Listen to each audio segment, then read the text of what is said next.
Welcome everyone. Today we're going to play Chimecho in Pokemon Emerald. The last time I played this thing, it did so much better than I was expecting it to. I honestly had very low hopes for it. Its initial moveset is not very good, but it ended up performing really well, I think largely because Psychic types in Generation 3 have the advantage of Calm Mind for the late game. Let's go through everything that makes Chimecho a Pokemon, and then I'm going to jump right into this because I don't have a ton of time today to stream, so yeah. I'm also hoping everything sounds okay. I had to change out my audio interface. The other one was broken in some weird way. I thought I had fixed it, but then I hadn't. But it should be solid today. So for base stats, Chimecho has 65 HP and speed, 50 attack, and 95 special attack. I'm going with a modest nature to boost the special attack and lower the attack. For defensive stats, it has 70 defense and 80 special defense. It's got a fast growth rate. I think it's because it's kind of like a fairy-like Pokemon. It seems like the fast growth rate is really like the fairy growth rate.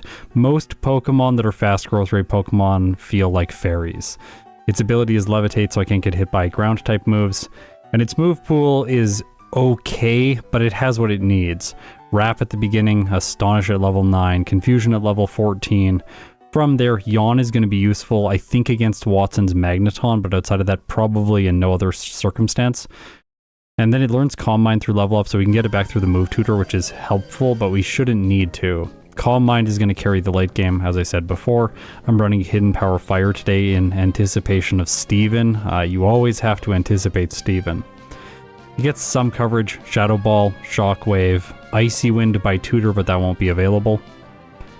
Mostly, I think this playthrough is fairly simple. Psychic, Hidden Power Fire, and Shockwave with Calm Mind. And for flexibility, we can also delete Psychic and reteach it with the TM. And in its place, use something like Substitute to really mess up the AI. It has seriously been a little while since I streamed. I have been onboarding Exceptional behind the scenes. And, that has taken up a bunch of my time and my voice as of recent times. So I just like, I really haven't had the voice to stream, but it's been too long, so I wanted to come back and do a stream. That said, I haven't prepped this stream, so we're just going to jump into a live playthrough right away. And hopefully I don't get completely destroyed. I did not prep this. I literally sat down, scrubbed through my old video, and now we're going to play Chimecho for the second time in Pokemon Emerald. Hopefully we can get a better tier list placement with it. It's fine right now. Let's go to the tier list for a moment. So it's former time, 2 hours, 11 minutes, 17 seconds, 11 resets, 0 blackouts. I wasn't counting them at that point. Level 79 and a game time of 7 hours and 49 minutes. It beat Mewtwo's former performance just because my experience at that point as a player in the game had improved so much. It shouldn't beat Mewtwo once we get to final tier list placements. Yeah. Okay, let's go. Time to beat Hoenn with Chimecho. Let's do this. Dr. Hook's Medicine, new time watcher, didn't know you live streamed, just subscribed. Good to have you here. Thanks for joining. We're gonna go with a girl. I always go girl in Emerald. Supposedly it's less text. The male character just has less to say to you.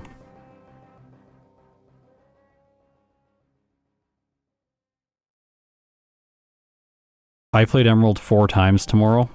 So, sorry, I played Emerald 4 times yesterday. So because of that, I'm pretty warmed up with this game. I haven't played anything today because I just recorded voiceover this morning. And then chatted with the Exceptional for like an hour. We probably want to go with like the fire starter here. It doesn't really matter. Psychic types are quite capable against all of the enemies. Apparently except the Zigzagoon. I missed 2 wraps right away. At least it has the passive damage every turn, so even if I get my attack lowered a lot, it'll still be okay. I think we're gonna call him Sub. Because the Chimecho Bell. Ring the Chimecho Bell, you gotta subscribe. And also I'm gonna use Substitute later because it's the best move in the game. In Generation 3, Substitute is so good. What if Chimecho does beat... What if it does beat Mewtwo? I don't know.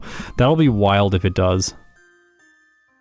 Yeah, you can just walk down the stairs and trigger the rival. I don't know if that's the case in Ruby and Sapphire. Oh my gosh, am I going to reset? Yeah, okay. We're just going to restart, sorry. I don't like to lose to that rival. Like, I want the experience, otherwise the run is just going to be kind of compromised from the beginning. I'm just going to get another recording file going.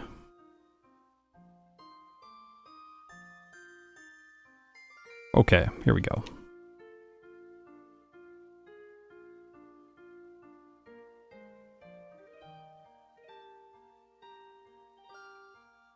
Can you get more than one substitute? Like, no, it's a move tutor, so it's a one-time use. Substitute you can only use once. That actually makes a lot of rooting and first playthroughs more challenging in Fire Red and Emerald.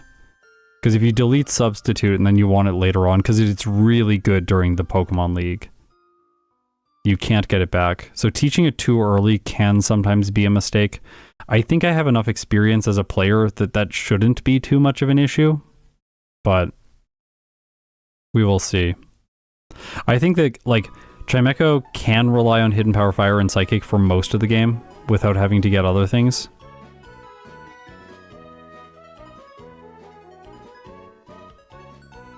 We're gonna call him Bell now. Ring the bell.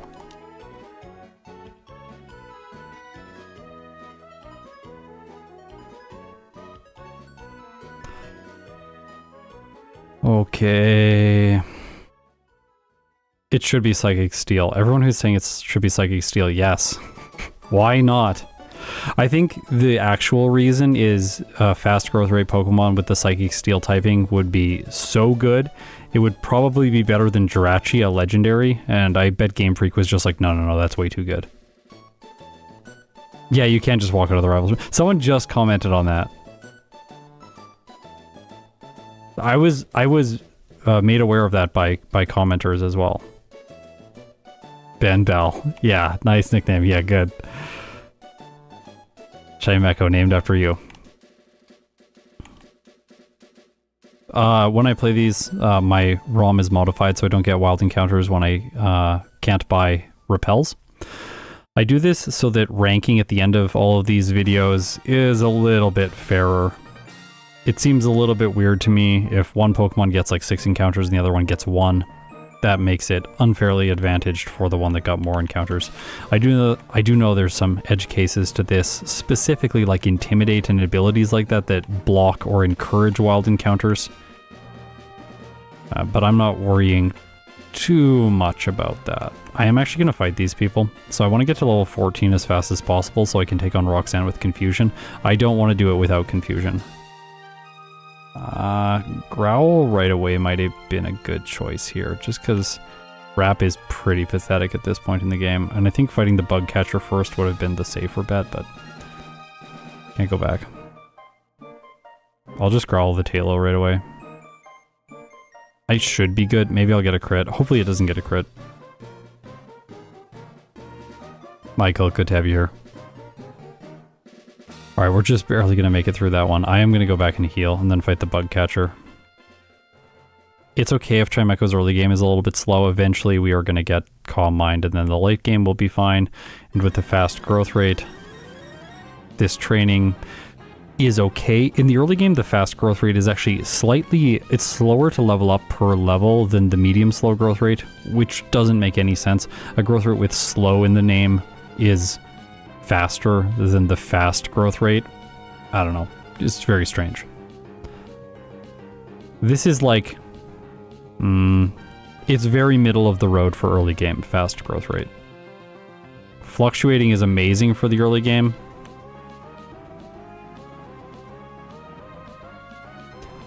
Fluctuating levels up the fastest.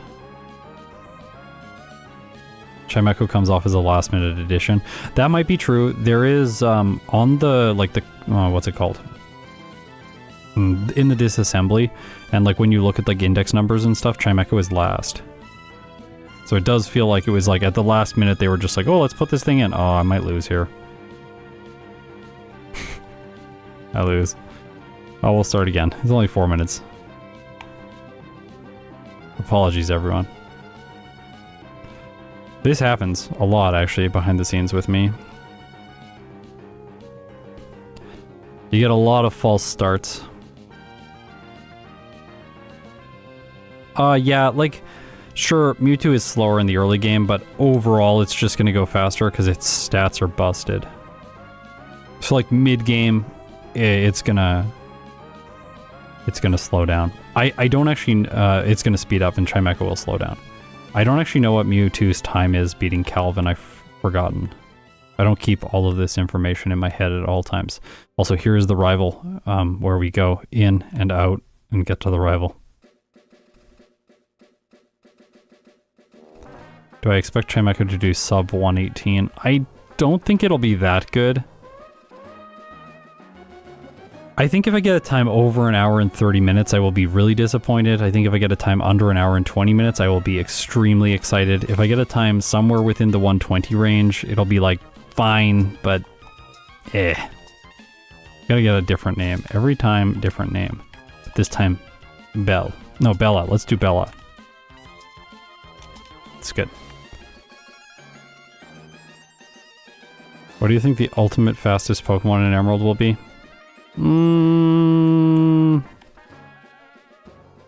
Definitely not Mewtwo. Slow growth rate holds it back too much, and Calvin. I think people think Mewtwo is better than it is, but in this game it's not that good. It's really good in like Gen 1, Gen 2, that sort of thing. I'm gonna lose here again. Brutal. Holy. We might not even get a single run today, because I'm gonna have to beat this rival over and over again. Oops, what just happened? Oh, well, we started. As long as the replay is going, we're good.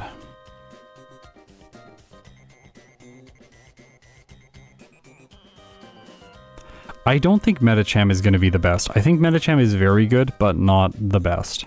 Like, Medicham is definitely better than Mewtwo, but I don't think the best. I think a fighting type will be the best. I don't know if there's any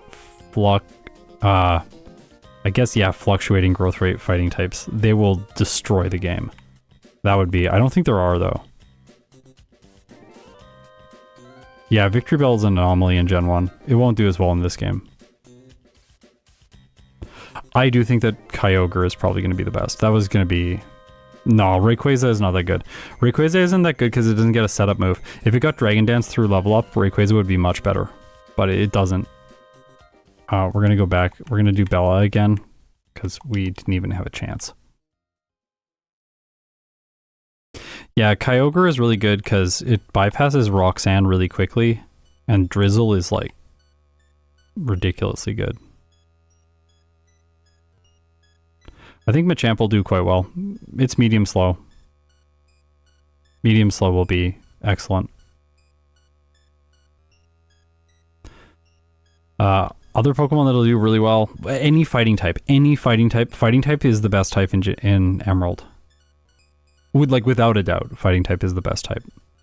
You get bulk up after the second gym leader. Like, you never need to do optional training. Hi Scott, just a general question, would you play Legacy Emerald when it releases? Yeah, I did Breloom recently on stream, check it out. It's quite good. It's not the best though. Definitely not the best, but it's quite good. Oh, I didn't heal, are you kidding me? I was sloppy. Maybe I'll win. It can just like howl over and over again. Oh, I don't think so. We're not gonna get it. Oh, never mind. Chimecho is much worse than I thought it was. No, I'm kidding. It's actually good. We just haven't got by the early game. Wrap at the beginning is pretty brutal. It's like most Psychic types in Emerald. Most Psychic types in Emerald are just bad until you get by the early game. Mostly it's because of Calvin, but in this case it's because of Wrap. If this started with Confusion, it would be bad. If it started with Confusion and Wrap, it would be much better.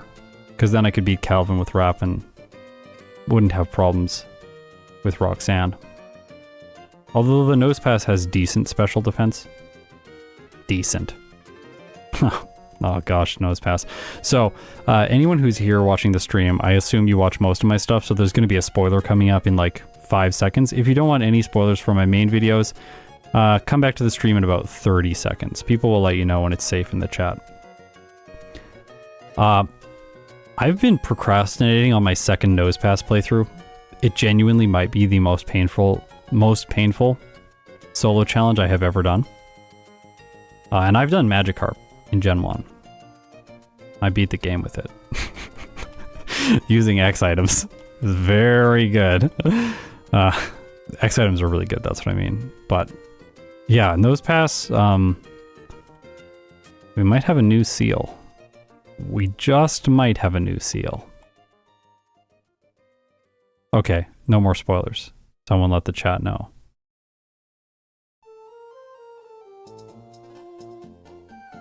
Come on. So I gotta heal. I keep thinking there's an automatic heal after this battle because in Generation 2 there is an automatic heal after the first rival battle in Cherry Grove City. In this game, there is not. Which is worse, Nose Pass or Onyx? Probably Onyx, honestly, because it has a 4 times weakness to grass and water. Or, sorry, double weakness, takes 4 times damage. Those are different. Yeah, I'll do Annihilate soon. Annihilate Backport in yellow. Soon. It should be obvious which month it's coming in. But yeah, that's gonna happen. I've also thought more about my backport rules for yellow version, so I'll talk about those sometime in the near future. Also, there should, oh my gosh!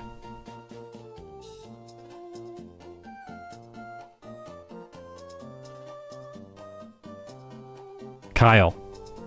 Or sorry, Calvin, not Kyle. Kyle is the Poochyena, the shiny Poochyena I caught that I did a playthrough with. Calvin, stop. Calvin really hates psychic types. This guy.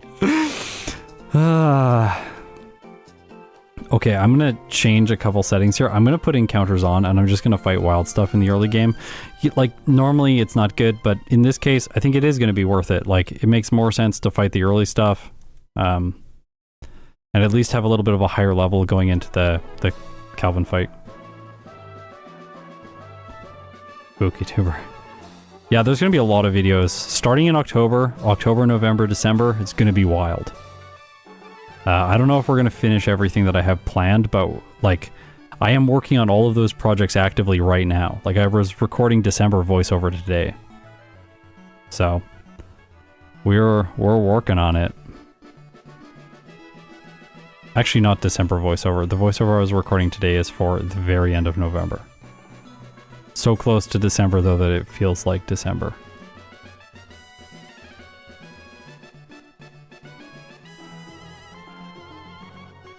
Okay. Come on.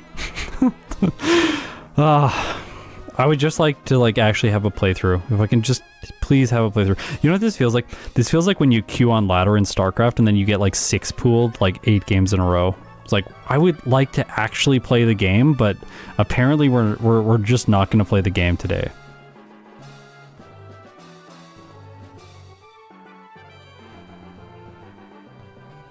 Let's go. Ah, miss! Double miss! Ah. Pooch, this is so painful. Rap is all. Am I gonna have to run away from this thing? I refuse. Okay.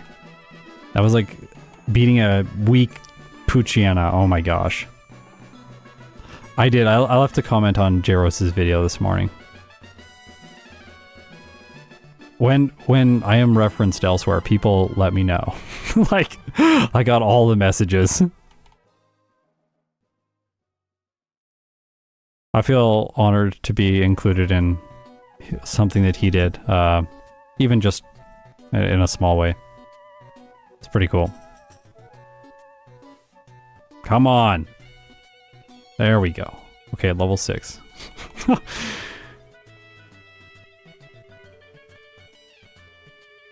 Yeah, if this was Gen 1 rap, it would not be so bad. Gen 1 rap is really good, because they don't move, and it hits multiple times, and you only deduct PP from it every time you start the rap, rather than every time it individually hits.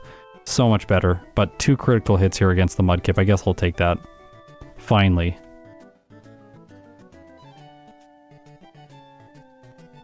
I don't know if it's better to heal on the way down or the way back up. Probably the way back up. Yeah, post Gen 1 Wrap is so bad. It is. I don't know why, like, trapping moves were overpowered in Generation 1, but I think there could be a way that... I don't know, they just seem like they went from quite broken to, like, really bad, and there's no, like, in-between. It's so rare that there's a circumstance in one of these solo challenges where I'm like, Wrap, that obviously, like, I'll just mix that in occasionally and it'll help out. Like, that's never the case. Maybe I think too much like an RTS player where I'm just like, everything has to be useful, at least in some small, like, cool instance. Not just when you're forced to use it, like in this case. Oh my gosh, Poochyena. This one's conspiring with Calvin. So I get Astonish at level 9. Maybe I'll just train for that and then, like... I'm going to train to level 8. Just so you know, the damage boosts from damage rounding thresholds, it is asymmetrical, the amount by which your damage is asymmetrical. So at low levels, the boosts you gain from damage rounding thresholds are greater in terms of percentage when compared with the boosts that you would gain at like level 60. So going up to level 8 here is really going to improve my damage, whereas, yeah. Wrap would help catch an Abra. Does it force it from not running away if you have Wrap? Because like then we will maybe catch an Abra, because Abra does help with these playthroughs. It makes them go much faster. Unless teleport bypasses it. If I run into one, I'll Wrap it and we'll see what happens. Unless I'm too high of a level by that point, then just knock it out with Wrap. That'll be sad. Teleport bypasses it? Ugh. That's annoying. Yeah, Wrap is quite good with Tentacruel in yellow. Because you can use Tentacruel's high base speed to trap enemy Pokemon, so if you have like a really scary matchup like Alakazam, you just trap it, knock it out with your high speed, and then move on with the battle. It solves a lot of niche problems that you don't otherwise have a solution for. It just doesn't function like that after Generation 1 though.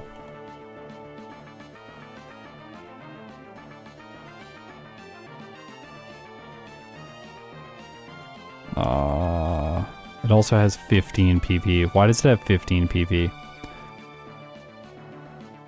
So, the title of the video. Way better than it looks. It is way better than it looks, seriously. Right now, it doesn't look good, but it's way better than you would expect. Oh, I'm gonna heal. I want every health point that I can get. Yeah, I mean hit point. Let's go. Astonish Abra and hope it flinches. Yeah.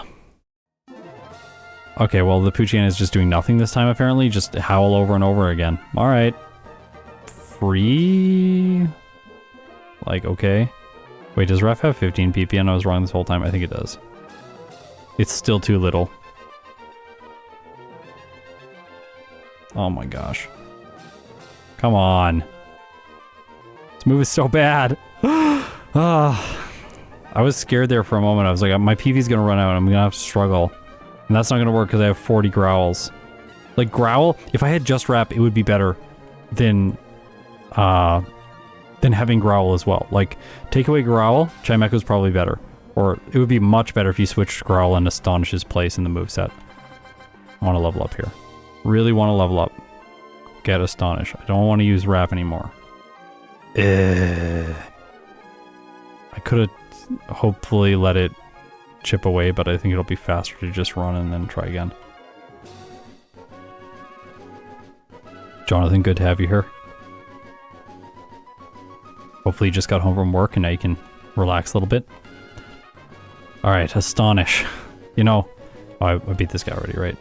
Astonish is not much better, and it doesn't help when you start with only Astonish. So, yesterday I was planning to on-stream do a Mauville stream today, but I attempted Mauville and I did not finish the playthrough. I genuinely thought that my skill as a player had improved enough that I would just be able to like crush the game and it would be okay, but no, I got a little overconfident and things did not go as I was hoping. So yeah, we're gonna face the danger that is Mauville later on. For now, we're gonna do Chimecho. Okay. Oh.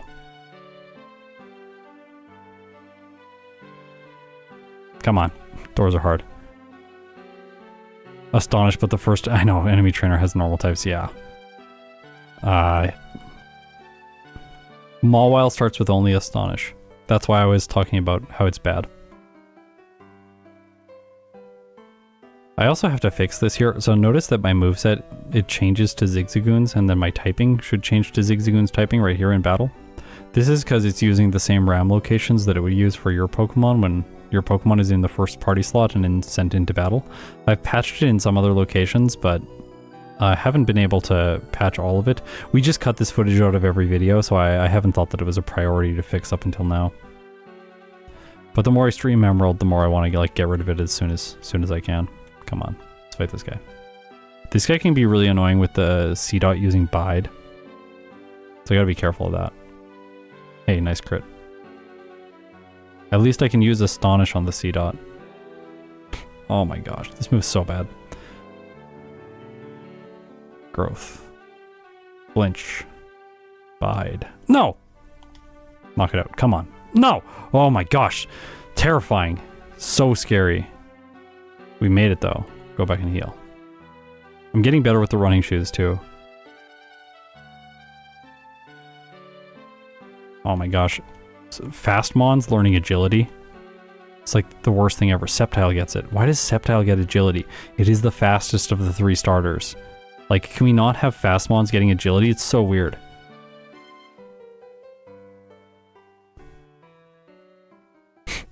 Oh my.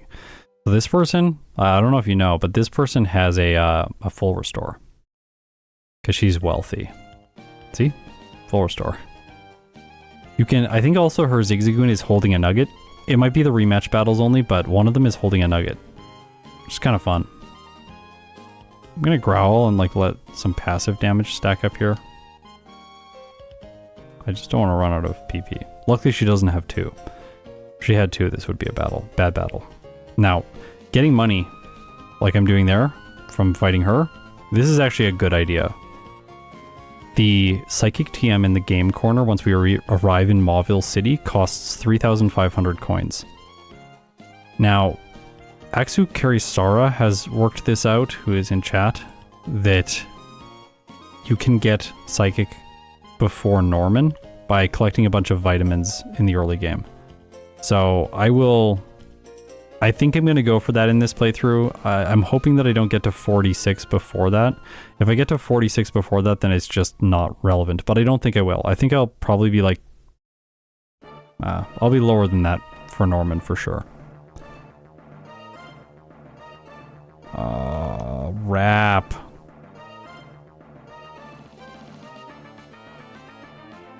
Yeah, agility is really only good to counter out paralysis, but in most solo challenges, if you know you're going to be paralyzed, you just run a Cherry Berry. So then, like, in competitive, maybe agility does have a place, but in this format, it just doesn't have a place. Oh my... Astonish is also... Like, these moves just don't combo well together. Well, that's the slowest early game I've had in a long time. Actually, before Maxi Flannery. Yeah. If you're like really precise with money and stuff. Can I do this? I don't know if I can do this. I don't want to like play with fire and then get burnt here. I'll just go back and heal. Yeah, Hidden Power Fire tends... I'm finding that Hidden Power Fire tends to be the best Hidden Power typing for most Pokemon in this game. You really do need a counter for Steven, and unless the Pokemon already is given a counter for Steven, like a defensive setup move and then Earthquake or Brick Break, you need something to deal with him, so I tend to like to go with Hidden Power Fire just for him. And we don't really need coverage. Psychic is good enough overall throughout most of the game that we shouldn't need coverage elsewhere. Okay, this thing has Sand Attack, which is what I was scared of. Come on. Come on. Oh, okay, we got Sand Attack. But we got Sand Attack fairly late into the fight, which is good. And we got another Wrap Off, so the passive damage should get it. Yep, we got it. Okay, good. I think I'm going to skip this guy who has the Ninkata because they have Leech Life, which is super effective, and I don't want to deal with that. This is Bullet Seed, which I can sell. I want to grab items that I can sell. There's also stuff up here, which you can sell. Potion and a Pokeball. It'll mean I have to buy one less Pokeball. There's also a guy here with a Zigzagoon who is also a rich trainer he'll give me 1,400 Pokedollars. Some people have said for some Pokemon I should use Thief to steal nuggets, but you'd have to backtrack from Slateport City, and I don't think that makes a ton of sense in this format where it's essentially a speed run. Oh, come on.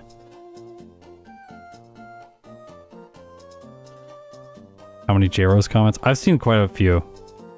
It's actually, I found it really interesting that he released the video today because, like 4 years ago, my channel anniversary is the 21st of July. That's when I uploaded my first video. And I was doing Butterfree. I was like, literally like 4 years ago, I was sitting down and I was playing Butterfree right now to release the first video. That was what I was up to.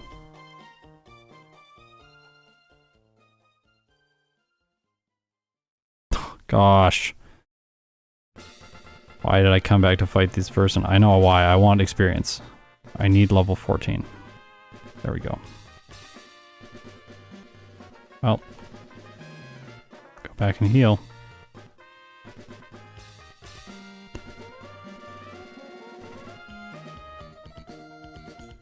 I want to fight this guy. Fight this guy. Let's go. I'm going to growl first turn just to lower its attack. Couple stages, and then we will wrap it to death. Get the full restore, and it'll take a while, but then we'll get experience. We're almost there. We'll fight a couple extra trainers, probably north of the city. I don't want to deal with Geodudes with wrap, that's not fun. Oh my gosh. Okay, I didn't think it was going to take like 18 minutes to get Confusion. I thought it was going to be like maybe 11. 10 or 11. Like, it's annoying, but like, you'll eventually get it. Again, like, fluctuating growth rate would be better here, or medium slow growth rate would be better here. Early game, fast level up, get Confusion, then you're fine for the rest of the game because you have everything you need to deal with threats. Fluctuating is really only bad in the late game when you, like, I think there may be some fluctuating first stage Pokemon that beating the game is actually like a 7-hour task. Oh. The Ninkata might get me. That's very bad if the Ninkata... Oh, this also might get me if it poison stings. Oh no. Oh no.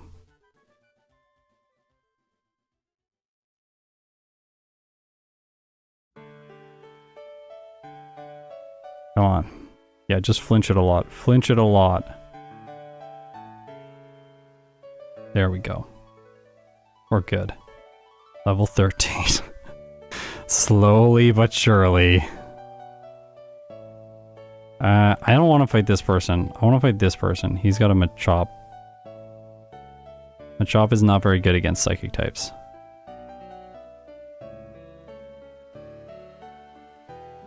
Oh, we're so close. I'm not going to fight the person with Shroomish. It's too scary. Okay, Rap. You're like... This Rap is really getting me.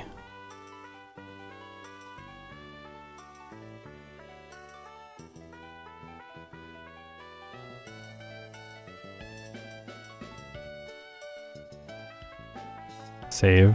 I could save, yeah, but I usually don't save at just random points. I'm gonna go back and heal.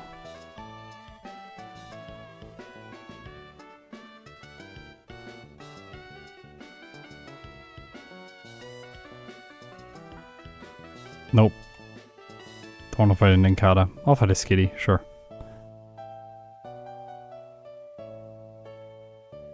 It's level 8. Maybe enough experience here. Yeah, Snowy. Why would you save in a Pokemon game? Exactly. See, I'm taking your advice. Trying to get better. Alright, come on. Confusion. Please. Oh, oh hey. It's the Abra. Oh, it failed. It failed. Rap did block teleport. It did block teleport. Yes, we got an Abra. Okay. This one's gonna be named Zerg after Zergling. Thanks for hanging out at the stream. Oh my gosh.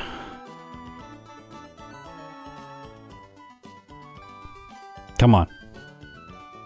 Yes. Okay, finally. We got confusion. Now everything changes. Everything changes.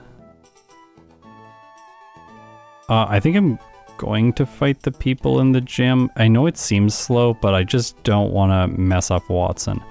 If we can get by Watson without any time delays, like this is going to go so fast now.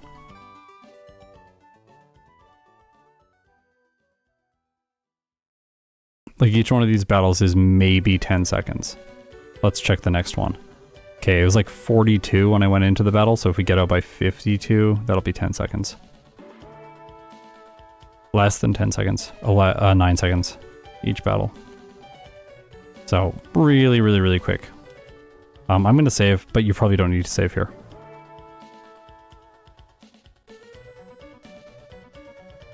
Yeah, one hit both the Geodude. I think all three hit the nose pass. That's what it was last time at level 16. You can growl. I was considering growling first turn. Oh! I inflicted confusion and it knocked itself out. Well, that's convenient. I do have to revert to Rap for a second here because there's a Poochyena I have to beat. The pain never ends.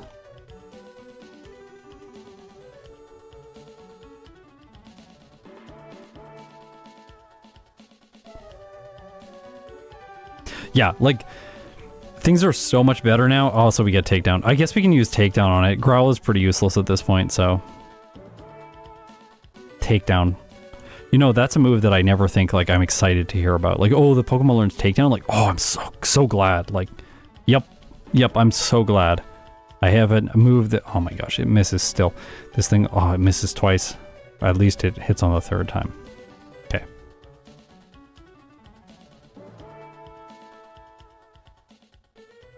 Let's go.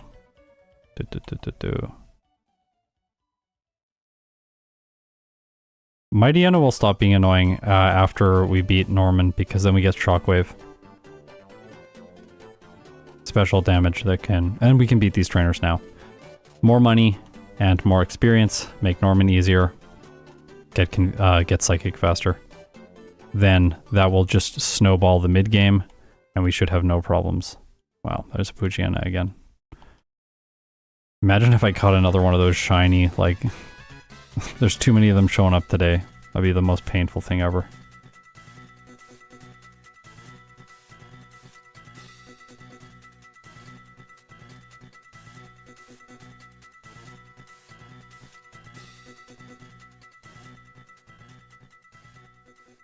Oops. This guy is really persistent, makes you call this the president. Also, why would the president want like a 10-year-old kid having his phone number? It seems like a nuisance. Okay, we have to go light on these, so we're not gonna buy anything other than Pokeballs. I'm just getting the Pokeballs so that I can get my HM users. I'll sell whatever I don't use. Just sometimes I do need them all. I'll rely on berries for healing. These people will fight me. It's okay. Abra can't do anything. It just literally sits there. And steals my experience. Nice not having to get the white herb. We're not really worried about that. No, we want to go through this grass. Get a Talo. Does Rap KO it? No. Cool. So we can actually... This is why I don't make Pokeballs 100% catch rate. Because, for instance, here, Chimecho has an advantage. It has a weak move like Rap, which allows it to chip away at the enemy Pokemon to make catching the HM users just a little bit more consistent. Whereas other Pokemon, if they're too powerful, they'll just one-hit like that in the case that I get a critical hit. Hilarious. The game's like, actually, we're going to prove you wrong. What if Chimecho gets a critical hit? The game was being the comment section right there. Well, actually, if you get a critical hit, Chimecho's actually in a worse position. Okay, yes. Well done. Easy. Yeah, that was really easy. Okay. I'm getting way better at that, catching the Mr. Briny when he's rotating around on the first attempt. You just step right, step up, and it does it. I don't think I need the silk scarf, but I'm gonna get it because I can sell it, even if it's worth like nothing. Fight this guy. There's a star piece on the beach over here, I believe, or stardust. It sells for a decent amount. It's stardust. Do you want to fight this guy? He's got magic harp, but stardust right there.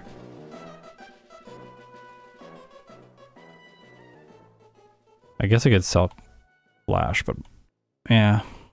Is it an HM? Yeah, it's an HM. In one of the games, they convert it to a TM, and they make it more optional. Like, it's already optional this game, as you can see. Oh, come on. You want 2 repels for that area, but I think I did 3. There's 1 escape rope outside of here, which I just picked up so we can get out quickly. I could sell that and backtrack, but I think it's worth the time savings to just do this. More money and more experience here if you deposit HM users when using this center. Use the PC before using the healing pad so that it takes less time with animation. Then inside the gym, I can fight the trainers without going into double battles. And of course, Chimecho is going to crush everyone in here because they're all fighting types. Oh, also another reason I felt like Chimecho was a good stream for today is because I used to say at the end of all my videos, ring the Chimecho. So I got to stream like, I'm hopefully this weekend going to stream a Butterfree run, maybe an Emerald again. I'm really enjoying playing Emerald right now. It's probably my favorite game to solo run at the current moment. That rotates, like every 2 or 3 weeks I have a new favorite. Like 2 weeks ago it was Platinum. But sad, I'm done filming all of the Platinum videos for this year, so no more Platinum for a little bit.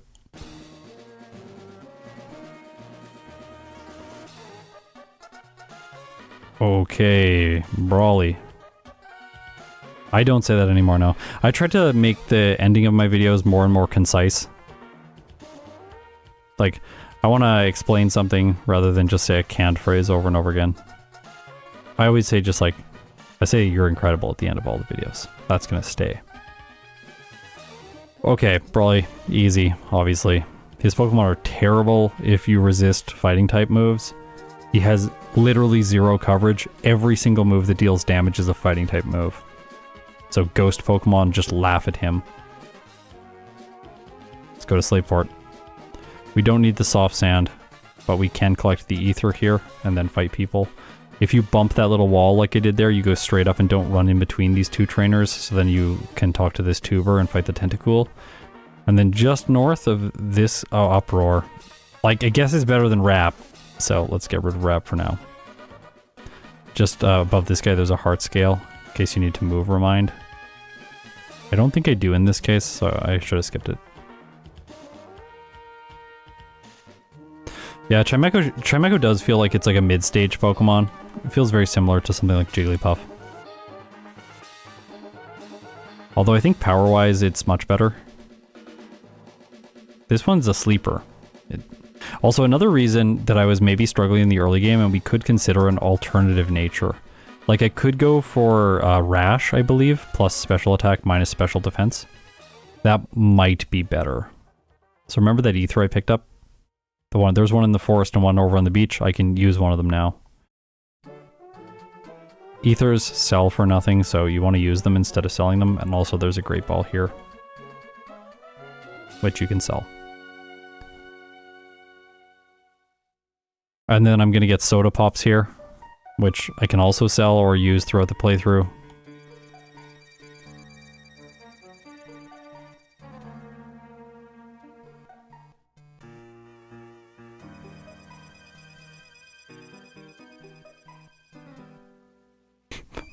Yeah, the Flannery one is stretching it a little bit, but yeah.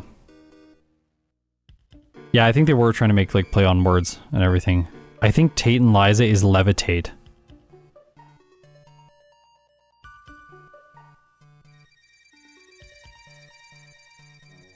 That's what people have told me in the comments. Like, hey, it's levitate. Oh, that makes sense. because all their Pokemon, their team is essentially a levitate team. Because the Claydol comes out, then earthquakes you, and then the other Pokemon levitate, so they take no damage from it.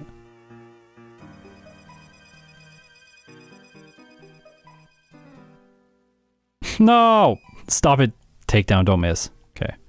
Rough Skin's a bit annoying there sometimes. Not in this case. With my fast growth rate, I'm leveling up very quickly now, and with the with Confusion, things are a lot easier. Oh, I should get sorry, I gotta go back in there. I think I have to pay again, which is annoying. It's fine. It'll be worth it because I get Thief. For money, of course. To sell. I'm selling it.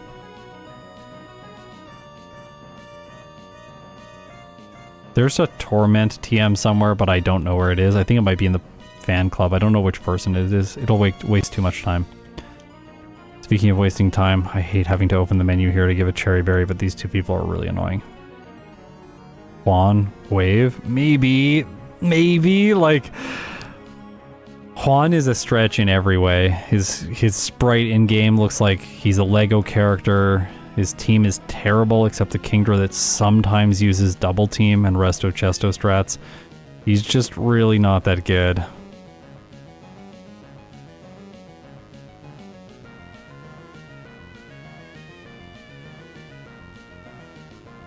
Yawn, we do want Yawn.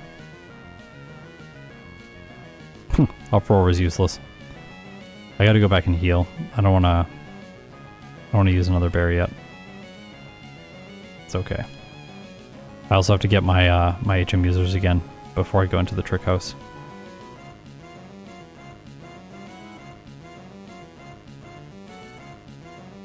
What do you mean Love Disc is amazing? It's only amazing when it evolves. Then Alomo Mole is actually pretty cool, right?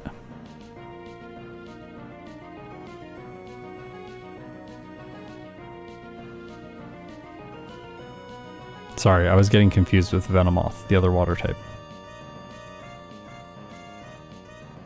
So, we beat these people. I didn't know this, but PP ups, they sell for the same amount as a vitamin. So if you grab that PP up, you can sell it for a lot of money. I just want more Cherry Berries because I was using a bunch.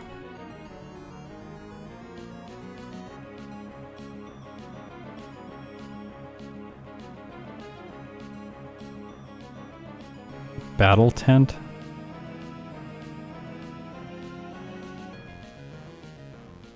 Battle Tent is where the Torment TM is? Is that what it was? I don't know where the Battle Tent is. I don't know what the Battle Tent is. Alright, we have to face Last Robin. The nightmare trainer for Wailord, Claydol, Relicanth, everything that I played leading up to the Reggies. Ugh, this battle was brutal.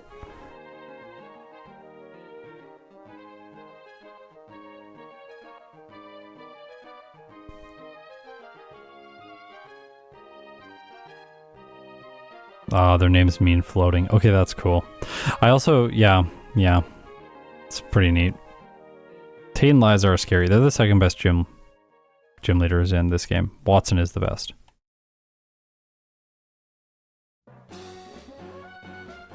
There's another person or two over there, but I'm not going to fight them. Just fight people in my path. Oh. I thought I would one-shot that. Now, if we were a steel type, the Swampert here would be a little bit scary, but we're not. Does it make sense? No. Inslayport to the left and north of the opening shot area. Oh, yeah. Yeah, that I think I called it the Poga Fan Club, but I think that's what I meant. I don't know which person in there has it. Okay, that was really easy.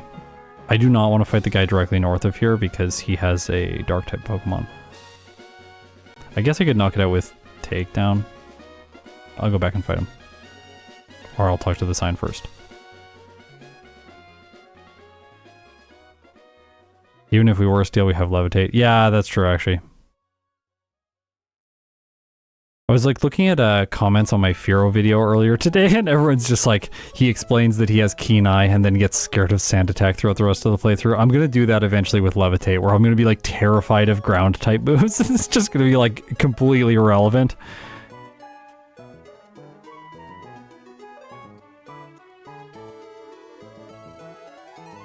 I always think of like the type pairing. I just like, my brain never goes to remembering the ability in addition.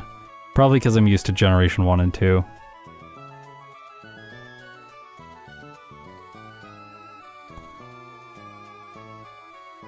Okay. Cleared out all those people. And from here I think we speed up. So there's some trainers around the city that we're going to want to fight. Because we have to battle them at some point, so why not now? Last time I was 33 for Watson, which gets me, I think, the outspeed and the damage rounding threshold on the Manectric.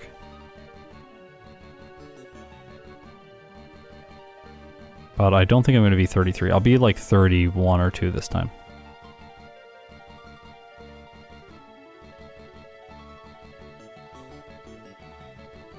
No thank you, Psywave. Worst move ever. Just terrible. What did I have to do recently with Psywave? There was something that I had to play behind the scenes with Psywave. It's awful.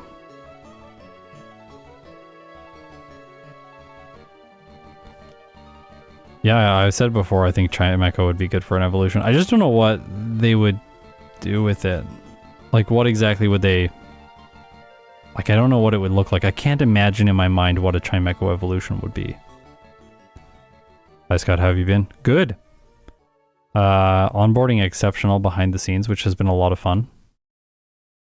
I have learned something, which is on YouTube channels, 3 people is like the perfect number to have constantly working on videos. Everything feels easier. Okay, let's fight Juan. No, Watson. It is a W name, and Juan isn't, but it sounds like it is. Okay, so yeah, that was easy. I have a cherry berry, so I can yawn the magneton. Get rid of the paralysis, and now... Hopefully we don't get messed up. Oh, parafusion. This is how we can lose, obviously. He has super potions. That's annoying. Okay.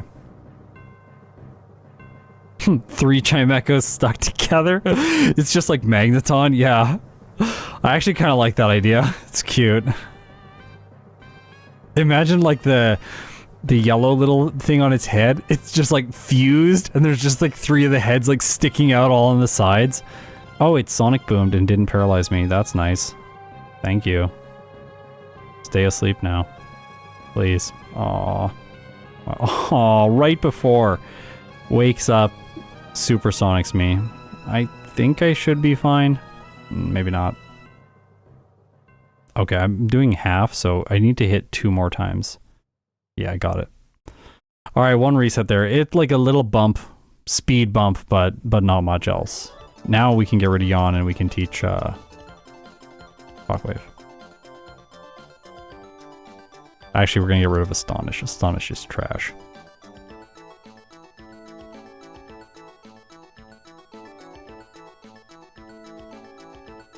What if Juan was the son of Watson? Oh my gosh. What would that relationship be like? Your dad has electric types and you have water types? No wonder you moved to the island.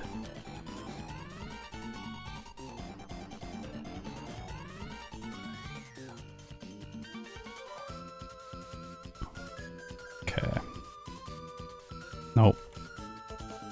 Oh, I need more repels. We're gonna bump into Pokemon. Unless I go back now to Slateport, but there isn't a ton of reason to do that. I'm just gonna push on. We're gonna have some annoying encounters. I will consciously accept that. It's okay. Secret Power TM. You have to get this to have the TM shops show up in Slateport City. Yeah, this is where we get encounters now. Probably battle the coughing guy for experience. I think I can just knock these out.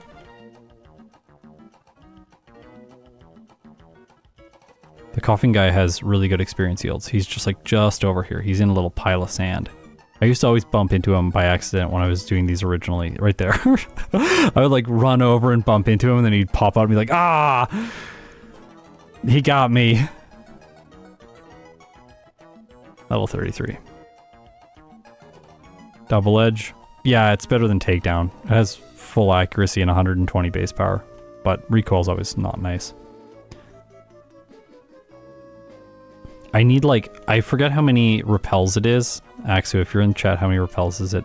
I think it's like 7 or 8 to get you to super repels, but I'll probably, maybe it's like 14 or something. I don't know. It's a number, obviously, but I don't want to buy like more than 15.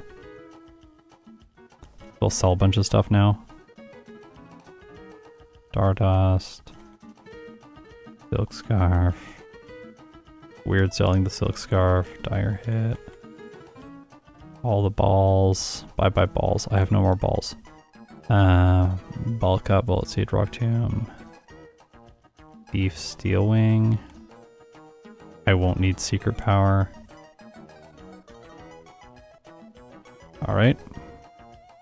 8 to 9. Okay. I'm gonna be safe. Get the dig TM to sell. Shake my head, no Silk Scarf. Double edged? No, of course not. I'm a modest Chimecho.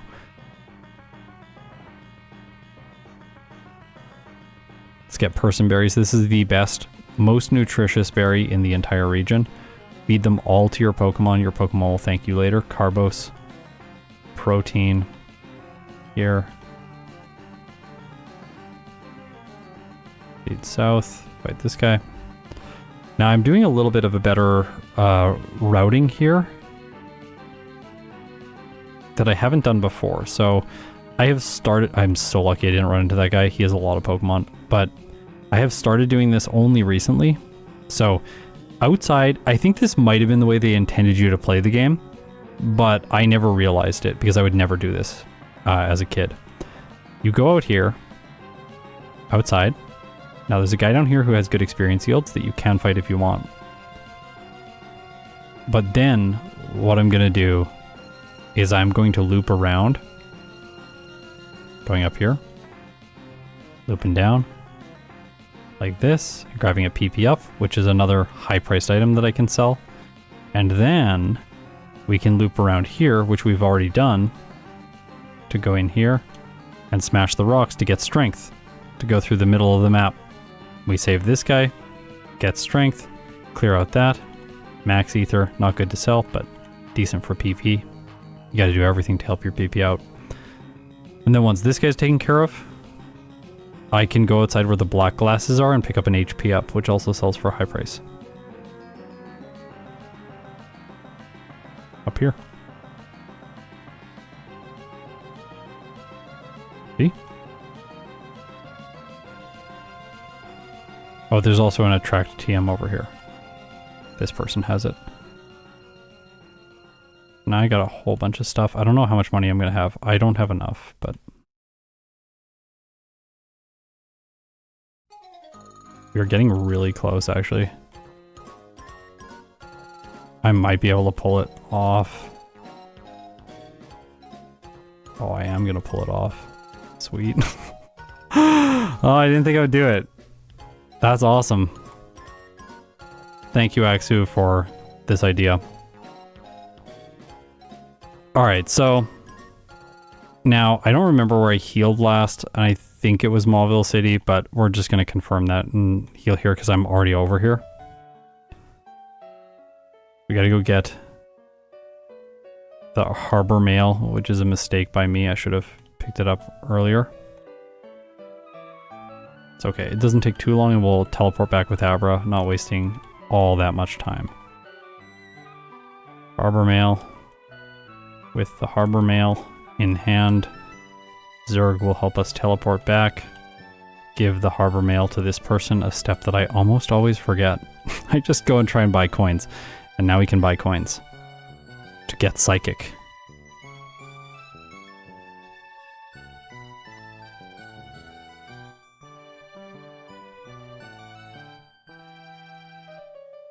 $3,500 coins and TM29 Psychic.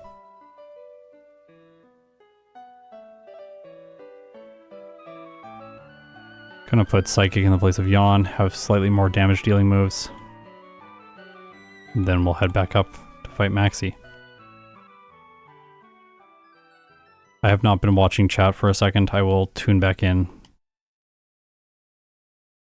as soon as we get... Oh, I fought that person. As soon as we get onto the gondola.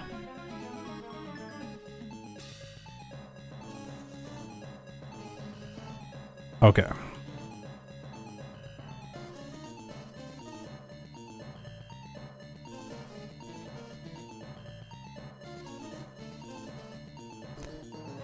What is the prime Pokemon of Gen 5?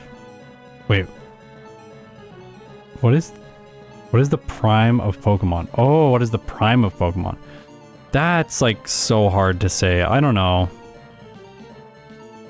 I don't actually have an answer for that. I think like all the games are good. They're like the series has gone through many changes. I think like the newer games are really fun to play just once, but I don't find them having a lot of repeat value. Like I don't find myself like thinking, oh, I really want to play like Scarlet again. Like, no. I don't need to play that game again. Unless I do a challenge in it, then it might be fun, but ordinarily I'm not thinking to myself like, yeah, let's play Scarlet. That seems like a great idea. The early games have tons of replayability in my opinion. They're kind of janky and the glitches are actually nice. They're fun. Psychic, one hit the camera out. I do think, like, in terms of difficulty, it seems like they had something going with Gen 4 and Gen 5.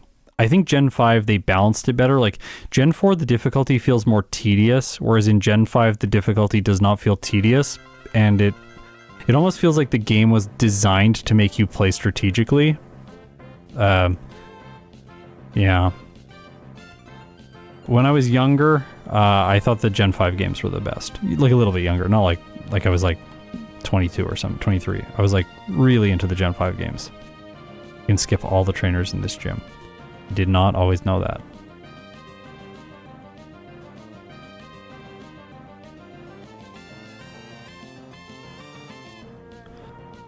Okay, let's go. Flannery. Good thing I'm not a steel type. One hit. One hit.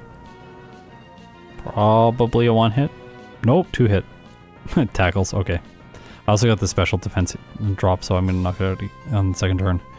Overheat, okay, it did half, like, fine, but not enough to scare me. Sometimes Flannery is quite challenging. I would say the worst gym leader in this game is, like, probably Juan, just because Brawly causes problems if you're weak to his moves. But if you're not weak to his moves, Brawly is pretty incompetent. There's a nugget here.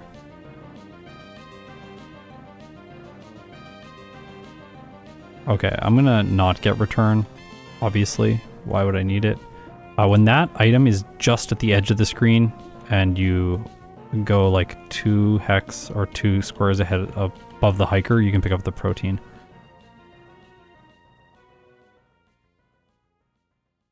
Hidden protein there. Alright. Oh, well, we'll fight him. It's fine. His Pokemon are bad.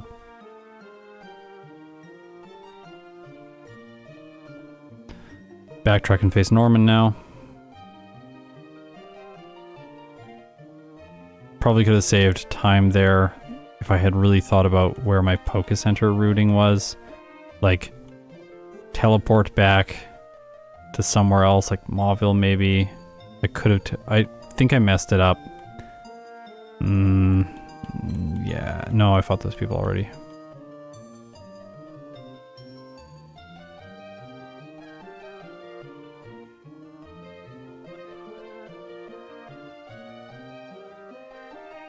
I'm gonna need some more super potions. I haven't been very efficient.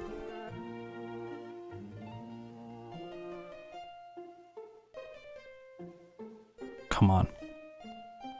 Going the right side here. Better experience yields and less difficult fights. The Swallow is actually quite good. This is for experience. Hey, crit. And then there's a Vigoroth. It avoids the Spinda, it avoids the swords dancing. What's it called? What's that thing called? It's white. It looks kind of like Vigoroth, but it's not Vigoroth. Vigoroth. like chases the snake Pokemon down. It's a Viper. I don't know what it is. Zangoose. That's what it is. Oh my gosh, I could not remember that. Alright. No to Heal Bell. I got it last time, I don't need it. Oh, the Hyper Potion's annoying.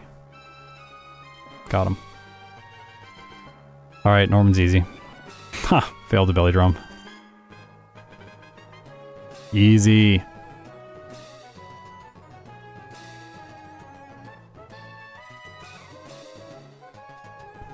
I always forget Wigglytuff and Blossom are in this game. I know. You know what Pokemon I was thinking about the other day that isn't in Emerald and I'm so grateful for? Magneton. Except it's on Watson's team. I don't know why. For some reason, the other day I was thinking about it and I was just like, yeah, it's really nice that like Magneton isn't in the game. Like I don't have to ever deal with that thing being annoying. No, I do every single run. It's on Watson's team. It frustrates me endlessly. I just blocked it out apparently.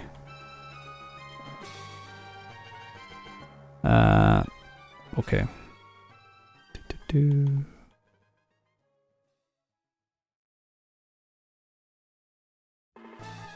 Always nice when I get by that guy. Ah!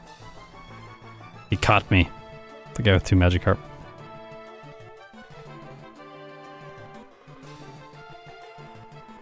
Your brain defending from trauma, I know.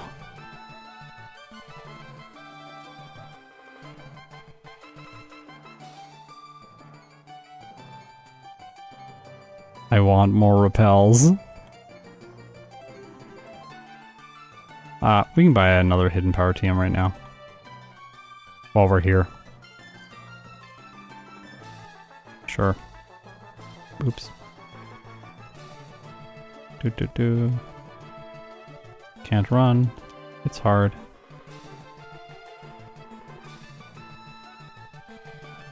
Okay, rare candy.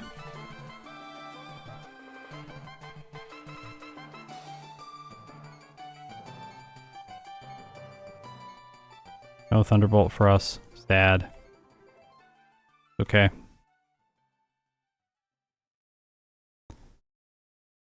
Which Generation 2 Pokemon should have been present in Generation 3? Oh, I don't know. I always get sad though when like a new species introduced in one generation and then the very next generation the species is not in the Pokedex. I feel like subsequent generations should always feature every Pokemon from the previous game. Maybe I'm being a little bit too rigorous and rigid in my thinking around that, but it always feels really sad to me to have a new Pokemon introduced and then be like, oh, that's my favorite, I love that one, and then like the very next game that comes out you can never use it again. I felt that way a little bit with some of the like regional forms they've done recently. There's been some effort to maintain them in the games, but maybe I'm just not aware. Like I haven't played the new games as much as I should. But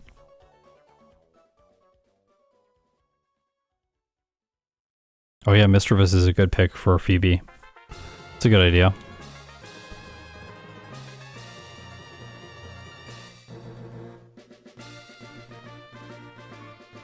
Does anyone like Sword and Shield? I think they deserve the criticism they get. I think so too. I had a lot of fun, like nostalgia-wise, I have a lot of good memories with them because my wife and I played them together. We just like we went to the midnight release and then we found out the midnight release was actually hosted 2 hours earlier and the store was closing right as we arrived. So devastating. So we could not get the games until the next day. I was so sad. Then we got up early the next day, went and got the games, and then played for the whole weekend. It was so much fun. But other than that, like, I'm like, those games, and let's say the gym leader theme, oh my gosh. That's so good. It's so good. I think that might be the best track in all of Pokemon. I'm just thinking about it now, I'm getting shivers. Like, it's so good. It hypes me up every single time I hear it. Bow. Oh, it's so good. Oh, I love that track.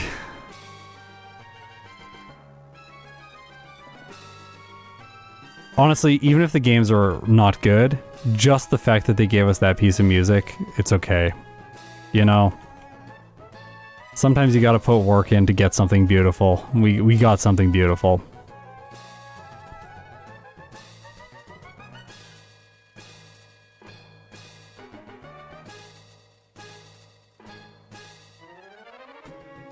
Does any trainer have a Slugma? I don't know. I don't regularly encounter them in my runs. So I don't think so.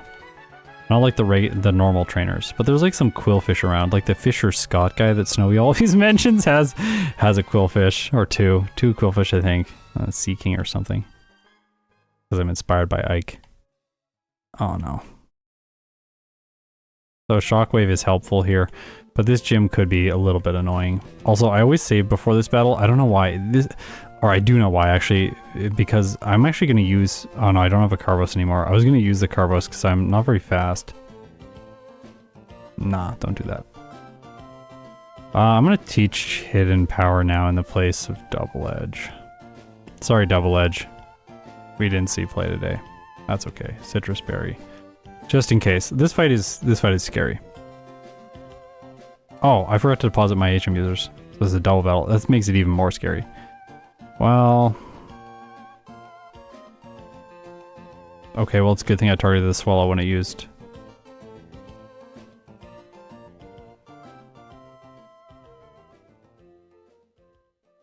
This is why I like these HM users too. They can just sit in battle and do nothing other than waste time. But we win now. Doesn't matter anymore. Yeah, I don't want to learn Tail Whip. I don't want to learn Tail Whip. When I couldn't read when I was playing Pokemon, I once got stuck in one of those loops where I would constantly be pressing no, and then it would like alternate between asking me no and yes. Oh, this is so annoying. This is why you deposit your HM users here. You save so much more time. Yeah. Not very much damage. Tropius, not very good. Sorry, it's cool, but it's not good. I wish it was good. Also, what's up with its stats? It still bothers me to this day that they're all wonky numbers. Why can't we have just nice numbers that are like divisible by 2 or divisible by 5? As long as it's divisible by 2 and divisible by 5, I'm happy with it. But if it goes outside of that, no, we can't have that anymore. No prime numbers. None of that. I guess if it's an Ultra Beast, that's okay. It makes sense. They're supposed to be weird. Sunny Day. Only useful for the Tropius, really. It actually depowers the Pelipper's moves. It comes out next. I've never noticed that. Hidden Power Fire. See, it helps with Skarmory. Small things. Like, Psychic's so good here. Yeah, waiting for 46 with Psychic definitely would make this fight more difficult. Like, I would have to be using Hidden Power Fire or Shockwave. Because Confusion, or I guess Confusion in some cases, because it's 75 effective power, but... Where are we? Where are we?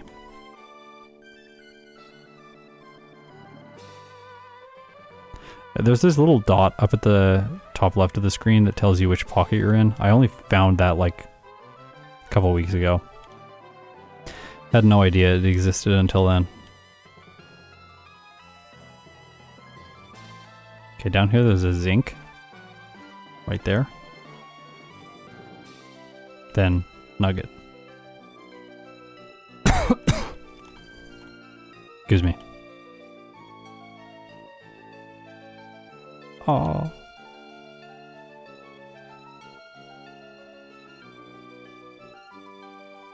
I like weird numbered stats. No.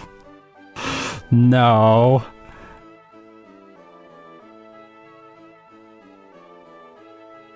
I'm going to Lily Cove City. I'll come back. My repel's about to wear out.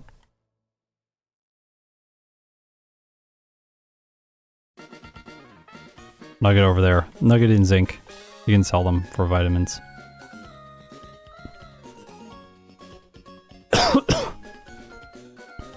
Yeah, every Ultra Beast has prime number stats, I believe.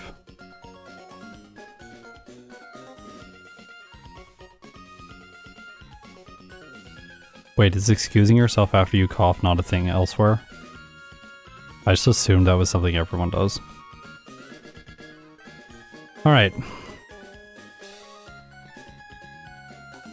Defeated. I don't know where the super repels are. They're here. I don't want to run out. Now, we want as many calcium as possible. I won't need the charcoal. It'll seem weird that I'm selling it, but I won't need it.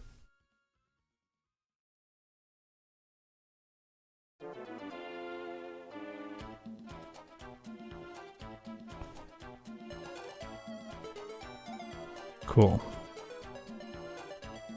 Hopefully I can use them all. 1, 2, 3, 4, 5. I can. Don't get a lot of special attack stat experience in the early game. Substitute. In the place of confusion. We have now the best move in Generation 3.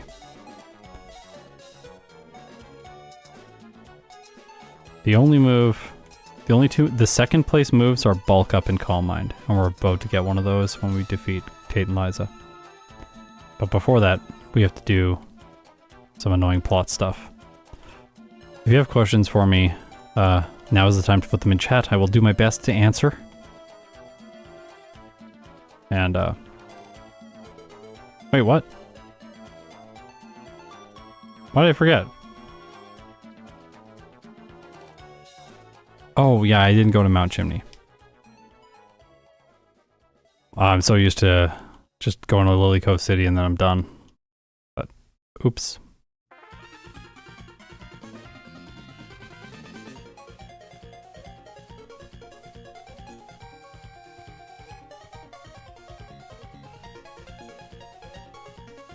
How are the cats? Good. Good. They are very good. We cleaned out all their beds and stuff today. They got like fresh stuff. I'm sure their little noses actually hate that. They're probably just like, no, they changed my bed. Now it smells weird. What did they do? Silly humans.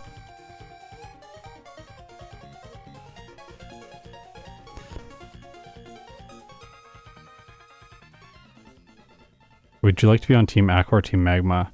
I have to choose one. Oh, immediately I'm just like Team Aqua because I want to be a pirate. Like, I feel like being a pirate would be like being on a ship. Going like... What is it? Like... Oh my gosh. I don't remember any pirate stuff from when I was a kid, other than the first Pirates of the Caribbean. That movie is so good. No one can change my mind. That movie is actually a masterpiece.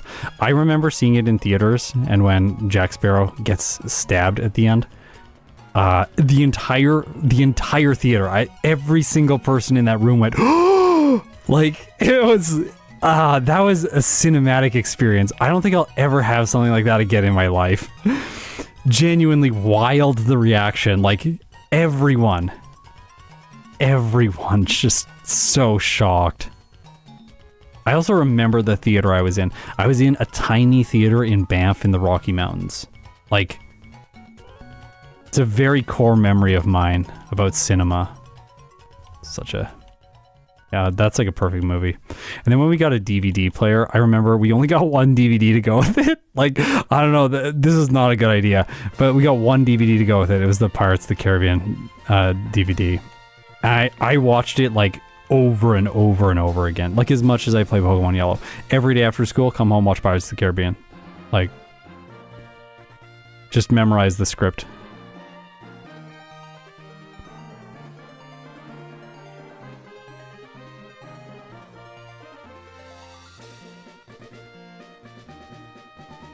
Got to avoid the Wobbuffet person in here. Oh no. I'm stressed. Oh no, this isn't the person, it's the next person. It's that guy. The purple hair.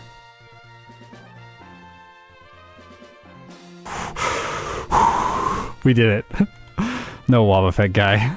You can't stop us today. No. No.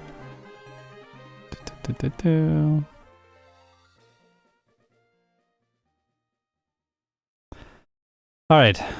We have fly.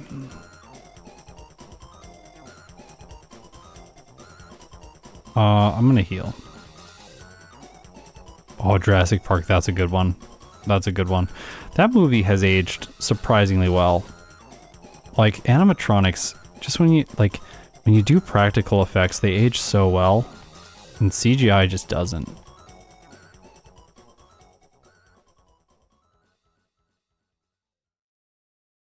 Yeah, there always has to be a hyperfixation, and it rotates from thing to thing, and usually from like between like 3 things. It's like hyperfixated on StarCraft, then hyperfixated on Pokemon, then hyperfixated on Pirates of the Caribbean, then back to StarCraft. Then occasionally everyone at school gets into Beyblades, so then I gotta go to like Chinatown every single weekend to play a Beyblade tournament.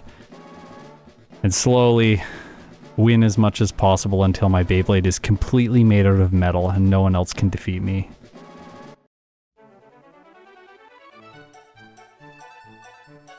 I don't know if anyone else remembers Beyblades, but like, wild. One thing I remember about those trends like Yu-Gi-Oh! And Beyblades, when those things came along, Digimon also to some extent, although I never really got into it. I got a few packages of the cards and saw the show on my grandpa's TV a couple times when I was over, but that was it. I just remember when those things were coming up and people were like really into them, my little child brain was like, but like, what if people stop doing Pokemon things? Like, I'm really worried that people are not going to do Pokemon things anymore because I like Pokemon things. Oh my gosh, Bionicle, yeah. I feel like Bionicle was the thing that I always saw in stores, and like I would occasionally convince my mom to buy me one, but then no one actually talked about it. Like, I never went to school and people were like, Bionicle is the coolest thing ever. That never happened.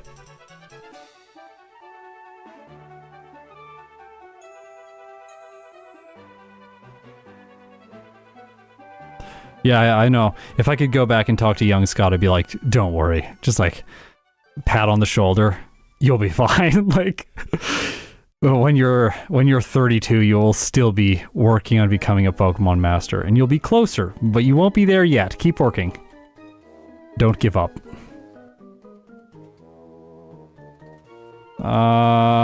Max Elixir on Psychic.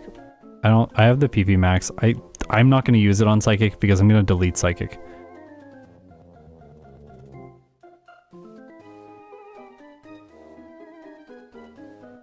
Okay, Maxi. So this Mightyena really likes to mess with you using Scary Face. You just want to substitute. This is the first fight where substitute becomes like quite good. Because now I'm just... Oh, I should have used Psychic, obviously, but... Oh well. It all worked out. Now I still have... I can't get confused then by the Crobat if I have my substitute in place. You will note there that he used a ground type move on me and I had Levitate. You might be wondering why the AI would do something like that, especially when Chimecho, I believe it only has one ability, which is Levitate. So why wouldn't it just choose something? It has no idea that I have Levitate. The AI assumes that every Pokemon essentially can have 2 abilities, so until it sees what ability you have in battle, it will not know what ability you have, and then it will not play around it.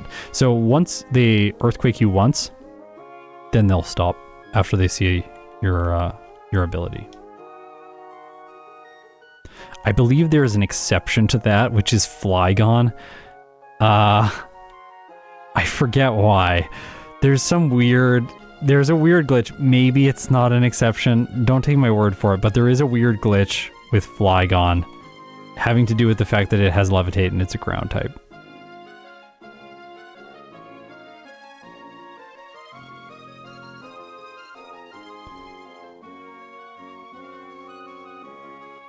Okay.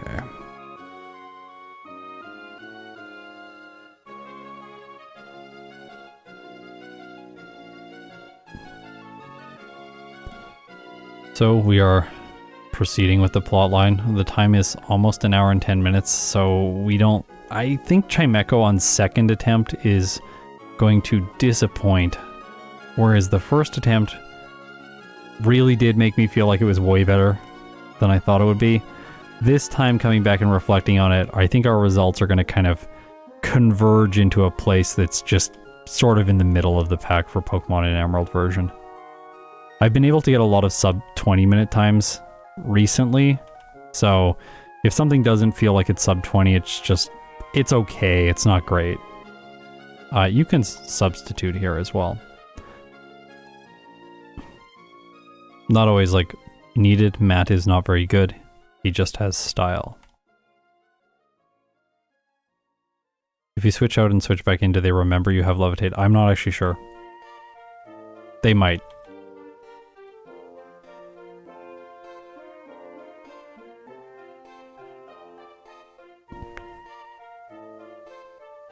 Shockwave is nice for this Gyarados. Oh, don't have a repel.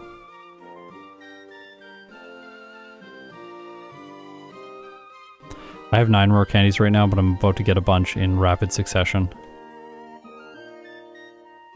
Heal here. That's my teleport point.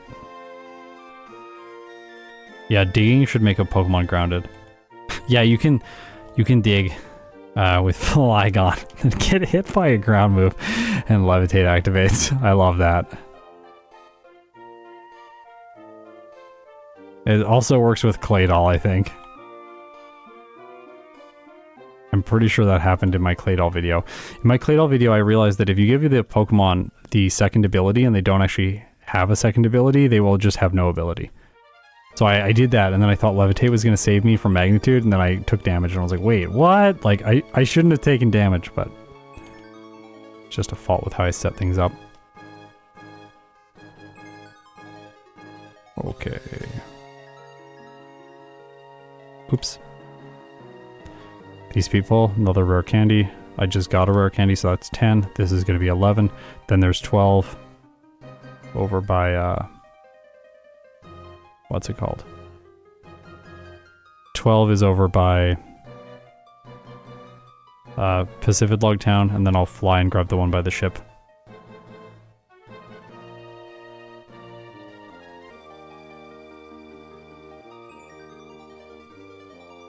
That'll be 13. 13 before Tate and Liza, that's the number you're shooting for. The maximum number.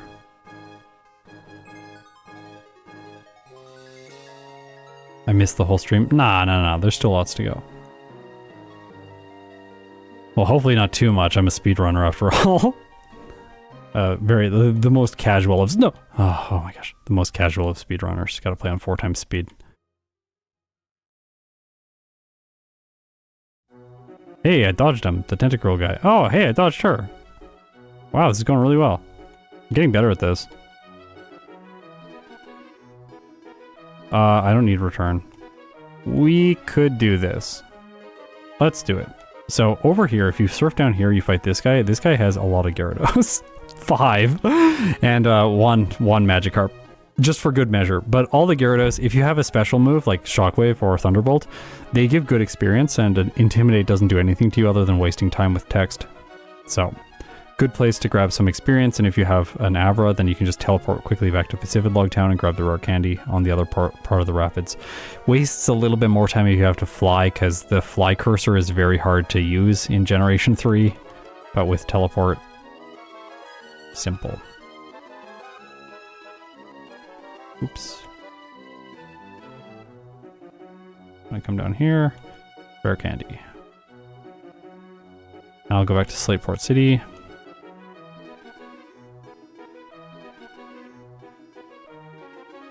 That's how I found the Great Ball. I was just trying to click on the ocean, and then I clicked on the Great Ball. Over here, by the ship, there's the Ice Beam TM in there, but obviously not useful today. That's the last rare candy. That's 13. Back to Moss Deep City.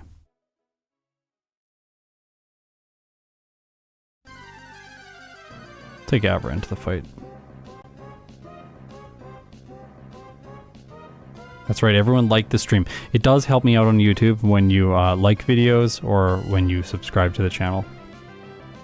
So, no pressure, but I always appreciate it. It makes me feel good too. Think about the feelings.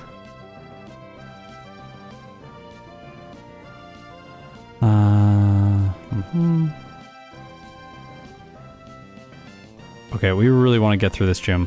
So, I'll probably give up Hidden Power Fire in this case. Because, by the way, Psychic has the best damage range here. I'm looking at it in the routing software right now. That's why I made that choice.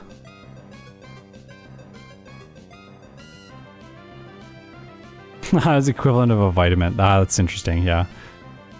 Attack EV is not exactly what I want right now, but maybe not the best for Chimecho to fight then. Might be worth fighting something else. Special attack EVs. I'm trying to get 51 here so that I can level up to a precise level with rare candies and not waste experience points. I do think I'm going to have to use Shadow Ball for this fight, which is utilizing my attack stat, which is really low. Otherwise, I'm relying on Shockwave and Psychic, which is just really not good. I might also have to teach Rest.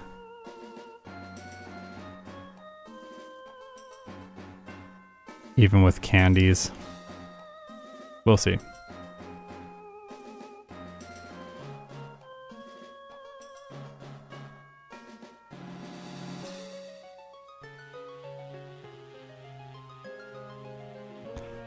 I'm gonna save that one.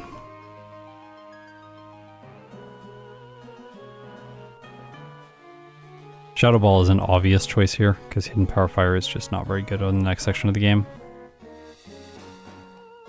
And then we will Chesto Berry, because sometimes you get put to sleep. Either Person Berry or Chesto Berry here. Okay. Here we go. I think I substitute because they're going to target the Abra. And then this will miss. This Earthquake does nothing. Calm Mind. Oh, okay, so it's set up light screen. So Calm Mind is actually, or Shadow Ball is continuing to be good. I'm going to target the Xatu now while it's, because it's setting up. Okay, they're going to get forced into, a potion here, so I should target this one. Oh, crit!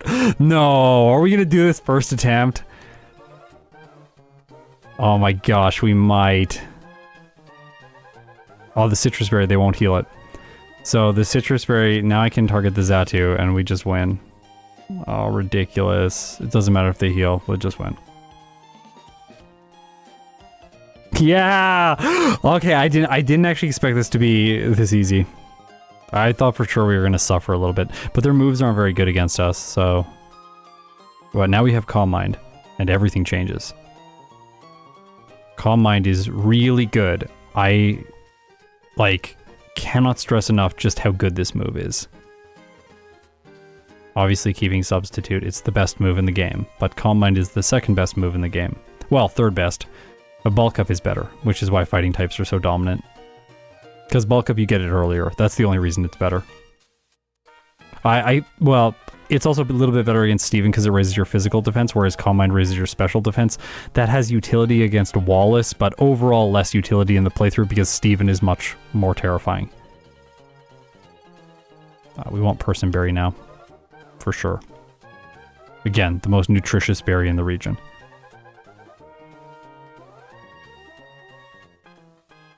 By the way, it goes without saying, but for your Gen 4 runs with really slow mons, please don't overlook Trick Room. It's fun to see. Yeah. Yep. Where is the TM for Trick Room? I don't actually know where the TM is, so I'll have to find it. If it's post-game, then it'll be tricky to get. I did see that J-Rose referenced me. That was pretty cool. I left a comment. Georgie knows.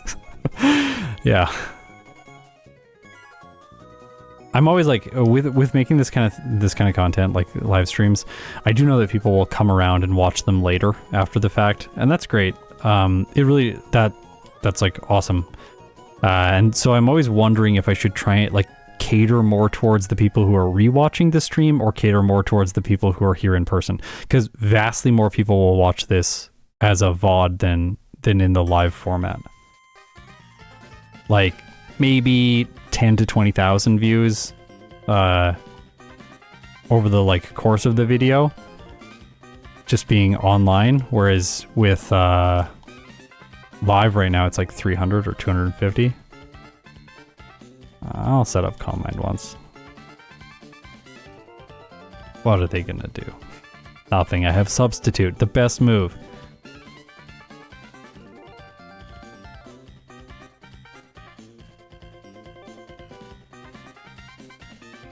Go.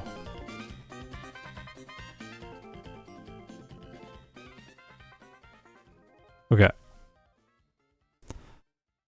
Yeah, I'm trying to like balance it so that it's best for both types of viewership. Like I try to get right into the run and talking about things at the beginning so that there's not like a huge dead space at the beginning. You click on it, you're like, oh, he's getting right into it. I don't have to wait for something or like skip ahead. Unless you want to jump right into the run and not hear about the Pokemon or anything. Then that's totally fine. Like, you would do that anyways in one of my videos.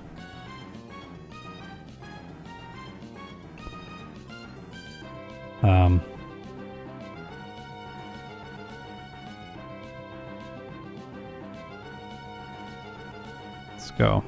I need to learn this pathing better, because I always bump out here and then have to go back into the water, and I get frustrated by that. I just dodged that trainer. He was right in front of me. Did you see that? So close.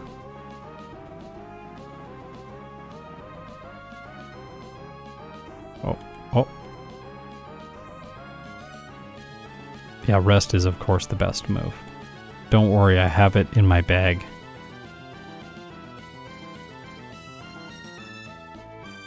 It's really ironic that I like the move rest and I like don't rest. I don't know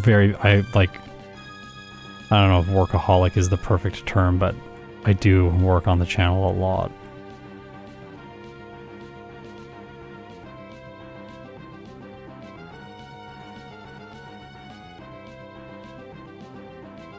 Okay, this is another fight where Substitute is very good. The Mightyena does no roar, so you can't set up past +3, but you can set up 2 +3. As long as you move first. If you move second, then you cannot, because it'll roar you. Like here, it doesn't roar me, then I can attack. But if it did get a turn in there, it would have roared and switched me out. You're dedicated. Yeah, that's a good way of putting it.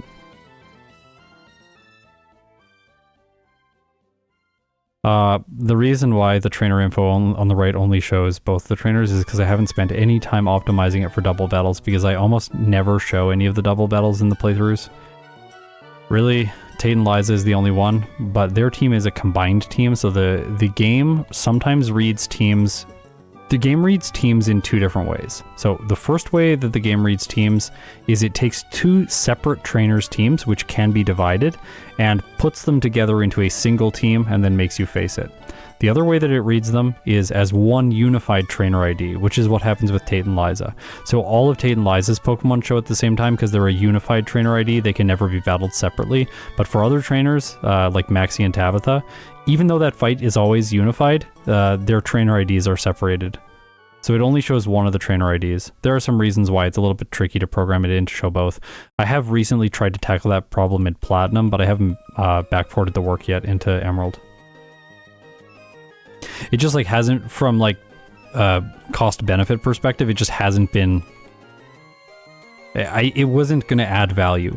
The thing that would add more value is like me doing a live stream or me, I don't know, working on like getting splits implemented in Generation 3, something like that. By splits, I mean like real-time live splits so that we can chase down former times.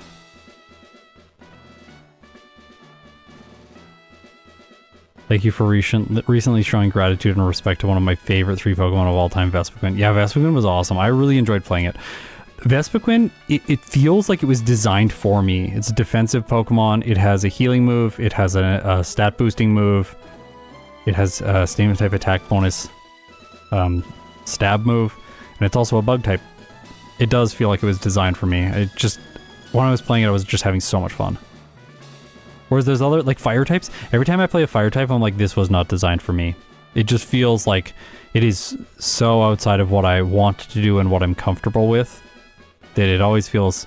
I always feel like I'm letting the fire types down as well, so I feel emotionally conflicted when I play them. Like, I'm just like, oh, there's gonna be Ike the Killer in chat one day, and he's gonna tell me that he wants his fire types to perform well, and then I'm gonna let him down.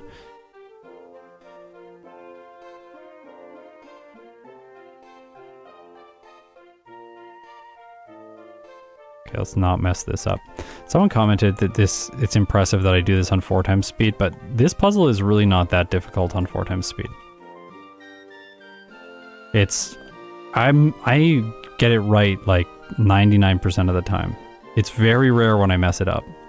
Okay, so substitute, we block confusion, and then we set up with Calm Mind, taking less damage from the water pulse on the Whiscash, and then we're just gonna sweep, obviously. I'll just keep my substitute, I feel like we can sweep now. Crawdont have Shockwave. Shockwave is great pairing with Psychic, because for dark types you can use it. And it bypasses accuracy checks. You have Shockwaves for Pokemon like the Celio. The Kingdra, Psychic. Simple, right? Juan, terrible.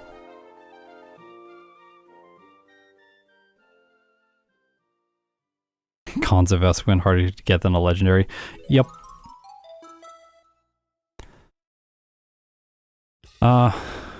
I'm gonna grab the extra 2 rare candies. I do not want to get stuck. And I got stuck yesterday, so I'm a little bit extra sensitive to the potential of getting stuck. Although, now that I think about it, I have Calm Mind, and I didn't have a good setup move yesterday with Mauville. Mauville. I always think it should have an H in its name, but it doesn't. Little bit tricky to time that.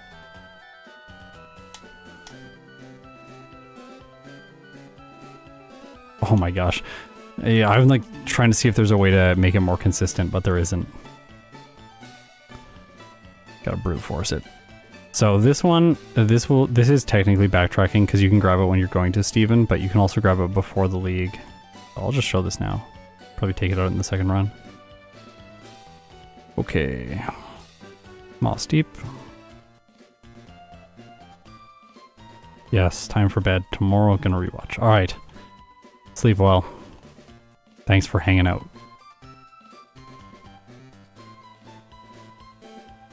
Oh my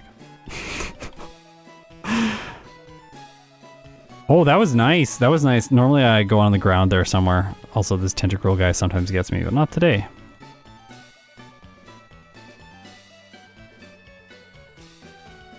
Okay, Wally.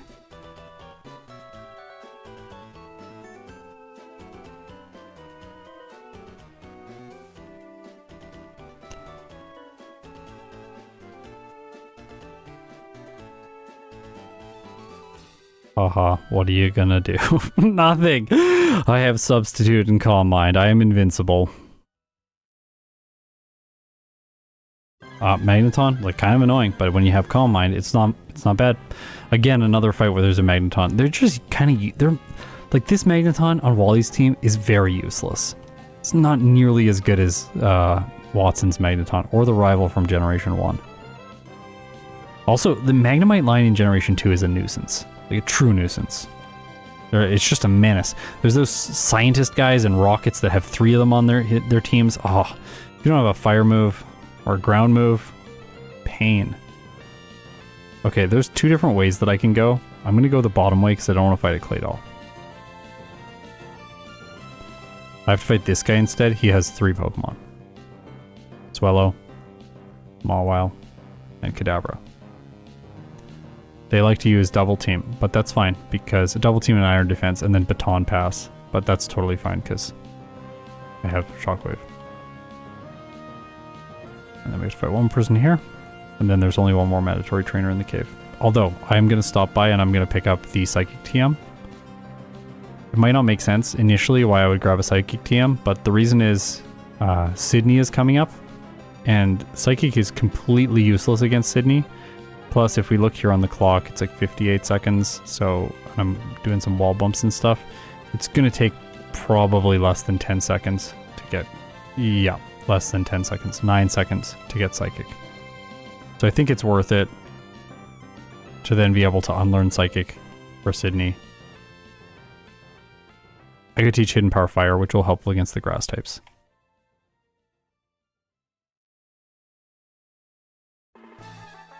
There's a dark type. I'll probably teach Hidden Power Fire now. Oh, I don't have one. Noted. Well, that's annoying. I don't have great PP restoring items, but I got Lepa Berries. We're okay. What's it called? Cacturne's just gonna be a little bit annoying here.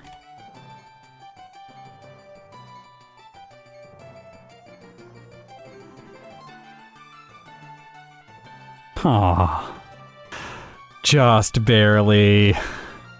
I might have the roll. Yeah, I do.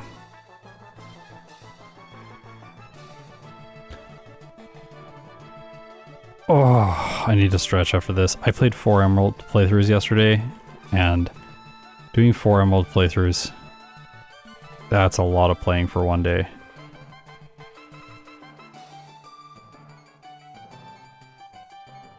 Oh, I'm gonna quickly say, but I love the blue color I was able to get on the background for Chimecho. I think it looks really good, especially like when contrasted with the pinky color for the psychic type. I think it looks really good. Very happy with it. Got some hidden powers. Where are you at?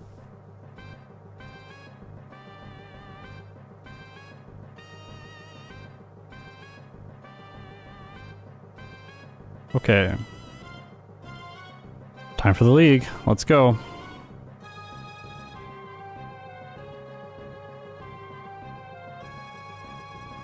Do all the trainers' Pelipers have Protect by default? I think so. I don't think there's one that doesn't have it. Maybe like a random person, but like everyone you regularly fight has Protect and they like to use it. This one is another Roaring Mighty Hyena, so you don't want to go past that amount of setup. Just 3. No! Okay, well we're okay. He's been sending out Pokemon that aren't the grass types second lately, and so I was anticipating the Crawdaunt. But of course he's not going to do that. Simple. I should have enough PP for Phoebe. I'm going to heal my health though, just in case. She is a ghost type specialist. I'll give her a tiny bit of respect. Even a save. Okay, Phoebe. So, substitute to counter Protect. It also blocks Curse, then Setup. I can actually just set up a lot here. Oh my gosh. It's just going to give me it free. Okay. Now we win. I'm going to Shockwave as much as possible. Save power on Hidden Power. Save PP on Hidden Power Fire. For the Glalie in the next battle. And there's the Dusclops has pressure. So it drains your PP faster.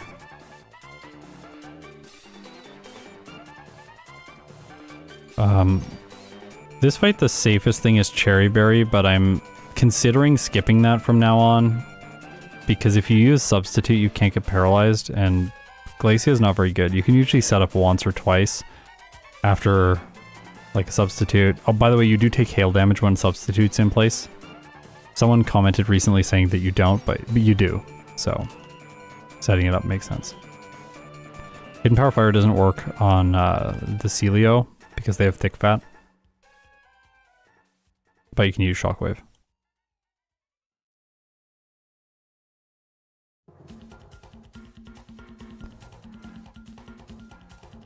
Okay, there we go, level 69, nice.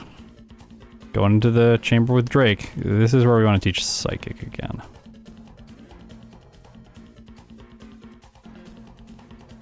Hidden Power Fire, no longer particularly useful, and now we can PP max. Sure. I can run the Cherry Berry here, I should be fine. The Shelgon at the beginning of the battle is not very good. The only reason it causes problems is if it drops your speed with Rock Tomb, but it can't do that if you have a substitute in place. So just outspeed. By the way, I'm faster than the fastest AI-controlled Pokemon in the game at this point. It is. Steven's Claydol is the fastest Pokemon. It's the weirdest thing. Yes, it is faster than the Salamence in this fight. I believe the Salamence is the second fastest Pokemon. But it's only got 132 speed. In Emerald, speed lowering natures are very good. Because we have like base 60 or 70 speed and we're faster than everything.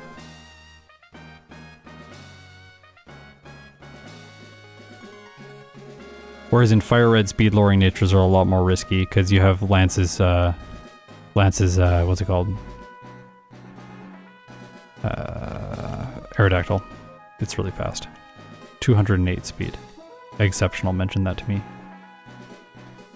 Yeah, it's over leveling. We get a badge boost for 10% more, or yeah, 10% more speed. And then on top of the badge boost, okay, we're gonna attack it now so that it doesn't water spout. Oh, crit! I didn't want a crit. Maybe if it'll toxic me, that would be good. Yes! Yes! Free! More, please! Yes! Oh my gosh, I'm gonna destroy Wallace now. Goodbye. You see how many toxics that thing used? Okay, Ludicolo, get deleted. Yeah, so satisfying.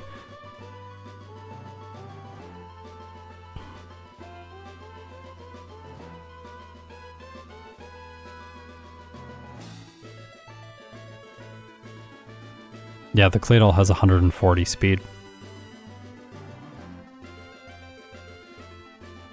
Yeah, we have badge boosts, we have EVs, and we have maxed IVs, or close to maxed IVs, and then we are also over leveled. So those are like the things that the player has as an advantage that makes their speed stat get kind of out of control. This is less of an issue in Platinum, but the Pokemon in Platinum are also quite slow. The fastest Pokemon is Garchomp with 150 speed. Also not very fast. Whereas like Fire Red's 208, like 58 points higher. Totally different game.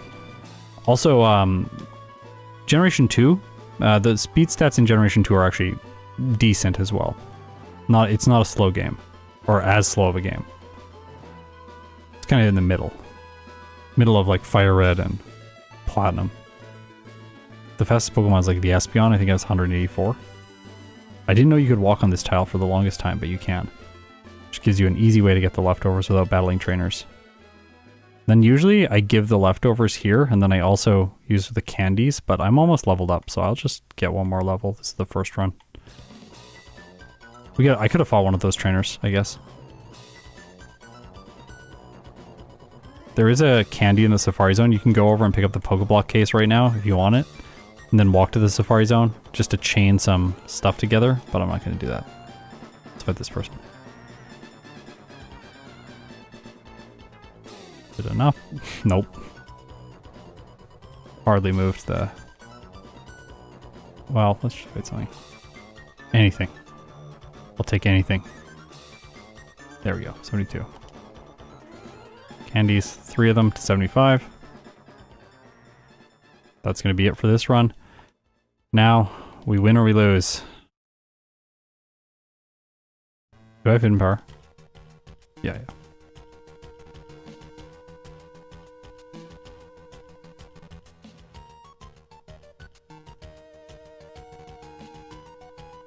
I'm not entirely sure what my moveset should be here.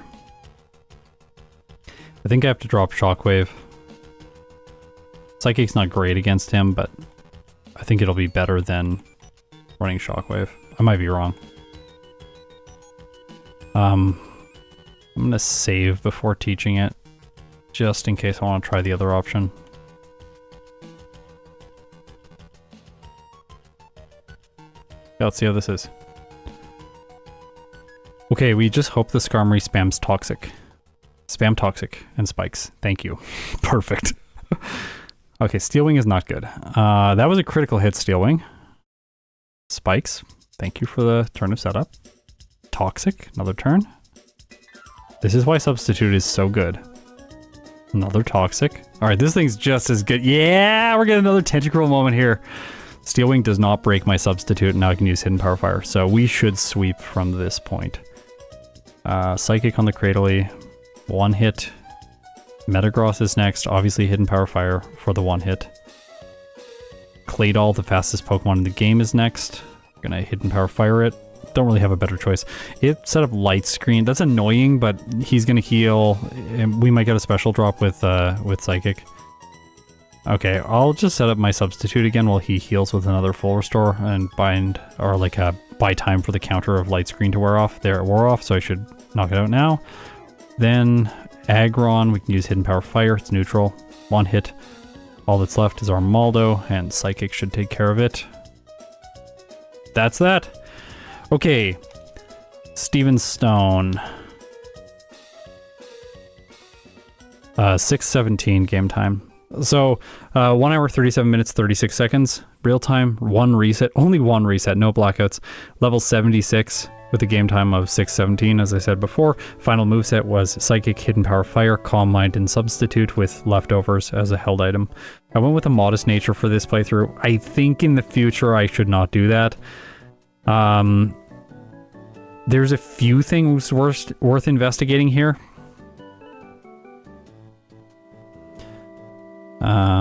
That's really not centered. Let's center that up. Okay, so let's look at the route. First of all, I'll just save everything. I don't know if I've showed this off. Yeah, we have this software working for Emerald now. I think I have. Chimecho. This is the second playthrough I've done with it. 137, 36. Like that. I'll save an extra copy just in case I modify stuff. So we're gonna look at, I want to look at Norman to see what my speed was. Oops, pressing all the wrong buttons.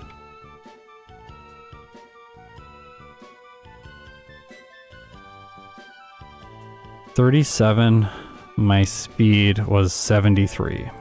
So if I was considering running a speed lowering nature. If I ran a speed lowering nature right now, I would lose like 16 speed, which would still be enough to move first against the clay doll at the end of the game. And I could use summer candies earlier to make sure that I would have it for the Salamence in the league. But overall, like if I could run a speed lowering nature, then I don't have to lower one of my defensive stats, and that would just make me feel a little bit more comfy. I think rash nature is going to be the way to go. Lower special defense, raise special attack, preserve physical attack for the early game. Because like, let's say my stat is 10, right? If I have a attack boosting nature, my attack stat is going to be 11 in the early game, and that will affect damage. If I can do one more damage with Wrap, it's going to make a huge difference to the early game and the speed. Because Chimecho bled most of its time in the early game just running back to the center healing because Wrap is so bad. The alternative there is like getting through the early game with just struggle. Like, fight trainers, deplete Wrap, fight a Silcoon in the forest, spam out all of Growl, fight everyone with struggle using potions to heal. I still refuse to believe that Claydol is faster than Skarmory. It is.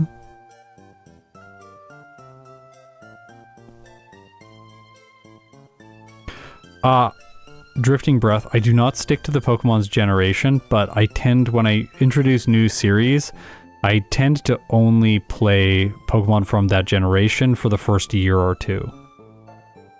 So like I've played Aerodactyl now in Hoenn. I don't know if I've played any other Pokemon from other generations in Hoenn yet, but yeah.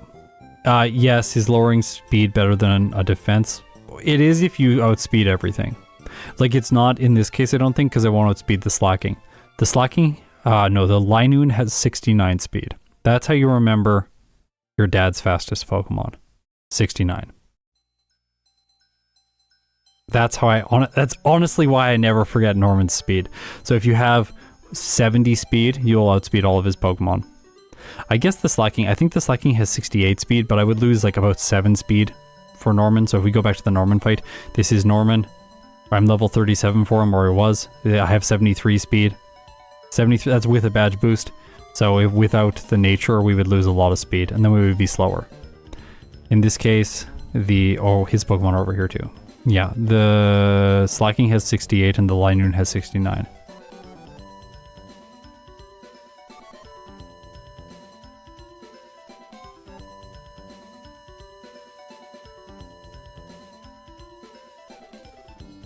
I don't know if you can get Aerodactyl in Hoenn. I intend to beat all of the games I am currently playing on the channel with every single species, including middle evolutions. I intend. That's my intention. There are some that are impossible, like Caterpie. I haven't fully decided what I'm going to do with them yet, but there are impossible Pokemon. They'll have to be ranked in some way. I will have to figure it out at some point, but other than that, I intend to play every game with every Pokemon.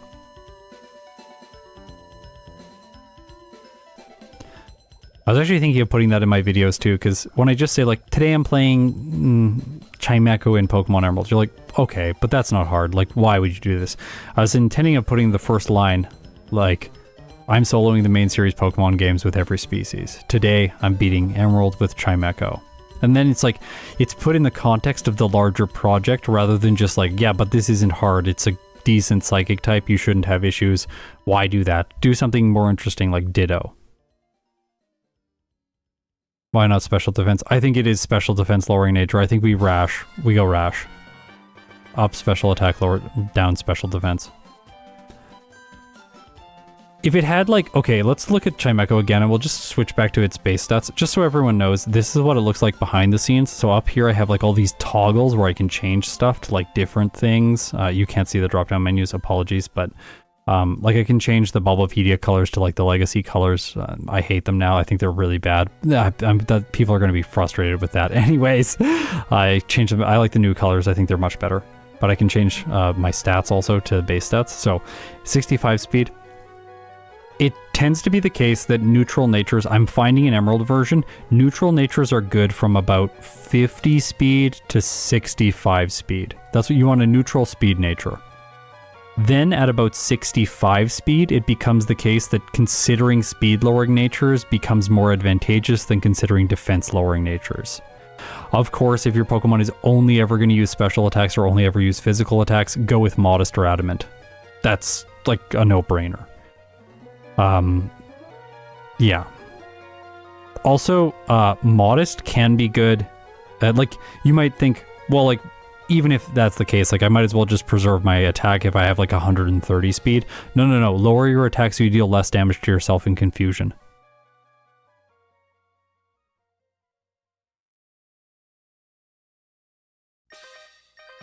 Yellow might not scream attack, but, the yellow is lighter, like the tealish color that the special attack is. So both of the attacking stats are lighter and both of the defensive stats are darker. If you grayscale this, you can still tell which one is which based on the shading.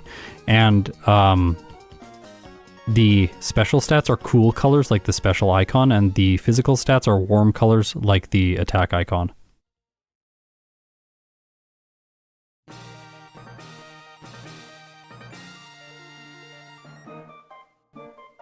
Okay, back to figuring out this run. What was my reset to? I don't remember where my reset was. Was it Maxi or something?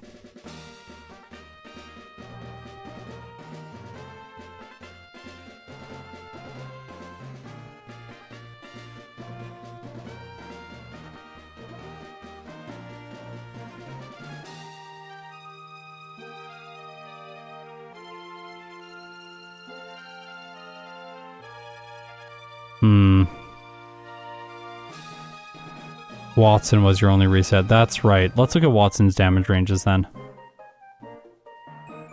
Up here, yes, this software records everything that I do. Up here, Watson, level 30. I did a lot of early game training. I outspeed everything on his team, and what is my speed? 55. So the fact that I level up mid-battle before the Magneton means that I outspeed the Manectric because it has 55 speed. Otherwise, I would tie it. Confusion is likely to one-shot. The Voltorb, 65%. Gonna one-hit the Electrike. There's a chance to 3-hit the Magneton. If we go up to level 33 for this, we get the guaranteed 2-shot or 3-shot on the Magneton. I went for Yawn. I don't know. Yawn is like... Maybe Yawn is not necessary if you go to 33. I could do more training around Watson, potentially. Let's check Skarmory's damage ranges in the fight against Steven. How much does Steel Wing do? 23 to 28% damage. So there is a chance that it will break my substitute in a single hit. I think I got very lucky against Steven.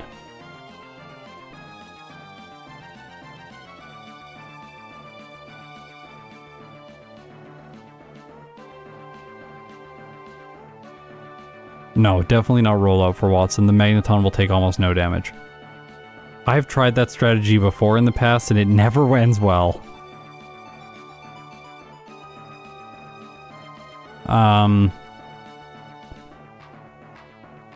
The fact that Steel Wing is dealing this amount of damage, this is why you don't lower your defense in these runs.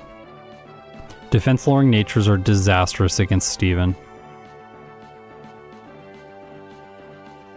The amount of damage Steel Wing does is concerning, but Aerial Ace doesn't do that much, and it also has like a good chance of spamming Toxic and Spikes. It really likes to poison you when you're not already poisoned. I can probably make it through this without being a higher level. I'm just wondering if we can, like, because we get one rare candy before Watson from the Trick House, like we could go to level 32 and then candy once to 33 for him. And then not have to spend too much time in the early game training. Because this run is really slowed down by how much early game training I did, excuse me.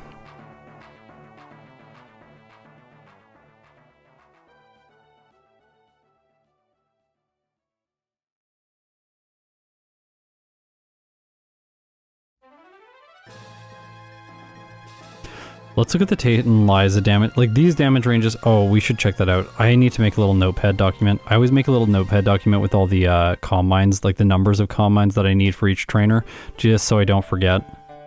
We should check that out after Tate and Liza. So we'll go systematically after we defeat Tate and Liza to every major trainer battle and calculate the number of comm mines that are needed so we don't over comm mine.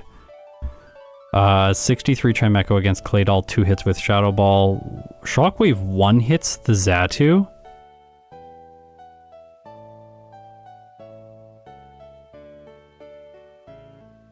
What did I turn 1? I turn 1 Substitute. That's a silly turn 1. I should just knock the Xatu out. Right? Look at how little damage the Claydol does to me. Ancient Power is trash, Psychic is trash. It can't do anything, just let it sit there. How much does Flamethrower do? Flamethrower does 9 to 11, so when if it gets like a damage increase from Sunny Day, it doesn't even do that much. The Lunatone is also awful against me. This fight is so easy. Shadow Ball is helpful just to speed things up, but we might not need it. Like how... Okay, so Shockwave is going to 3-hit the Lunatone, 2-hit the Soul Rock, and Psychic is going to 2-hit or 3-hit the Claydol. Like, that's fine. The reason I'm saying this with Shadow Ball is we can skip a bunch of trainers, and there's like it's a huge extension on the map to like go out of the way to get Shadow Ball. And if it's only speeding this fight up and we're not really gaining any advantage, because if we one-shot the Xatu, we can't be confused. So then we know we can run Chesto Berry to counter the Lunatone. If we know we can run Chesto Berry and we know Flamethrower doesn't do 25% damage, we're going to avoid the Earthquake on turn 1. Then on when the Soul Rock comes in, it's probably going to set up Sunny Day. If it takes time setting up Sunny Day, we can 2-shot with Shockwave. Or we can set up Substitute once, and then... I think Flamethrower plus 1 attack from the Claydol will break it, so it probably makes sense to just 2-shot with Shockwave. If the Lunatone comes out second, then we can set up Substitute.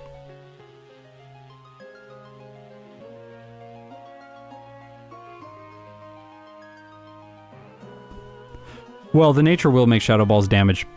Yeah, if we change our nature, so we can do that in this software. I can just go and change my nature from Modest to Rash, and then we'll see the damage ranges change. I'm about to do it. Watch the damage ranges. They're going to change. See? So, a little bit better, but still, I don't know. It just seems like we're going out of the way for something that's only marginally better. Like, Psychic 2-shots the Soul Rock, because its special defense is so low. Psychic is going to 2-shot the Lunatone.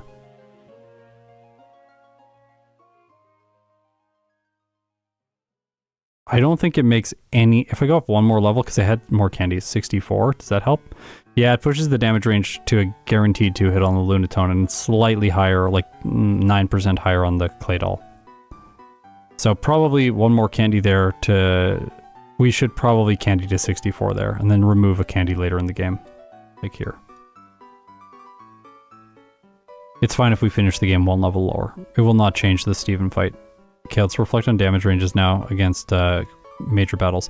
I always find it funny that right now in the software we have not yet highlighted Juan as a major battle. Fitting, we'll just leave him that way. Oh my gosh. So the fact that I'm so over leveled, I just one hit everything anyways without any setup. Literally no setup.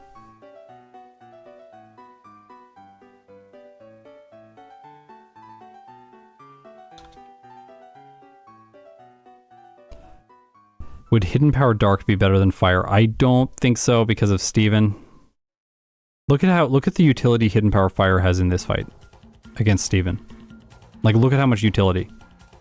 We're knocking the Skarmory, the Metagross, the Claydol, and the Aggron out with it. Now, if I take it away and we have Shockwave, what happens?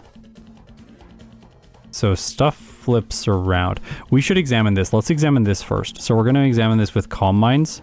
How many Calm Minds do we need to one-shot everything on Steven's team when we don't have Hidden Power Fire?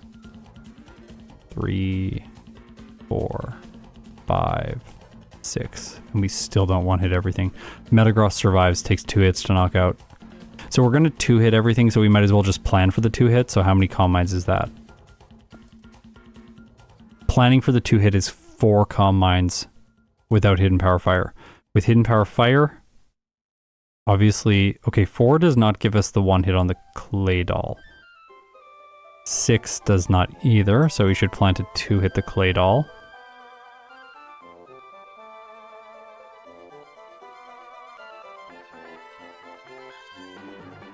The Aggron, okay, the Aggron is not very good. It might break our substitute, but we have Levitate, so it can't hit us with Earthquake, so it's only going to attack with Solar Beam, Dragon Claw, or Thunder, which we don't care about. They're all special, and we have high special defense. So we don't need to plan for the Aggron. We can just 2-shot it, that's fine. I guess we could lose if we got paralyzed by Thunder and got really unlucky. And then the Claydol literally only has Ancient Power against us, and it does 12 to 15% damage. That's not enough to make us sweat.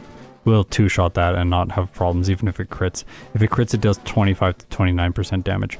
So with Hidden Power Fire, we get the 1-hit on the Metagross. Almost a guaranteed 1-hit on the Cradily, but I think that's good enough after 3 Calm Minds. 3 Calm Minds is not very many. Like, honestly, that means, well, we gotta preserve our health as much as possible, but 3 Calm Minds is pretty good.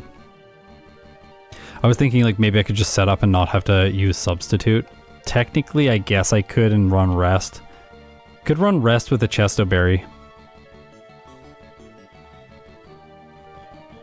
Then I'm gonna have to 2-hit more stuff. I don't think it's worth it. No, I won't. I just replace Substitute. Rest, Hidden Power, Calm Mind, Psychic. Chesto Berry. Beginning of the battle. Calm Mind 3 times. Let the Skarmory do whatever it wants. Rest once, sweep his team. I think it's actually better.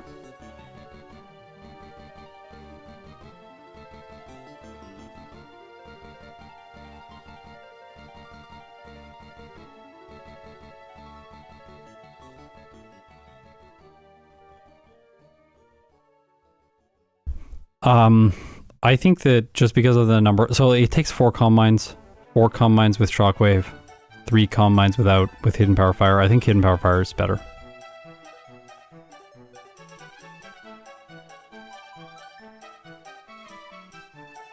Fire also helps us in other places. Sydney, how many Calm Minds here? 1. 1 Calm Mind, okay. Sydney has 1. Well, we should go and do Wally as well, just to be precise and to be exhaustive. Cool Trainer, Julie, no, Wally, where are you? You're in here. Fawn, Julie, where's Wally? Wally's here. Okay, well the Magneton, Psychic already is doing a lot. So we should just plan, I think 1 Calm Mind for Wally is enough. I do want to 1-hit the Magneton so it doesn't Supersonic me. Supersonic's annoying to deal with. Phoebe, her Pokemon are quite defensive.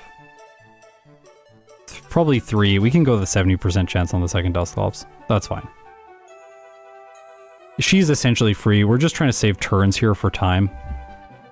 Like, if we two-shot this, then it's like we did 4. Oh, well, like, whatever. This first Dusclops is going to do nothing. Shadow Punch does 22 to 27% damage, so even if it does Shadow Punch us and break the substitute, we can just make a new one. It might roll worse damage ranges or continue trying using its 3 status moves. Glacia... one Calm Mind. 88% chance on the wall rain. That's good enough. If you watched my old content, you'll know that I used to be really exhaustive trying to make sure that every single damage range was like guaranteed, or like I had a very high percent chance to win. I don't do that anymore. I try and be as fast through the game as possible, so sometimes you're going to take gambles. In this case, it's not even really a gamble. I'll have substitute in place. So if I take damage, like, oh well. Also Surf, like its best move is Surf. 16 to 19% damage. Simple. Drake. Psychic. One Calm Mind gives guarantees on everything. It takes them from 2 hits to guarantees. I bet Wallace is 2. Probably 2. Maybe 3. 3 if we want to... 3 if we want to 2-shot the or 1-shot the Milotic. But 2 if we don't care. Okay, after 1, how much does 100% Water Spout... 100% Water Spout deals 28 to 34% damage after a single Calm Mind. After 2 Calm Minds, Water Spout deals 21 to 25% damage. If it crits, I lose. I'm just seeing if I can not substitute. I don't think I have to substitute. I think I do... Okay, so like 25 plus... What was the other number? The other number was 34. 25 plus 34. Okay. The Milotic cannot knock me out. The only way I lose is if it freezes me, but Surf has the better damage range, so it's probably going to Surf or Toxic. It'll actually probably Toxic me. But that's fine. So 2 Calm Minds for Wallace, don't set up substitute. No sub.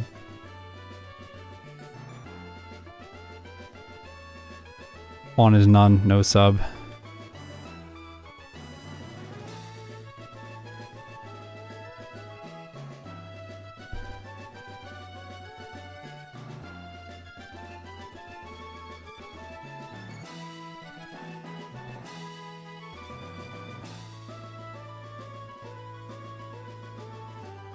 Okay.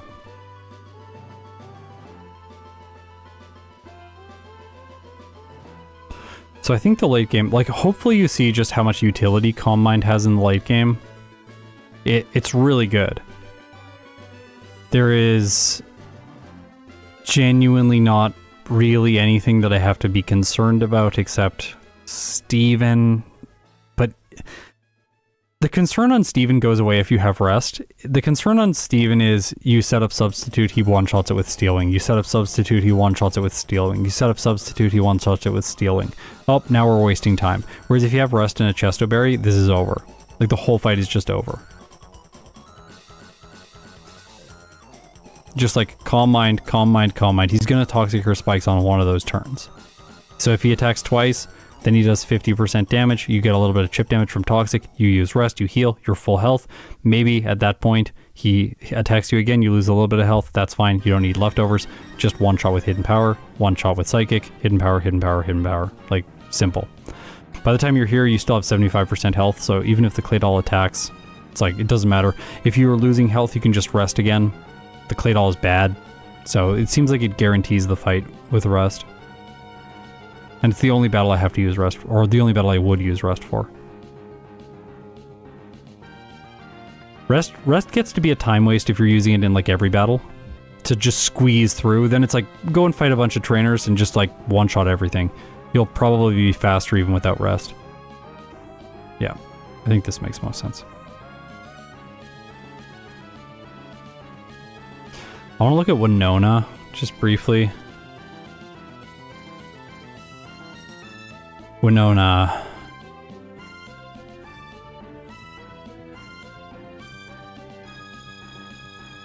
Okay, so I 2 hit the Tropius, 1 hit the Pelipper. Yeah, obviously. I got a lucky roll there actually with the Hidden Power Fire on the Skarmory. I one-shot it. I thought like, oh, maybe I'll always do that. No, 29%. Or almost 30%. Then 2-shot the Altaria. This'll be fine. Yeah, this'll be fine. Hidden Power Fire helps here.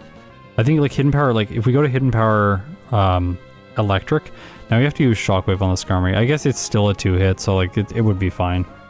It's not the worst thing in the world. Hidden Power Dark does speed up the Tate and Liza fight.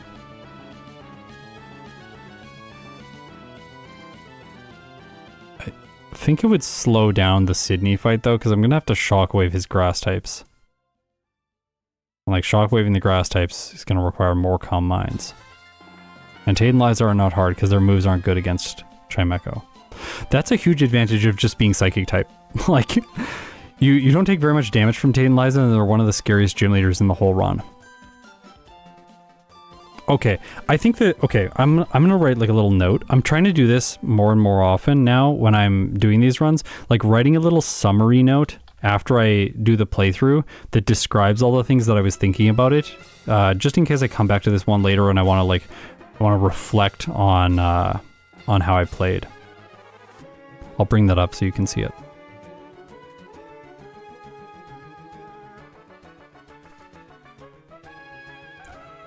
Watch this amazing transition. This is the production quality that you expect here.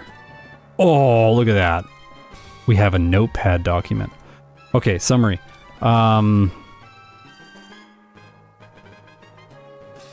Speed lowering, nature, means, Normans, slacking, moves first.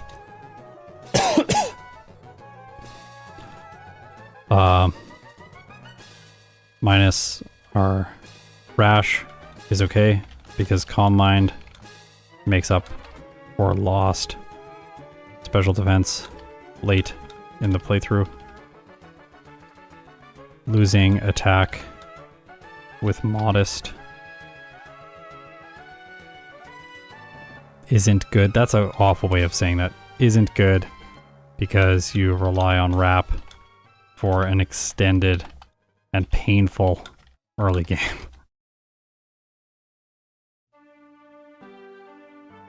I gotta make a website at some point and post all my tier lists and these notes on that website so other people, and like make a forum and then other people can contribute stuff.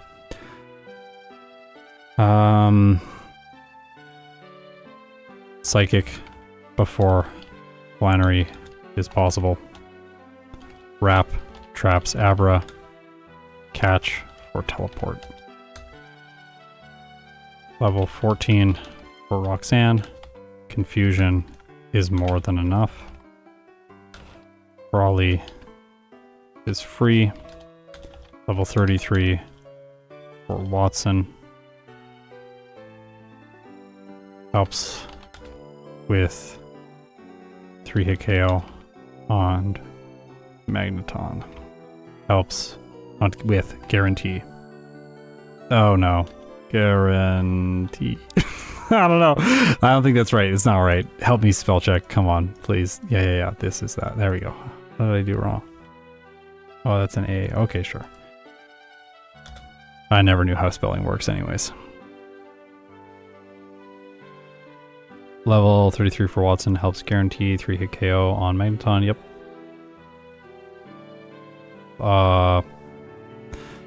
Flannery. I'm going to check with the rash nature to make sure that Flannery does not one-hit now with the overheat. If overheat one-hits, then rash nature might be scary. It does not one-hit. Nowhere close.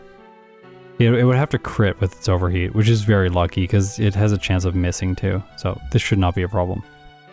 I guess it could be a problem if both the Camerupt and the Torkoal go for overheat back-to-back. But I can run a berry. I can run an Oran berry. It's a hilarious berry, but it'll mean that with the best possible damage ranges, they still shouldn't get me 48 plus 58. Never do math without a calculator live on stream. That's 106 health. What's my HP? It's 104. Okay. The percentages are rounding, so we're gonna get KO'd. But with an Oran berry, we won't. So Flannery. Oran berry. Simple. Oran berry. I guess level 35. I'll just note that just in case. Oh, I don't have the notes up. Sorry. There we go. From here, things are very easy. Tate and Liza do not. Tate and Liza are not a threat. Shadow Ball isn't needed. Psychic and Shockwave are enough. Targeting Order. Xatu. Lunatone or Soul Rock played all last.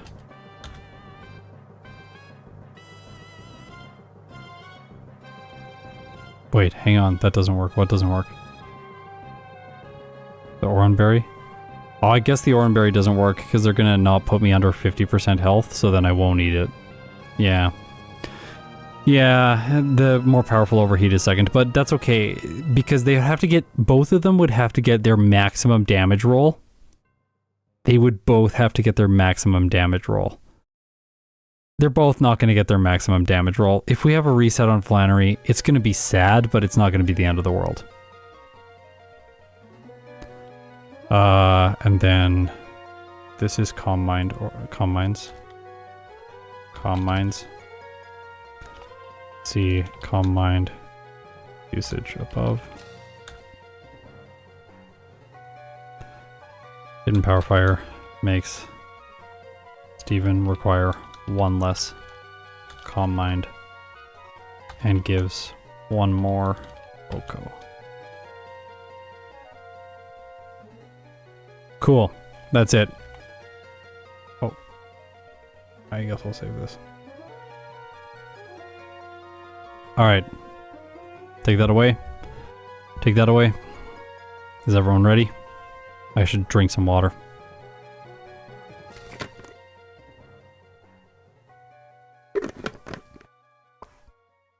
I guess I'll show how this... I'm still recording a movie. That's really embarrassing. The movie of, like, the playthrough. So I'll show how all this works. I reset the cartridge. Then once I get here, clear the save file. I get back to this screen. I clear the timer and the reset counter. Usually I'd break my recording here if I was doing regular playthroughs, but I don't have to do this in this case. Then I'm going to make sure that everything's set up and configured correctly in my software. So I have encounters on for the first routes of the game. We are running a modest nature right now, which I'll change to Rash. And then we got Hidden Power Fire, Levitate as ability. My Pokemon's gender is going to be female. Colors are all correct. We don't want to change, we want to change stats back to automatic so that they change throughout the playthrough and don't just show us the base stats the entire time. Don't look down here. I'll just change that screen as fast as possible. Okay, yeah, let's get the, I gotta get the routing software recording a new route so that we can get all the exact damage ranges, because I'm gonna run into 1 or 2 spinning trainers that'll be different. So when I'm doing these videos and I'm reading out a damage range, I'm reading out the damage range from the route file of the run that I played. That way I know that it's the precise damage range rather than just like, well, it's, I calculated it on Showdown for like the previous playthrough and now I'm just reading it out. Like it's probably 85%. Like that's really inaccurate. So I'm not doing that. Okay, got my Rash Nature Chimecho queued up there. Now we're ready to go. We start the recording in the replay recording. So they have that. Then I can replay this at any point. This is Chimecho 3. Chimecho 3, let's do it.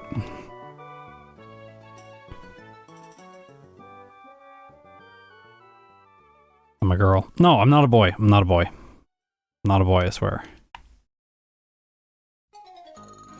Definitely don't want to be a boy. Female character is going to talk to me too much. I don't know why they do that. That seems so weird. Like, make the female character chatty. Like, I guess, but... why not just give them the same dialogue? That seems like it would take less time.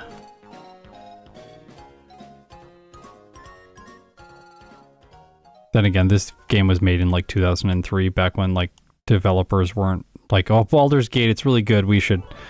We can't expect that from our next AAA title that you're going to pay $80 for. Okay.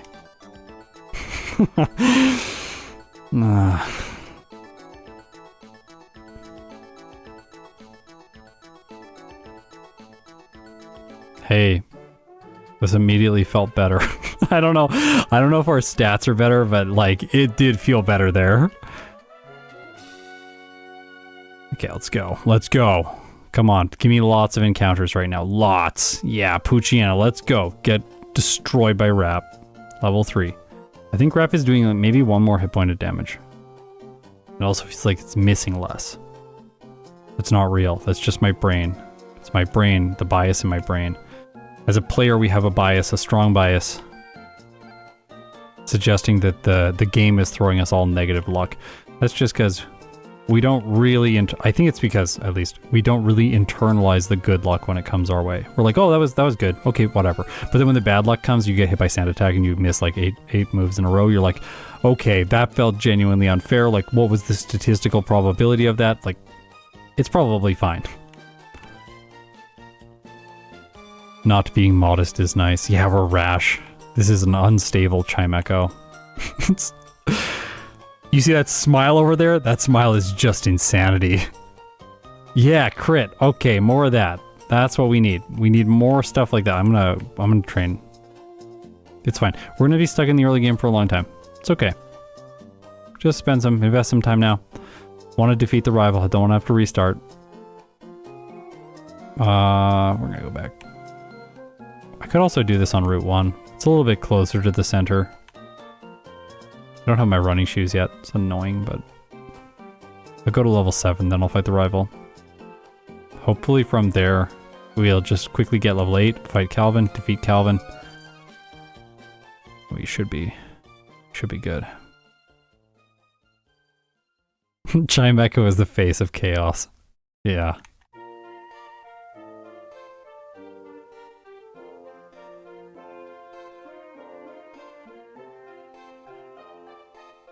Alright. Heal again.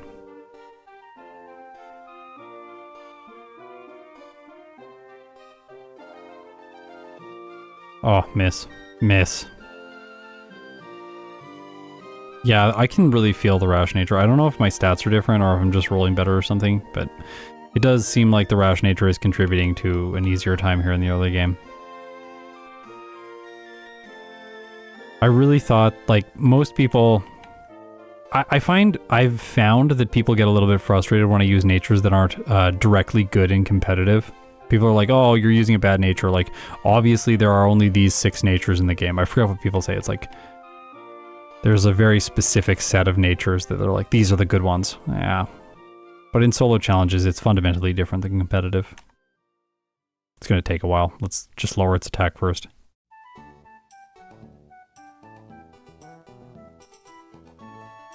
Yeah, like the stream. Ring the Chimecho. Make me happy. 70,000 subscribers. Oh my gosh. Just barely got by the rival. It's good I trained to level 7. I'm happy I did now. Heal now. Fight Pokemon on the way back. Or on the way back up, I mean.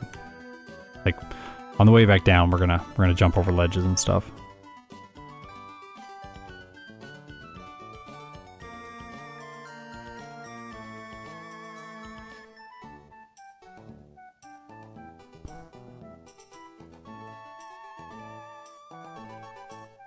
Yeah, Gen 1 Tauros is quite bad. It has slow growth rate. Like, not, like, quite bad when considered as, like, with how good its stats should be. The growth rate really does hold it back. That's a comparison I should do. I should do a comparison of, like, base stats and how they stack up against all the other base stats, and then compare, like, if the ranking of, like, how far off of the ranking of the base stats is the Pokemon in terms of its actual placement from the solo challenge. That door was really hard. Because, like, a Pokemon like Tauros is probably, like, quite significantly removed from where its base stats suggest it should be. Whereas a Pokemon like Poliwag is going to be, like, dramatically ahead of where its base stats suggest it should be. Modest, Adamant, Timid, Jolly. Yeah, probably those. I think those. I think occasionally Quiet gets mentioned because there are some Pokemon that you want to be slow. Like a Slowpoke or something. It's like, yeah, it would just, like, lower its speed. It's not going to go first anyway. Or your Trick Rooming or something.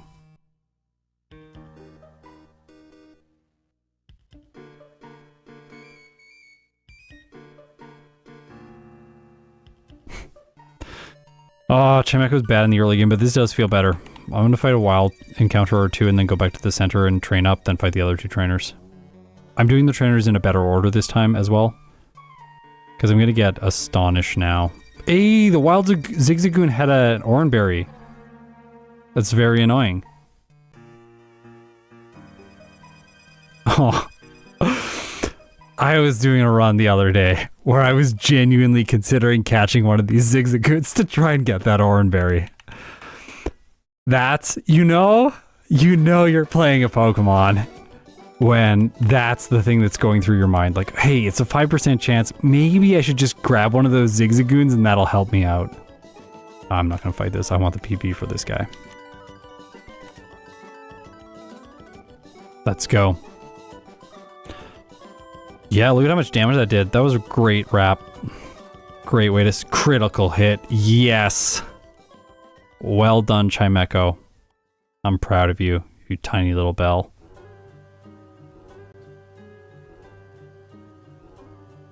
Oh. We're good. Maybe a Pokemon? Yeah.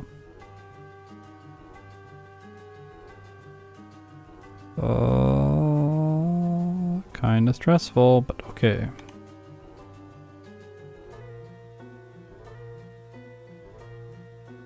I'm not gonna buy repels. Last time I bought repels, I think it's a mistake.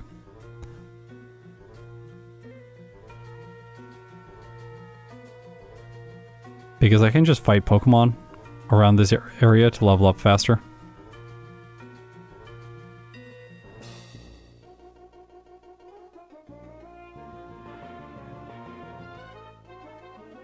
Like lower special attack, raise special defense. Thinking about that breaks my mind. Like, why would you ever do that? But I get that there's going to be a place for it. No, don't fight this guy. Yeah, no. Fight him later. Come back. Get these just in case. I can get those instead of antidotes. That does help with saving money. Will there be a daily December this year? Yep. I think there will be a daily December every year as long as I continue doing this. I'm not going to make that promise, but that's like right now in my brain, that is where I think it's at. I don't think that I'll change it. It's fun. Like I think it's a fun thing to build towards at the end of the year. And hopefully for people who really like the channel, it's like a chance to just be like, oh, every day I get a Pokemon challenge. That's fun. So, yeah, there should be one this year. We've been planning for it all year, so it's like the whole year was synergized around the fact that like the early 6 months, a lot of software development, that sort of thing. Then later 6 months, it's a lot of like, please, rap damage. Give me the rap damage. Yes, yes. Well, I don't want to go on the beach and run into the guy with the bide C dot. No thanks. I'm gonna go fight him now that I've healed, but. Oh, well, there's an antidote. Cool. I used to pick that one up.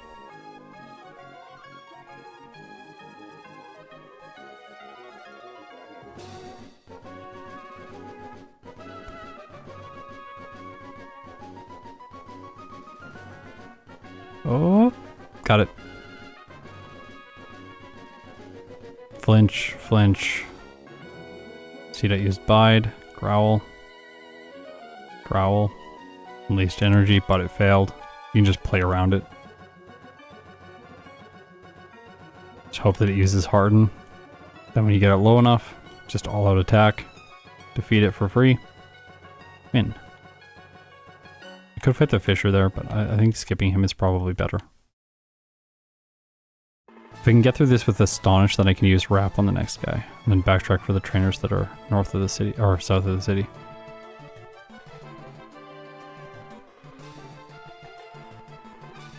Yeah. Okay, I'm glad that people enjoy it. There were some comments that are like, this is too many videos, like I can't watch everything. That's also fine. Like, I don't expect you to watch all of my videos. If you want to skip one, that's fine. You can come back to it later in the year when you do have time, and then you're like, oh, I have like a couple days where I got nothing to do. I want to put on some stuff. Well, you got a whole bunch of stuff from December that you can catch up on. That's kind of how I thought about it. Come on. Let's not get sand attacked early into this battle. This is looking good. Yeah, this looks very good.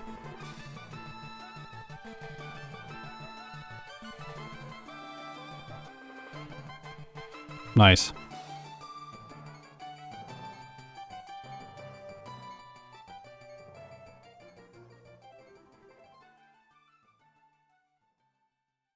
Oh yeah, I don't have repels. That's fine. I can actually probably take this out. I don't want to catch it because then I'll have to do the double battle on the bridge. I'll catch it later. The double battles just don't start if you don't have 2 Pokemon.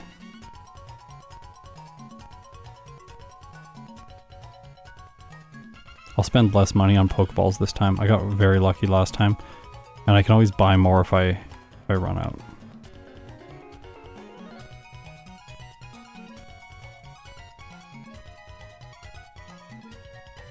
It's rough trying to keep up with that in finals last year, yeah.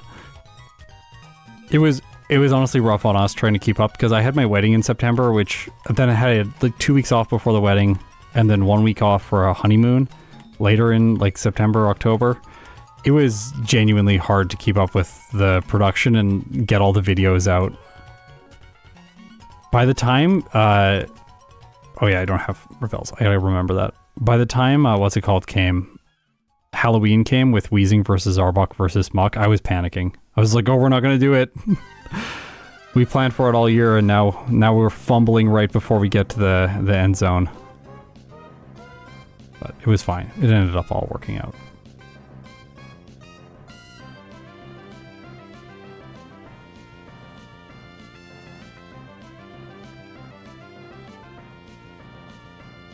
Gotcha. So fighting Pokemon here has the advantage of I will eventually run into an Abra, which is going to help my routing. Speed everything up.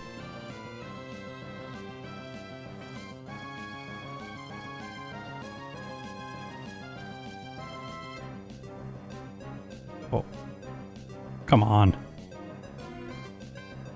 Fine.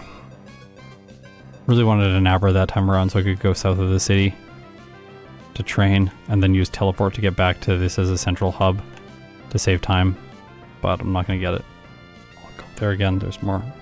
The grass is more dense around that guy. And I don't want to fight the guy with the Nincada. Not yet. I'll fight him on the second way through. About second time through. Come on. Wrap your beam bad again. Don't be bad.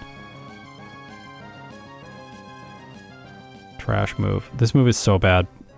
It's getting me again. Oh. Where's my Abra? It's 10%. It's not that rare. He's Whismur. Oh, careful. Abra, please. Fine.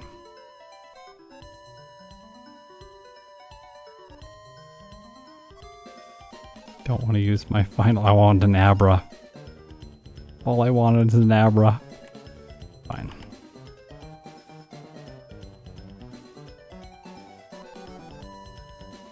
It's like Constrict, I know.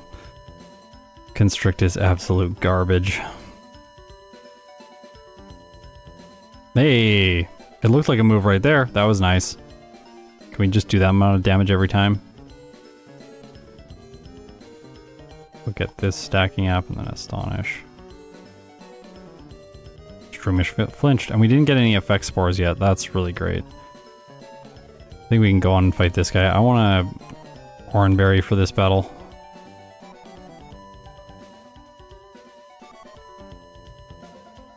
Just because he has the full restore. Yeah, Scott wants an Abra for Christmas, that's true. Can I get an Abra, please? Hey, I got a crit! Alright, I'll take that. That's fine. Good enough. Good enough for me. Should I beat this guy? Sure. Oh, he's got Magikarp. Ah, the feeling when you fight a person that has Magikarp.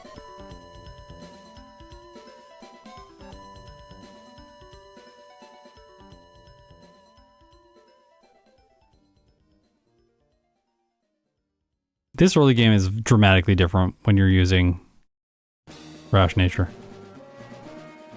It was so painful last time. It's not that bad now. Come on. Please. An Abra. Can I have an Abra before Roxanne? I just want an Abra before Roxanne. That's all I want. One Abra. I'm not gonna get it. I'm not gonna get it. What's my goal? I think if I could get sub 130, I would be quite happy now. The first run did not go as well as I was hoping it to, so I'm like, my expectations, I think, for where I'm gonna end up in the tier list has been tempered since then. Now things go fast.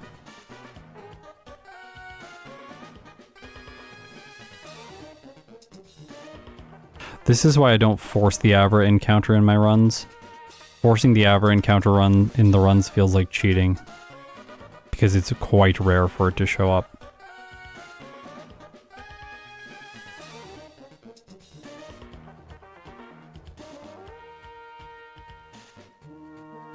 I don't need to heal. She was so bad last time. There, if I crit, I can one hit. Yeah, I crit it. Oh my gosh. So if I crit, that was my only chance to 2-hit. But like, of course she's going to use potions and stuff, so it'll be fine though. Yep.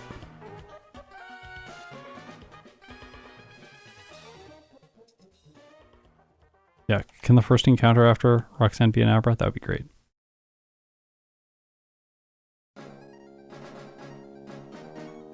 No. If we can't one hit with, what's it called? Well, I want to fight this guy. If we can't one hit with confusion, we're just going to run away. Because we want takedown.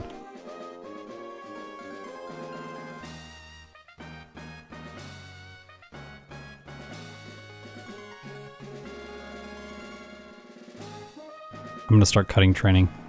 I don't need it for Brawly. I need it for Watson, and I can fight people around his gym on the routes that I normally bump into by accident. That experience will be both more efficient than this.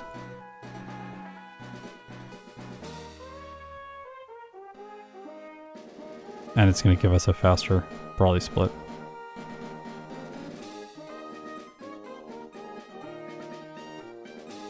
I don't think I'm getting the Abra today. That's fine. Not the end of the world.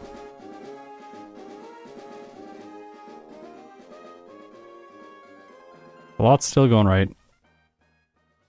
I had a much easier early game this time.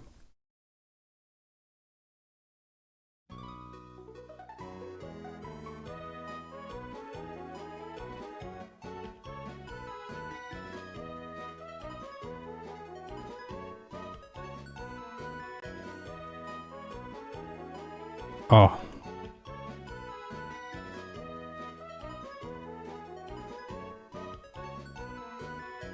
No, don't do that. You get healed after you talking to the president. I gotta get some of these. And then some of these, but I don't want to buy too many. I think that should be enough. I don't think I need to fight him. Oh, oh no, I didn't catch an Abra. Just thinking about it a lot.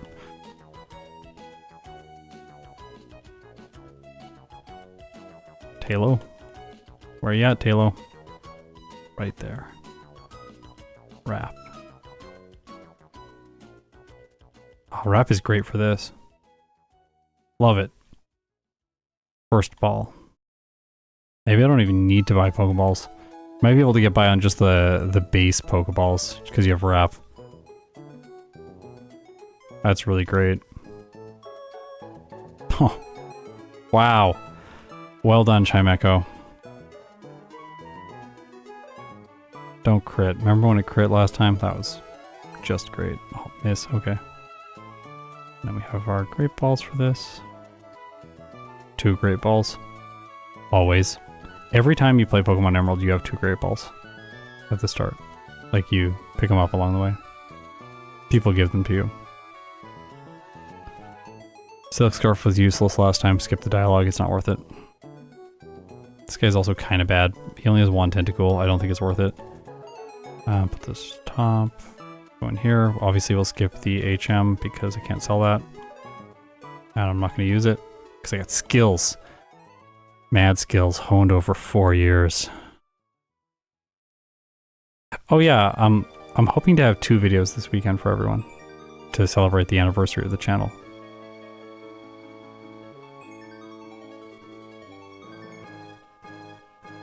So, whew, I don't, the rappel running out there almost made me bump into that guy. I was a little bit concerned.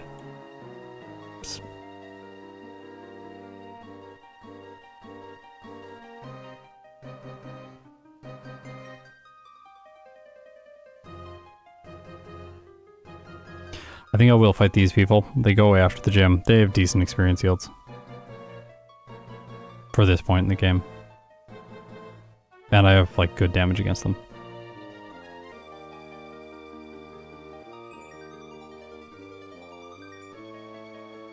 Channelversary, that's right. 4 years. Crushing Pokemon games for 4 years, and I still haven't completed a single one for a tier list. I gotta catch up. We gotta finish Yellow next year.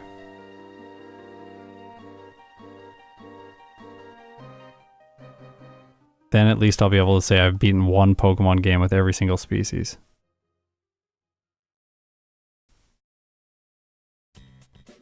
Or I've attempted every single game with every species. Okay. Those are the trainers in the gym. Brawly is simple. I'm not going to save.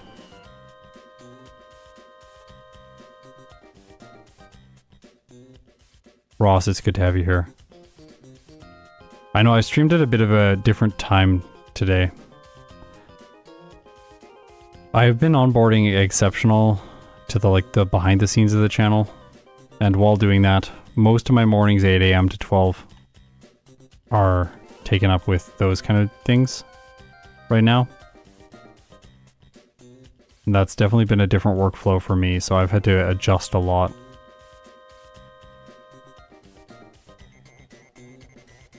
I don't need the heart scale. Don't pick up the heart scale. Just wasting time.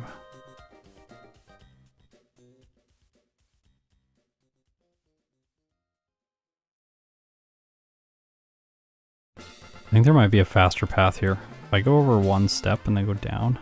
Oh, this is a double battle, but I don't have any HM users because I deposited them for the other training. Ah, genius. Totally intended. That was not a mistake. But that is a faster way to get down there. Slightly less steps than the way I was doing it before. I'll pick up the Great Ball here. So I can sell it. Okay. No, I don't need Uproar. Last time we didn't even use it once. It's there.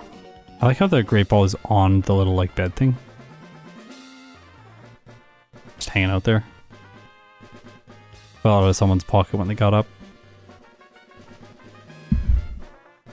Alright, I gotta lean back. I'm like, my neck is getting tense. I'm gonna need a massage after this. All the rap really tightened me up.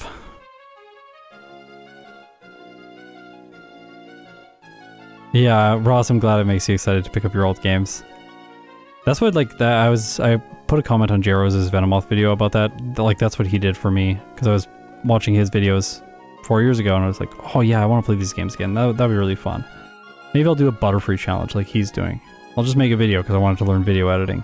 And now, look at me. I'm here. Oh, we won't have to go into the museum again this time. That's nice. I had to pay for admission twice.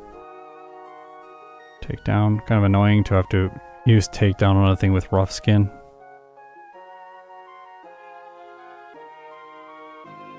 What else would I do though? Nothing. I'm a Chimecho in the early game. We haven't got good yet. But we're going to.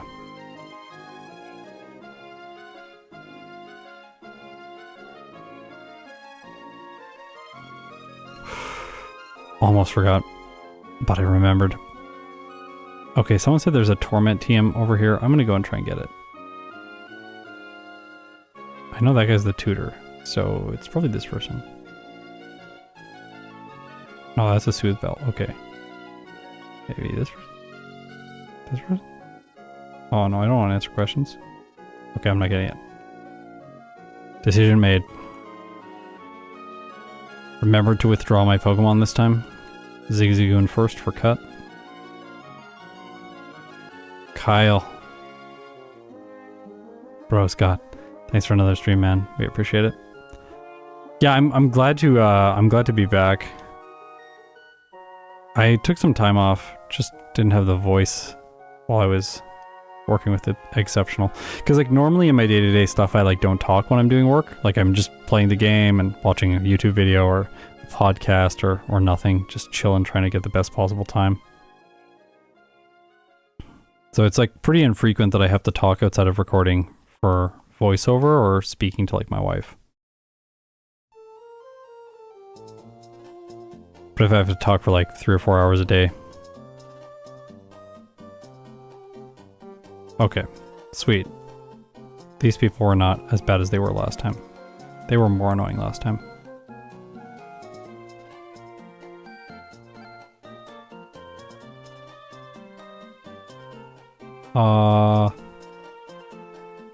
I will still learn Yawn in the place of Rap, because I hate Rap. And Yawn is a sleep-inducing move, which makes me happy.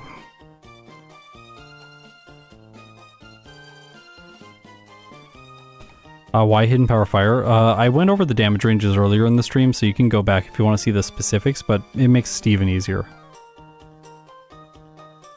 The end game is quite difficult without Hidden Power Fire if you don't have a good move against Steven's Pokemon, and you can do it with Shockwave Psychic, but it takes slightly more turns, and that felt more risky. So I decided against it. Go back now and heal. I think 1 back to heal. Oh yeah, Yawn is 100% accurate. That's a good point. That's it. That's like an interesting way to balance it. It takes 2 turns.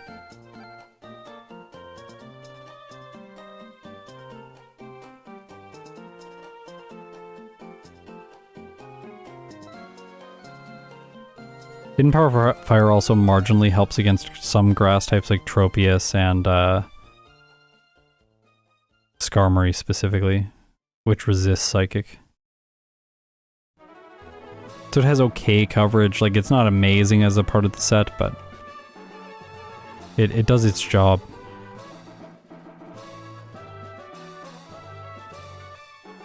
Yeah, I'm gonna grab the rare candy in the trick house. Because I want experience for Watson anyways. We were targeting level 33 this time if possible. 30 is, like, you can do it at 30, but it's not amazing.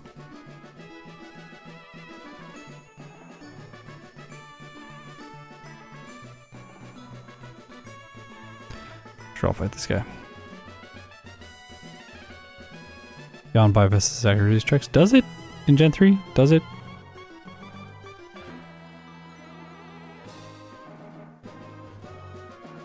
Just in case. Don't want to get messed up here, but we do have Levitate. So it can't mudshot us. Did it go for Bide? It did go for Bide, yeah. Alright.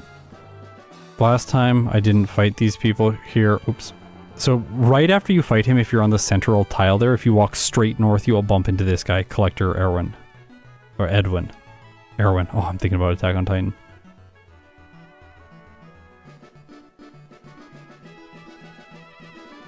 Yeah, this is the only trick house we do. The other ones just waste time. I have done the hard rock trick house before for, I think it was Reggie Rock. But that's the only other one I've done. We want to save as much time as possible. Okay, I have more confusion because I did that one backtrack to Slateport City this time. Oh, I guess I'm going to fight this guy, so then I'll have less. I'm just trying to think if I need to Mauville Center right away, and I think I do. Maybe I fight Wally first and then Center? Or fight the... I'm going to go north of the city and fight the person with the Roselia and then the person with the Sandshrew with my last 2 PP. Oh, you know what I forgot? I forgot the Harbor Mail. I don't have Abra. That's unfortunate. It's always going to be something.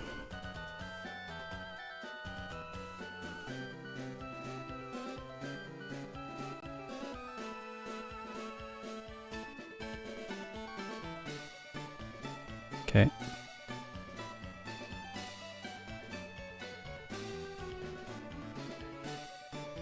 Now, one thing I could do to get levels and to not have to buy repels. I have very rarely done this.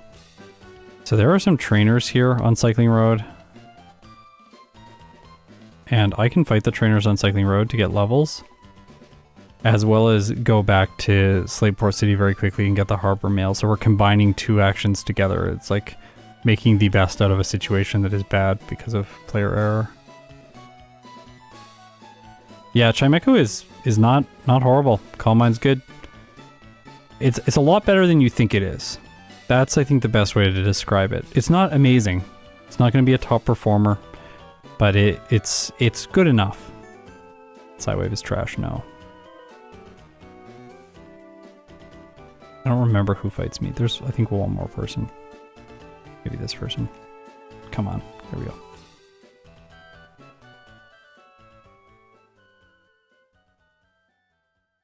Venusaur would be like a huge pet. Imagine that thing.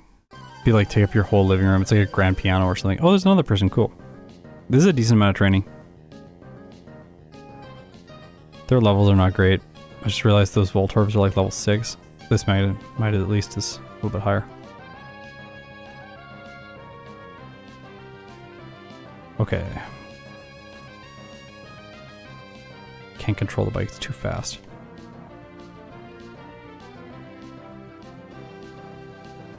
Someone said the tent. Is this a tent? No! I don't want to talk to you. Get out of my way. Torment? Torment? Torment. Sweet. One more high-priced item that I can sell. Let's forget that. Then we can get back up without needing repels.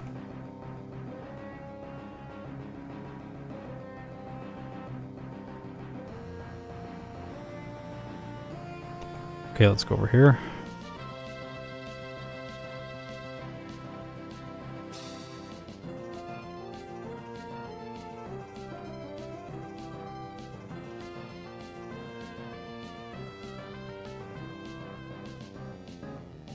Yeah, 0 bumps on Cycling Road. That's like its own challenge. Like do that on 4 times speed. That'd be very challenging. Oh my gosh. Mach bike. Impossible. No one can do that. I don't believe it. I'm not serious. I'm sure someone could do it eventually, but definitely doesn't sound fun. Okay, now we have 6 confusions. I have an ether, so I should just use that because we can use lava berries later on and avoid sender trips. I will continue my training.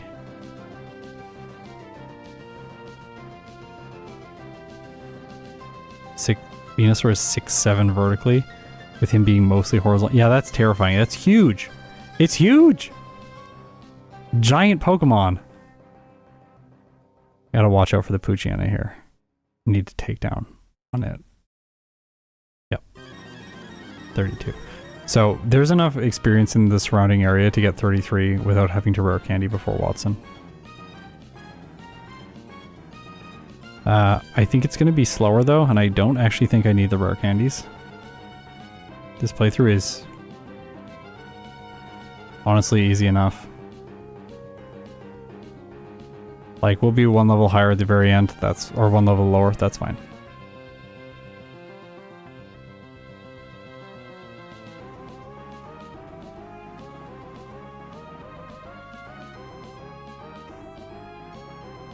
Probably should have fought the 2 people there with Illumize and... Oh, what's the other one called? I don't remember. Cherry Berry. Okay, let's go. Watson.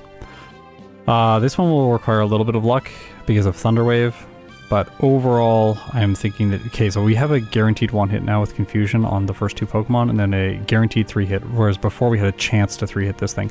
So I'm not going to use Yawn this time, which will knock it out faster. I have full health now for the Manectric. This is looking much better. I think we have eliminated the 1 reset that I had last time. Provided we get decent luck here, because he's Super Potioning 3 times. It's a lot, but we got him. First attempt. Watson. This might be a 0 reset playthrough then.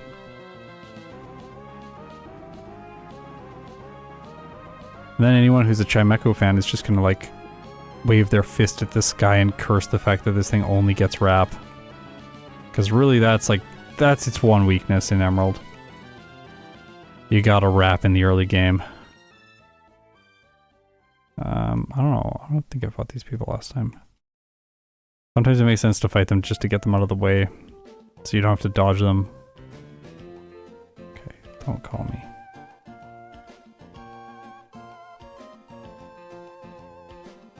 Yeah, Steven, the post-game fight is that's when I stopped the timer, when I beat Steven in the post-game. So we have to account for him. If it was just a Wallace, then Hidden Power Fire would not be necessary at all. I think this guy has decent experience yields if you want to train. Because he's got a Whalmer and a Makuhita. Okay. 3 Pokemon too. Get Secret Power, so I can buy Hidden Power TMs. I'll need at least 2. That person's also nice to battle, to get out of the way. Getting a lot better at dodging the spinning trainers because I know how long, or roughly how long I need to wait before I'll just get by when I move. So make a little pause, then I move. It's getting easier.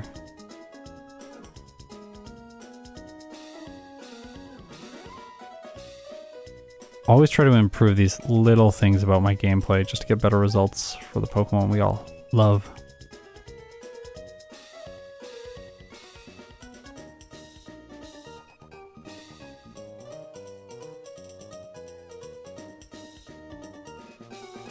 The accidental Soothe Bell. Oops. Guess we'll sell those one at a time.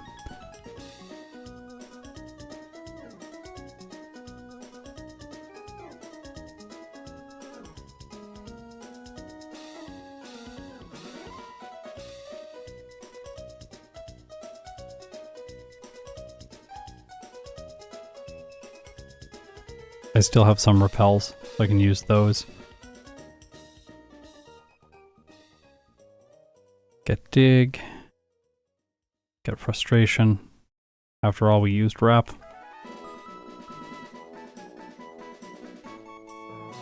The most nutritious berry.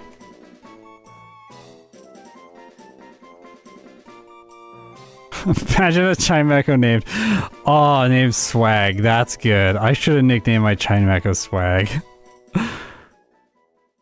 It's the perfect name. I can't... Oh, yeah, that's perfect.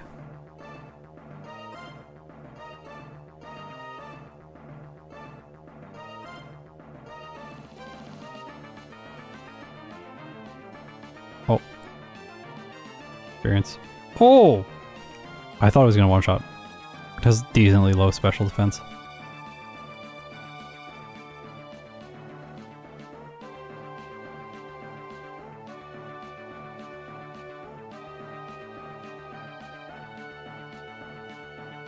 Let's go, Zangoose. I forgot your name earlier. Now you're nothing to me. I'm not going to go back and smash the rock. I think it's going to take roughly the same amount of time as fighting her. And I might as well just get the experience and have a chance to reorder my moves.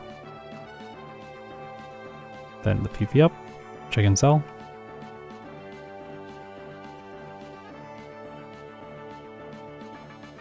Through this area again.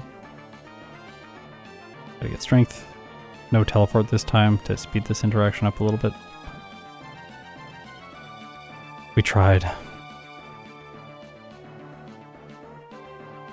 Yeah, you don't have to talk to the scientist guy, you can just skip him. He gives you a repeat balls, I think 2 repeat balls, which are obviously useless in this.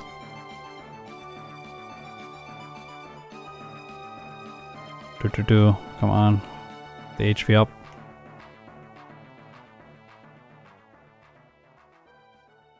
When you line up here, you like basically have a perfect path back as long as you fought that guy. And then sometimes this person gets me, but she didn't today. Good.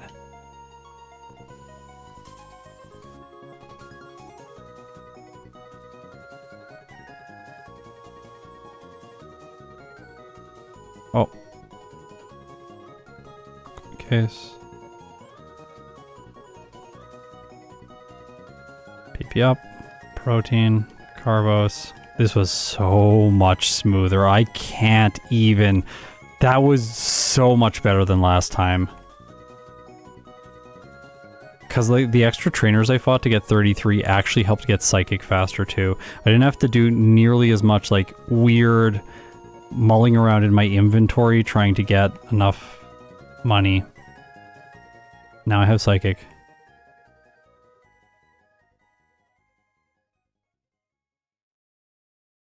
I like basically didn't use confusion after I got psychic last time, so. There's also a bunch of PP ups and stuff. Oops. Should not have taught that to the Meryl.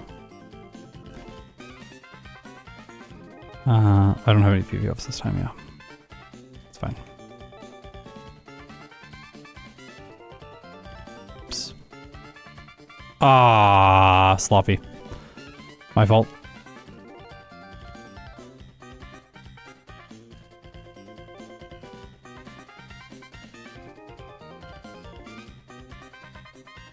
I want to see someone there. Come on. It's been a while. Only in the Milotic run from like last year did we see someone. The camper. I want to see the hiker.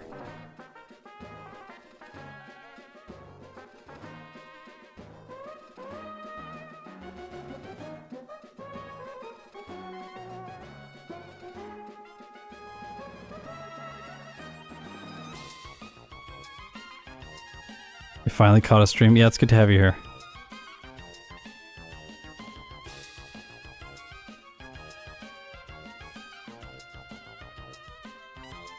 I feel like a Pokemon that had teleport is like the best Pokemon. Like Fly takes time, you gotta sit on it, but teleport, that's amazing. Even if I could only go to one location, but I could set the location that I could teleport to at any given time, I think teleport. That's like just like an Abra or something. Abra's pretty cute too. Alakazam's kind of freaky. I think if I had an Alakazam in my room at night, I'd be a little bit worried, but with an Abra, it's like, it's okay.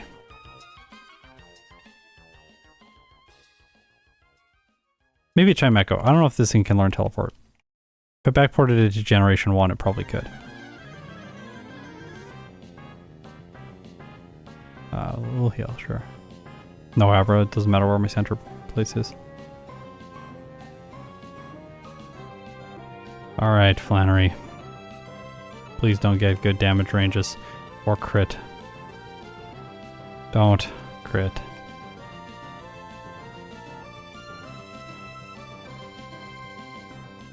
Oranberry doesn't help. It's wasted time to open the inventory. Okay, see ya, Annie. Have fun at Speedrunner's stream. That sounds fun. Okay, heal well. Nope. 2 hit the camera up. Oh, it just tackles. Ha ha ha. Oh my gosh, it's such a bad Pokemon. Oh, and the Torkoal Sunny Days because it sees it doesn't have enough damage. So this fight was never an issue. Got it. Yeah, I still have Astonished because I don't have anything else to put in its place. I'm basically just running Psychic and Shockwave at the current moment.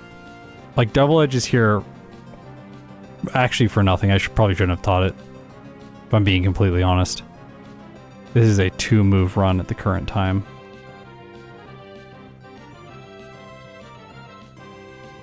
I fought her.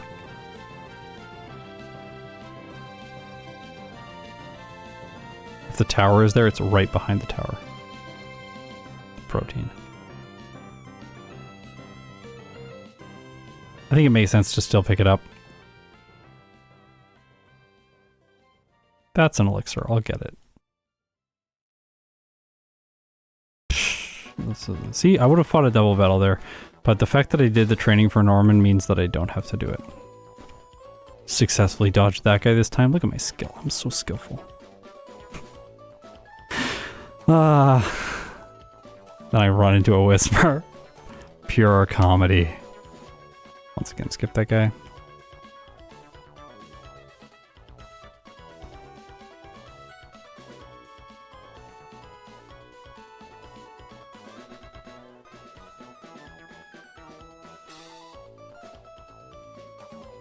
By the way, once you have surf, there's a PP up across that pond. That was clean. Oh my gosh. It was either double edge or takedown, and of course double edge is better. So it's not really my choice, but I was forced into it. Yeah, does anyone know why it gets double edge? That's a good question. Why does it get double edge? Is it like the little tassel thing on it? Is that, if the tassel is made out of a metallic thing, if it's metallic, it should be a steel type. It's gonna drive me crazy thinking about that. Why isn't it just a steel type? Why isn't Gyarados a dragon type? Ah! Alright.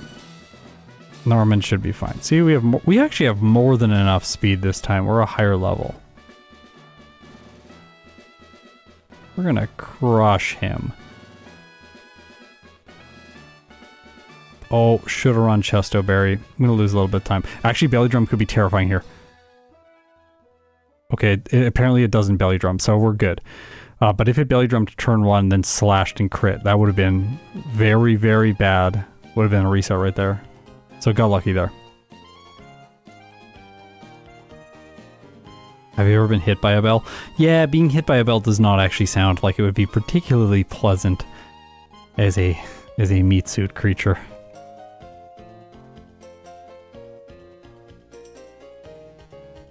Cut that. Okay, candy hunting time. 1 candy here. I always love that you get surf and you get to immediately use it to grab that candy. I don't know, it's just really satisfying in my brain. Walk over there. Grab the candy right away. That was also a nice place to use the last repel. Hey, I got by that guy this time. This run is going so much better. I'm gonna go back and get my hidden powers now. Because I have enough money. Why did I buy 3? I don't know. I'm scared. What if I make a mistake and drop 1?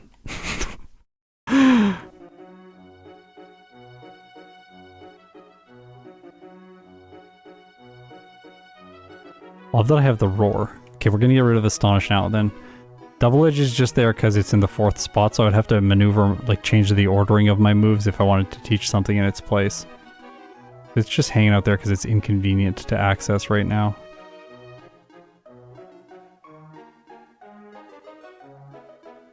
Are you winning, Scott? Yes. Yeah, I think so. I think it's going very well right now.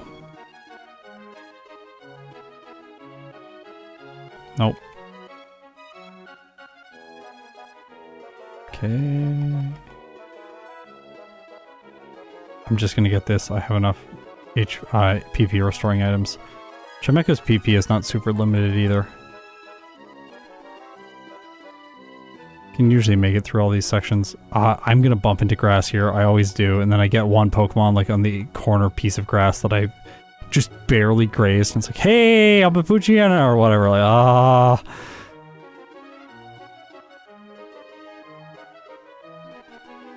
should probably heal soon.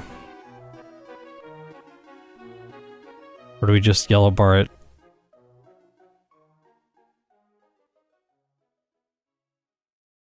Yeah, I know. What quantifies as damage, and like at what point is it like, that's too much damage? I don't know. It's a game, it has to work. They gotta make it work.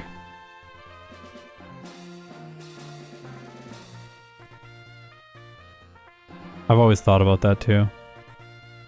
It's like, at what point does the Pokemon faint? Like, how is that quantified? Oh, Swagger. I got a Person Berry. See, it's good. If you always have a Person Berry, you're always safe. Love that item. Just in case. I don't think this fight can go wrong. Maybe without a Person Berry. But with a Person Berry, what could go wrong? Fake out. Frustrating move. Safeguard. No. Plugma. Terrible Pokemon. Marshtomp. Also, I guess bad in this case. Alright.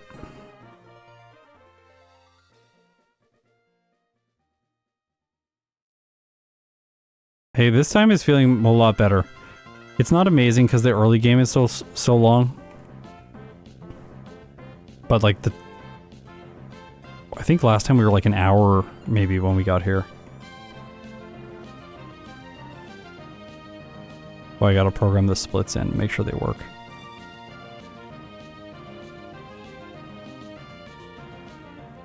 When I was a kid, the fact that psychic type was not weak to psychic type bothered me deeply, because in the card game that's the type effectiveness. And I played the card game first before the Game Boy games. Oh, she almost got me. Almost was sloppy there. So that always bothered me. Actually gonna remember this so that I don't have a double battle in that one spot again. This will give Slugma slightly more experience for the remainder of the game, and it'll also be slightly easier on me. There is a guy here who has a Skarmory who could fight for experience, but I don't think it's worth wasting the time. We're also faster than the Swellow here, which is almost never the case. It has 82 speed. It's usually the first Pokemon that outspeeds whatever you're running in the playthrough. That Swellow. If you're like a low speed Pokemon. Something lower than Chimecho, obviously. Or with a worse growth rate, like a slow growth rate, because you won't be level 42 by this point. No way.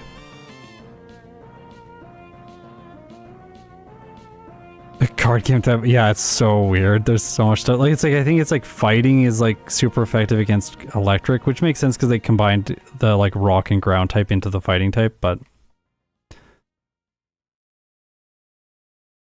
like a Hitmonchan being super effective against, I don't know, it's kind of wacky.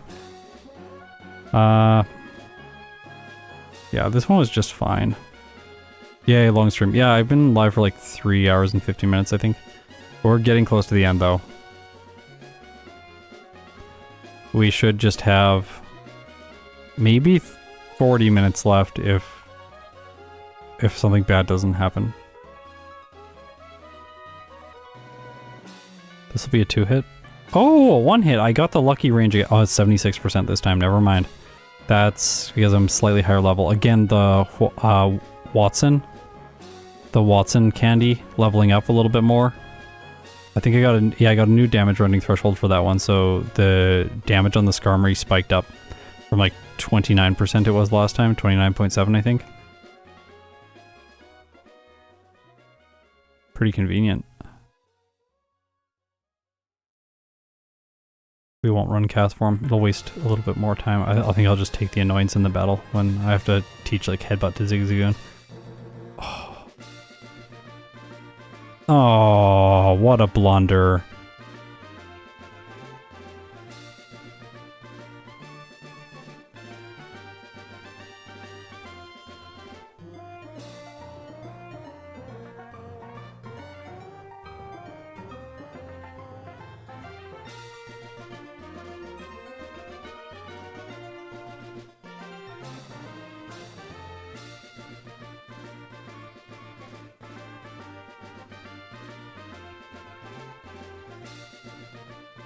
Hey, we bought like almost the exact number of repels that are needed. I'm gonna make it this time. I might be one short.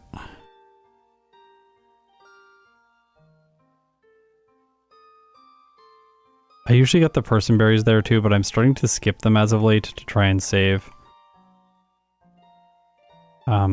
time.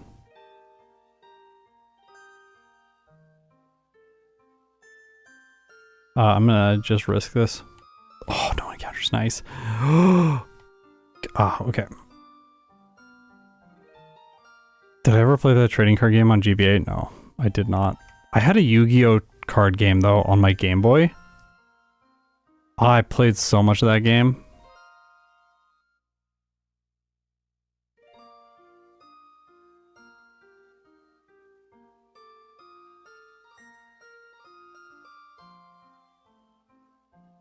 Why am I saving? This battle's easy.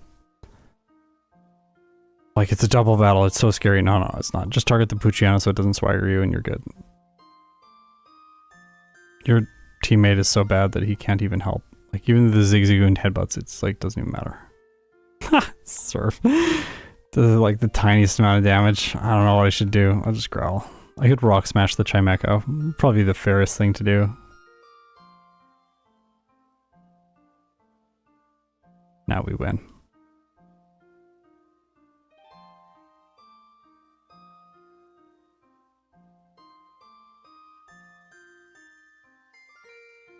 Okay. Magma emblem. Oop. What if a Chimecho showed up? That would be so fun.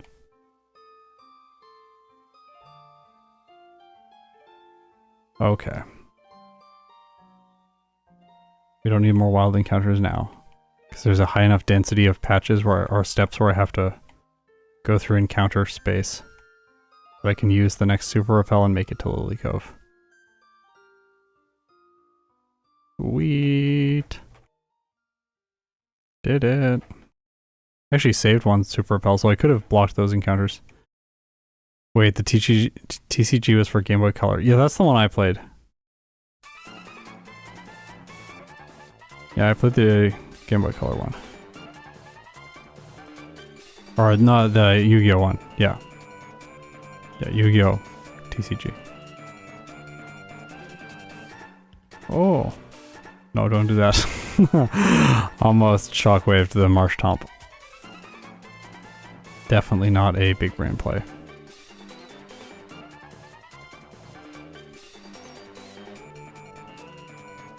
Buy a few more of those. Last time we were quite low by the end.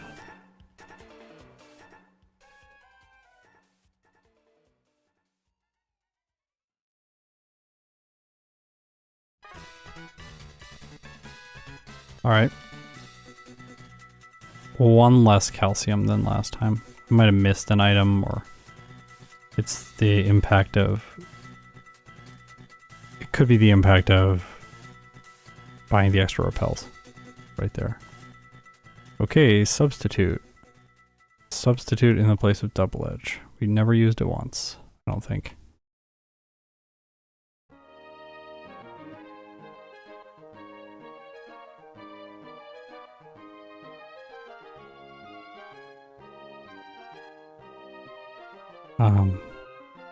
Yeah, I did mount chimney this time, so I'm not going to run into that same mistake I did last time where I went over here and then I had to backtrack. That's time saved.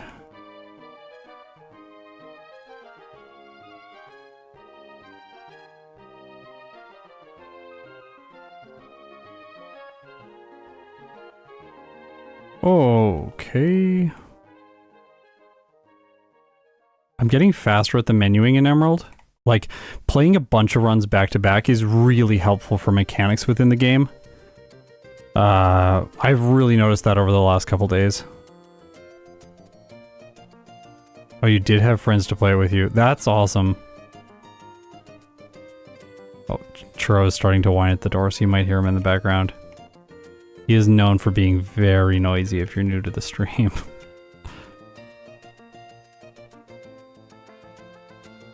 We have a foster who unfortunately got returned to the shelter.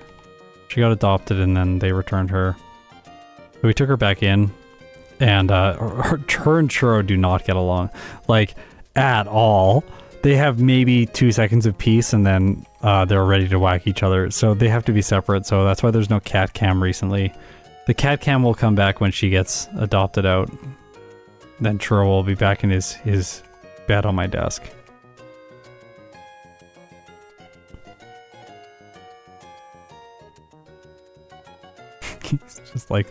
He's just screaming and walking around. He's got that big orange cat energy.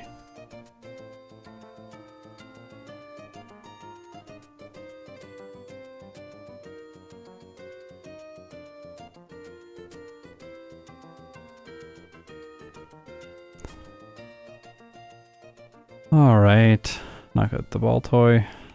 This is a simple section of the game. I don't know why this section of the game doesn't bore me as much as the Rocket Hideout, but it really doesn't. I never really find this section of the game particularly boring, but there are 2 hideouts to go through, so... I think it's maybe the change of location. The battles against the leaders are a little bit more challenging and do require some thought with some Pokemon. With Chimecho, like, nothing requires thought, apparently. It just loves to destroy the game. Look at those blank little eyes. Those are the eyes of a killer. No. Don't do that to me. Stop. Hey, I got a See? Person berry. I told you. The person berry is the best berry in the game. It's the best berry. I gotta equip another one now, though, because we're about to fight Maxie.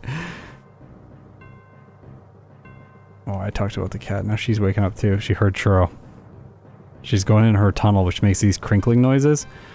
Very frustrating when I'm trying to record voiceover. It's always like, I record the first line, and then she's like, into the crinkly tunnel, like, ah.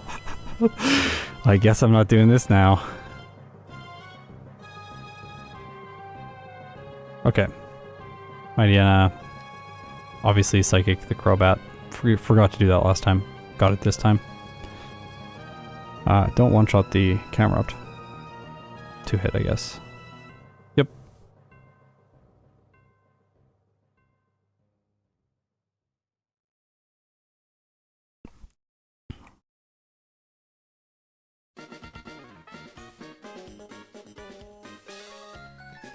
Why here? I want escape ropes.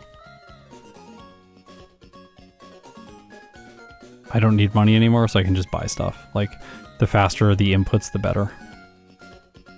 Speedrunner gave me that tip. It was like, if you don't care about the money, just always push one to the side to get 11, and then just purchase it. Because the money doesn't matter at that point. We've already done all the finessing that we needed to do with money.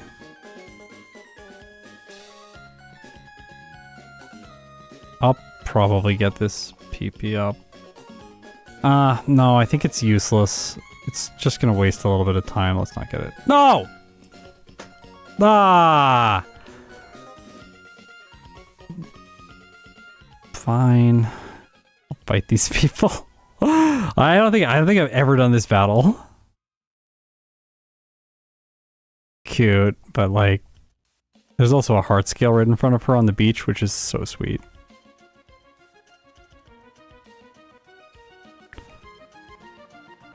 Okay. My orange cat sits on my gray cat sometimes. It's hilarious, but he's a jerk to her. But he's a little jerk to her. That's funny.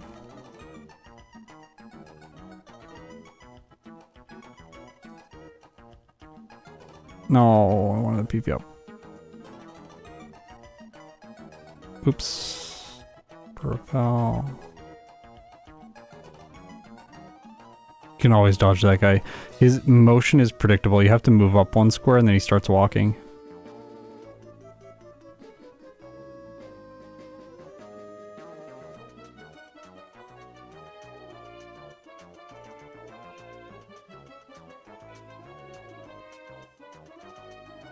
All right.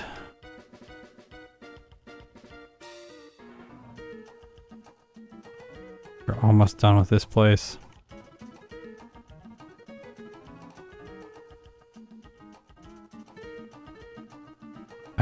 At the beginning, I didn't know there was a little space to sneak through there by that guy. I thought you had to try to go all the way around to the bottom. And then one day I accidentally, oops. And then one day I accidentally went through it, like making that substitute. It's like, accidentally I discovered a thing. I'm just gonna fight him. I don't need to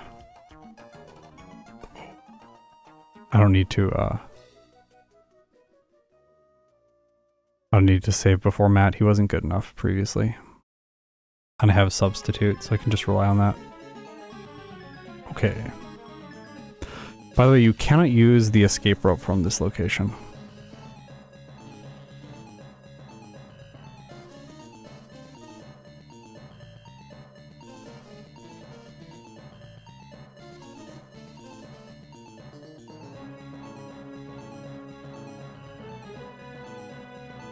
Someone had their like voicemail on a car outside and it was so loud.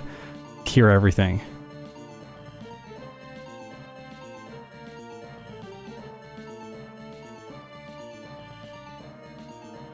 Okay.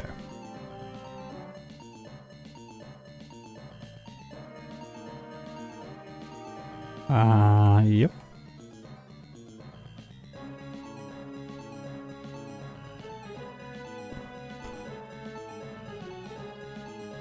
Alright. Is this you playing live? I am definitely playing live right now. That's why I'm not chilling and chatting very well. I'm actually trying to execute all these things. Oh, no. Oh, careful. I guess I can bump into that rock and then go sideways to fight this guy. Never thought about that before.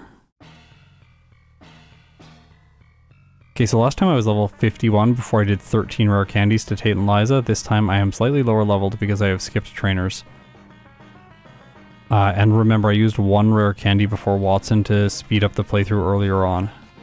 So that has had an impact.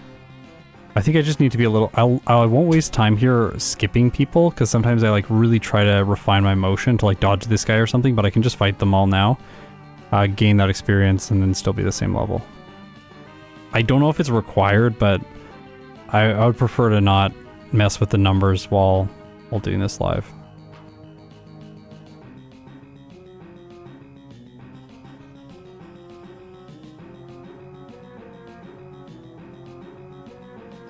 Yeah, I finally found the Torment TM. It did take me a little while, though.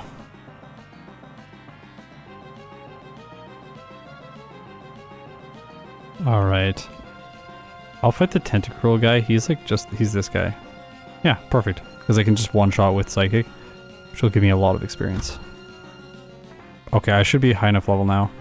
Because I'll gain the next level from the people in the gym that are mandatory. So we can dodge everyone else.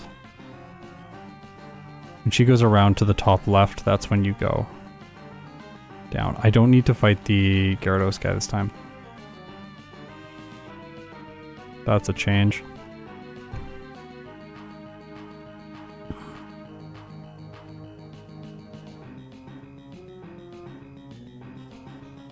Alright, Zigzagoon. Ready to go to war. Oh, one thing I didn't think about is the impact of not having Shadow Ball on my set here for the random trainers in the gym. Like, this will slow me down slightly if I have to two-hit everything. Any chance of a team run at some point? I know the solo schedule is crazy. Yeah. I really want to do Nuzlocke regularly on the channel as well, but I haven't got there yet. So we will get a team run at some point. The thing is, for the team runs, I want to develop an overlay that works for team runs, like for Nuzlocke, that sort of thing, and have that technology set up so that it looks at least on par with what I currently do, and that'll also make it more fun for me to play. So that's like the first step, and then once that's in place, then everything else can kind of follow. I have a rough plan. I have a very rough plan until the end of 2025. But 2025 itself is very rough. Like, it's not exactly planned out where I know every week. Like, some of the series have most of the videos planned out, others have less. There's some holes that I need to fill in with spontaneous stuff as I go, which keeps things fun for me. But it's like, I need to understand kind of where the major beats are throughout the year so that I feel like each series has a storyline that's playing out. And by each series, I mean each game individually as a series. You only have to fight one trainer in this purple room. This person. Mandatory Natu. Oh, churro.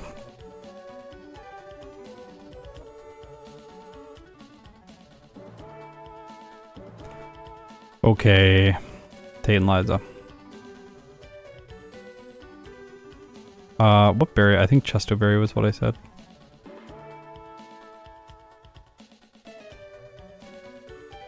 Okay, so first turn I'm going to Shockwave the Xatu to knock it out. Yeah, Mewtwo is obviously the climax for yellow. I've said that for a long time. So we're going to knock out the Xatu. Claydol's Earthquake will take care of that. And now they sent in Lunatone, so I think I substitute here. Because the Lunatone's not very good. I'm gonna Psychic the Claydol. Hypnosis fails. See, this is what they do. Sometimes they're just really bad. Oh, don't use Hidden Power. That was a mistake. Just being silly. Oh, I guess the one thing I didn't think about in this fight, the calm minds. The calm mind use is actually going to be a problem. Because I let the Lunatone get very set up. I'm gonna lose here. It's gonna be first reset. Yeah, there's no way around it. Maybe that's the reason to get Shadow Ball, is just to smooth that out. I think I can play this differently though, because the Xatu and the Claydol are both gonna try and knock out the Zigzagoon, and then I can one-shot this and then target the oh, Soul Rock next. Okay, cool. That's doing less damage than I was expecting. Did they put light screen up or something? What?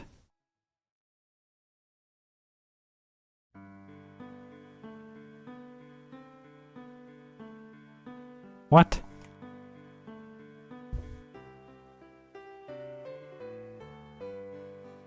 Well, this is gonna be a disappointing end.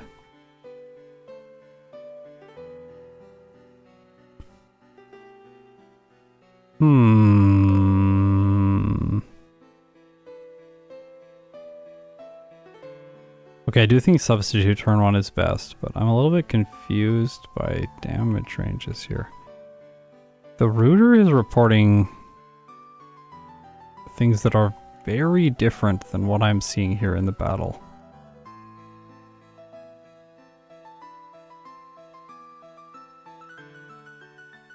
Okay, it's telling me to... okay.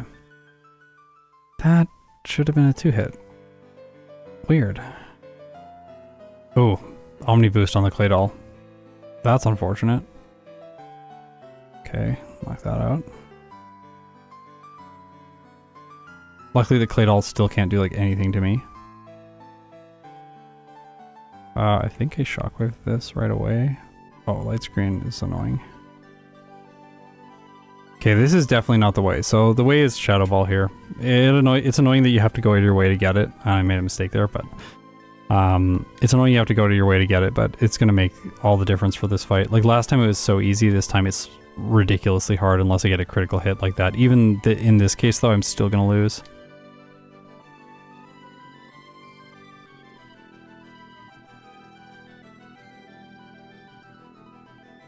You never want to have to backtrack out of this gym, you lose so much time. So this run is now dead.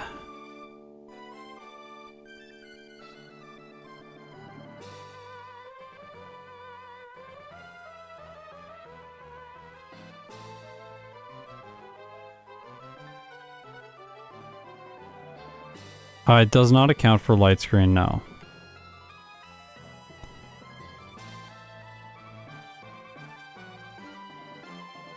Yay, tech issues? No, I don't think it's tech issues. I actually don't think it's tech issues. I think it's light screen. There might be a small problem with damage calculation where it's giving me more damage against some of the Pokemon than I should have, like slightly more, but it seems mostly like pretty on par, and then they use light screen and then everything just falls apart. That was the one thing I didn't account for when I was planning the fight. I was just like, oh, like I'll just attack twice, it's fine. Like, if I'm attacking twice with Shadow Ball or attacking twice with Shockwave, it doesn't matter, but it does.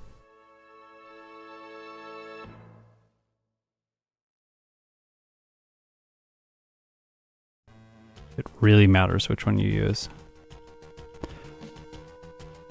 In this case, physical damage is better. This is another place where the rash nature again benefits. Like, everyone was talking about that, and I didn't really talk about it much because I wasn't thinking that I was going to use Shadow Ball for this fight, but rash nature doesn't lower my attack stat, so the Shadow Ball damage will be increased for this battle from what it was last time.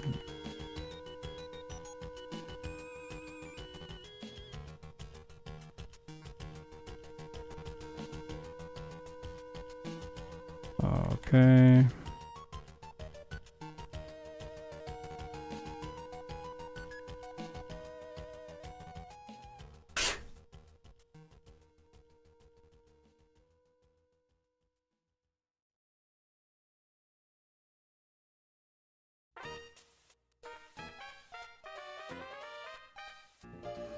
Let's go.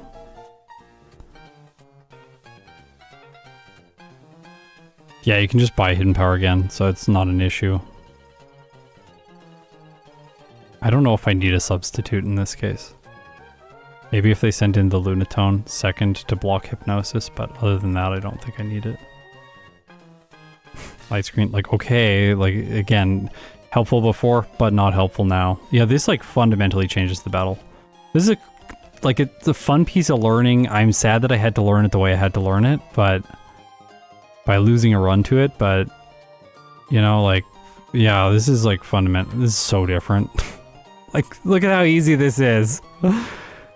Oh my gosh. Chimecho just crushes them with Shadow Ball. Yeah, that blunder cost 2 minutes. I know, it's brutal. Honestly, I'm surprised if it's only 2 minutes. I thought it would be more than that. 2 minutes is a lot of time, but I did think it was more, like 4 or something. It felt so disastrous. Oh, this guy? I didn't know that guy can fight you. Okay.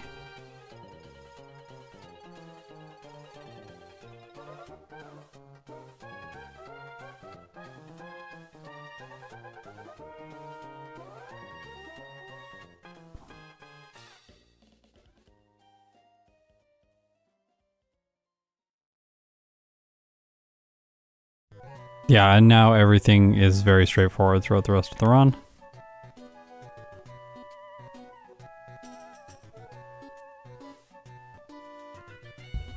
I'm just gonna reflect on my thing. 0, no substitute for Juan. 1 for Wally, 1 for Sydney. What's coming up next? Then 3 for Phoebe, 1 for Glacia, 1 for Drake. So almost 1 for all the Elite Four members, with the exception of Phoebe. 2 for Wallace, no substitute. 3 for Steven. I'm so over level now, I don't even need to set up.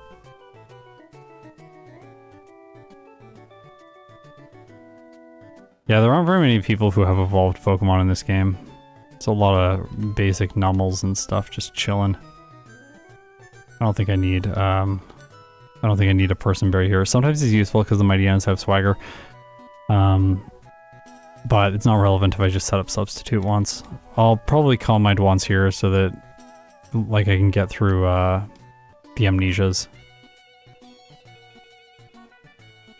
And it's also advantageous here to target down one team first, so Maxie for instance. The cursor always buffers on the right-hand Pokemon of the enemy every turn, regardless of if you've selected the left-hand Pokemon the previous turn. So if you knock out all of the right-hand Pokemon first, then it starts buffering on the left-hand side, and you can just knock everyone else really quickly by spamming A. Also, Maxie's team is a little bit better.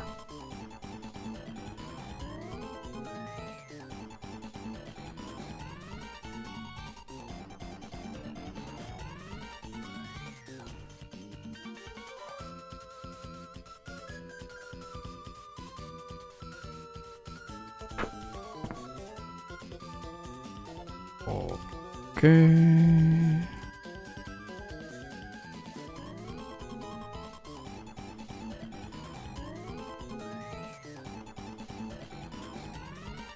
Oops.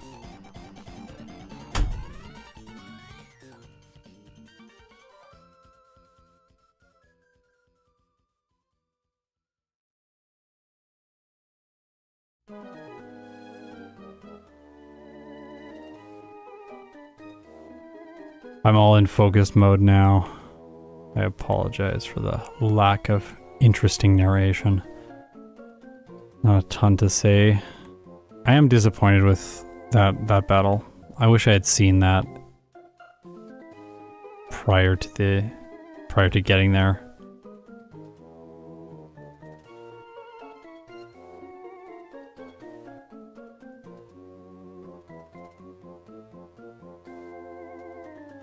I always feel strange not picking up Earthquake there.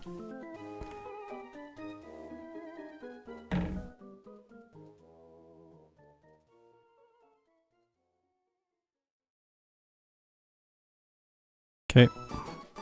Archie. This is one of the easier fights in the game. By this point you're usually just so over-leveled because Tate and Liza immediately precedes him, and for a solo run you have to over-level. So you get here and then he's just not a threat.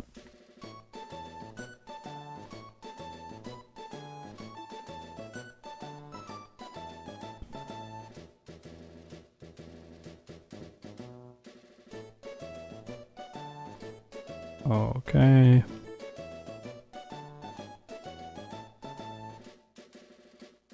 Oh, I think we're still going to do a 130 time, like a 130. It's not going to be a huge improvement from the previous playthrough just because of that time loss there. Ache. Alright, the title of this video should be way better than it looks, but still not that good.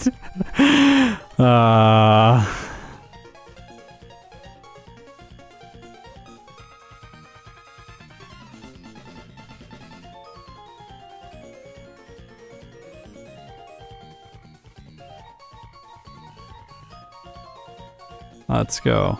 Come on.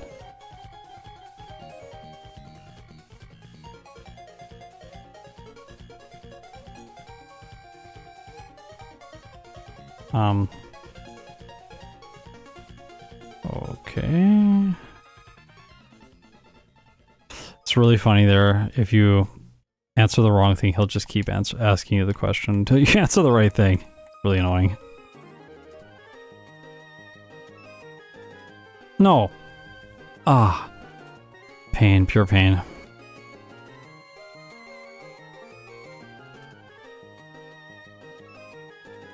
It's only fair. Attack my friends. I gotta remember, as soon as I surf off of Pacific Log Town, I have to go 1 or 2 tiles up. One will bump into that couple and the other one will get me by them. Because if you go directly horizontal to the little like log path on Pacific Log Town, then you'll bump into them.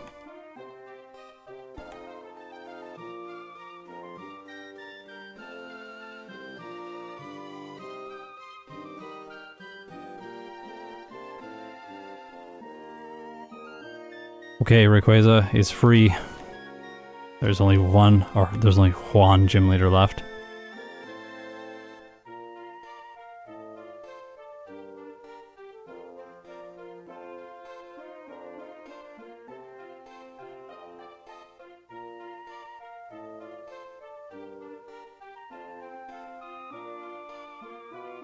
All right. Gotta talk to both of these people, and then press up and A. You just talk to Wallace right away. He steps out of the way and you go into the gym.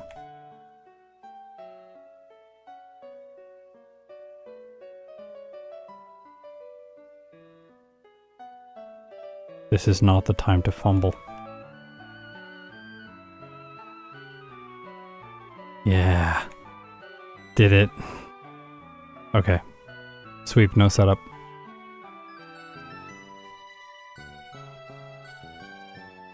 I'm just overleveled enough.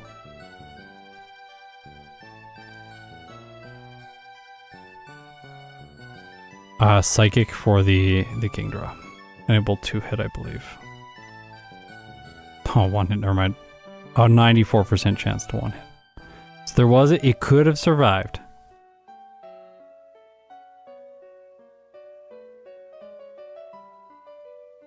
Yeah, I don't know. It might be good though that you skipped Gen 3 and then came back to it later. Like, I think I like these games more now as an adult than I did when I initially played them. They were okay, but oh gosh, I thought it was a tree.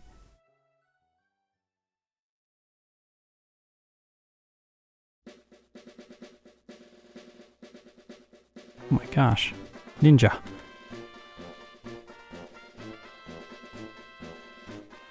I'm tired right now. Oops. But yeah, coming back to these games, different appreciation of them now. I think these games are better than I felt like they were when they initially came out. Something about the art style just not looking exactly the same as Generation 1 and 2.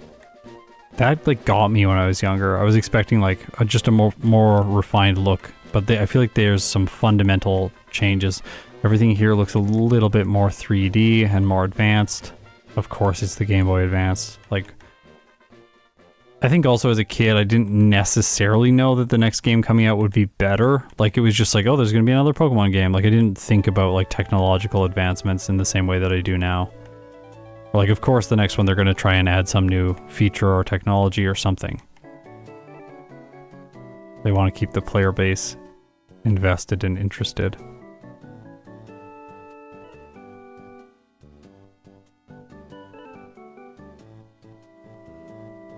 Although I did know that they... No, it was supposed to be one Calm Mind. I did know that there was going to be double battles, and I was really hype about that. But then there was like 3 in the whole game, and I was like, are you serious? Like, there was this whole new feature, and it's not very widely prominent in the game? Yeah. Found that disappointing.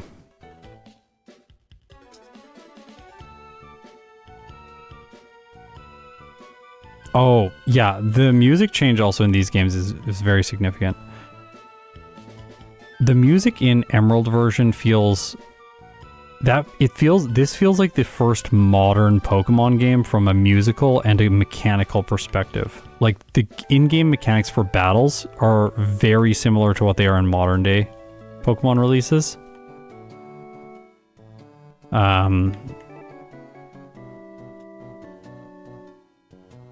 Yeah, so battle mechanics very similar to the modern iteration. And then music very similar to how it is now. But art style, I feel like, or aesthetically, games really then changed again in Generation 6. That was the next major step change, going from 2D to 3D. Because it kind of feels like Generation 3, Generation 4, and Generation 5 are all in one lineage. Generation 1 and 2 are in a lineage, and then everything after 6 is all the 3D era. Which aesthetically actually is not my least favorite era. I don't like this era, the aesthetics of Gen 3, 4, and 5. But they've grown on me a lot as I've played them more over the last year.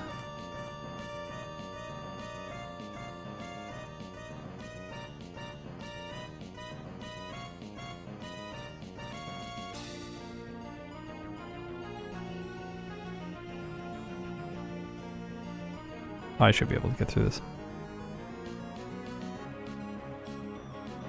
Ha! Crit, sweet.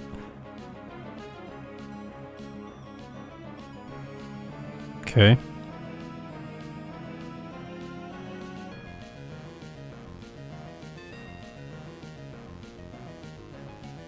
I got the Psychic TM.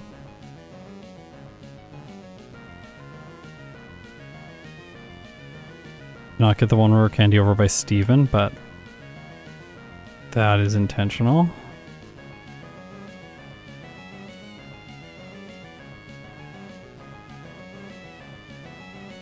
Let's go Maxie, or sorry, Sydney. Sydney, I only need 1 turn of setup, but I do need to block with Substitute because he has Sand Attack.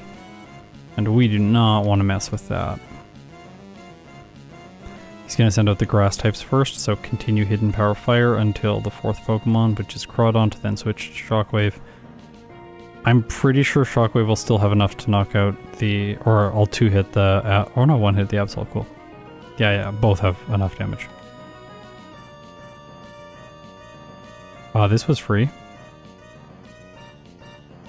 But 3 turns of setup to make it free.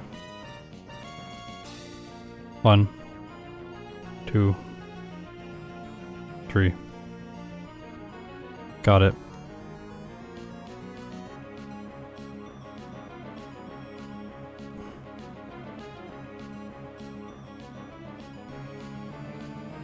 Oh, the Dusclops.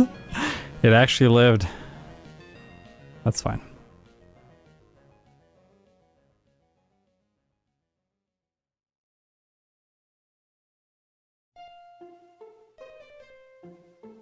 Glacia. She tends to go for Hail right away, so I'll just Calm Mind. Yep. And then Sweep.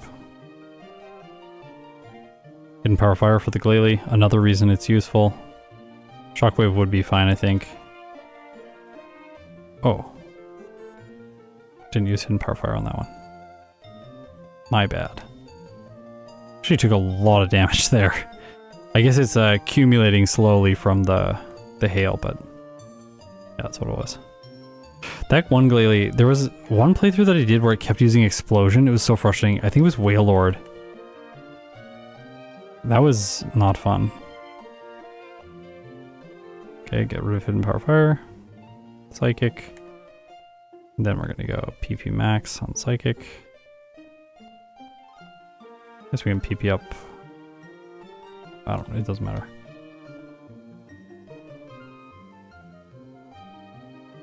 Drake. Drake is one turn to set up, but I will establish a substitute to block Rock Tomb just in case it lowers anything. Don't want to have that happen. Again, 150 speed, so I'm more than fast enough for the rest of the Pokemon in the game. Look at this thing, it just tears through the late game. Like, objectively, we're looking at the time, there's 3 resets. It's not the greatest playthrough overall, but look, we can reduce all of that down to just player error. As a Pokemon itself, Chimecho quite capable in this game.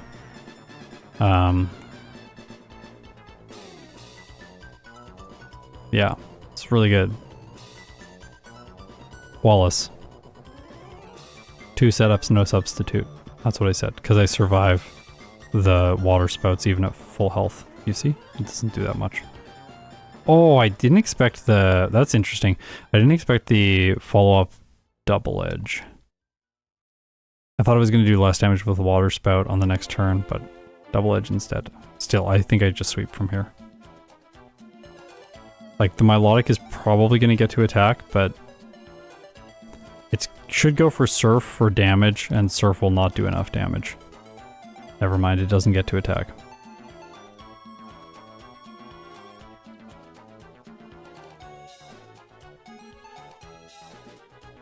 Gardevoir unfortunately cannot defeat Calvin in the early game. It has to use Struggle against him, and it has Double Team, so it has to spam out a lot of moves. Pretty annoying.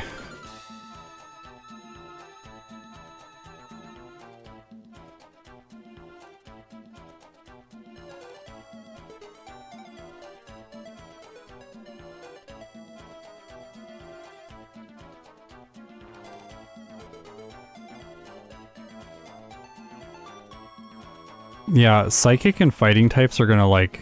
I feel like they're gonna start battling it out for the top spot in this tier list real quick. Because the Psychic types...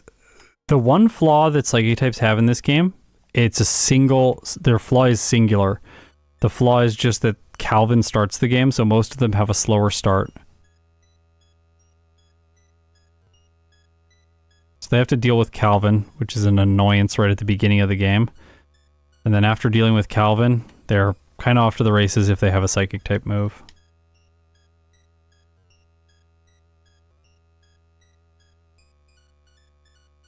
You have to rest in this bed for the ship to stop.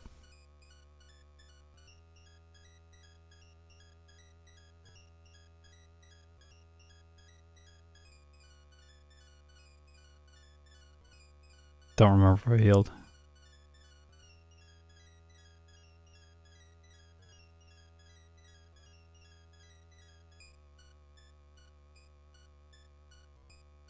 The last candy. Same level finish as last time.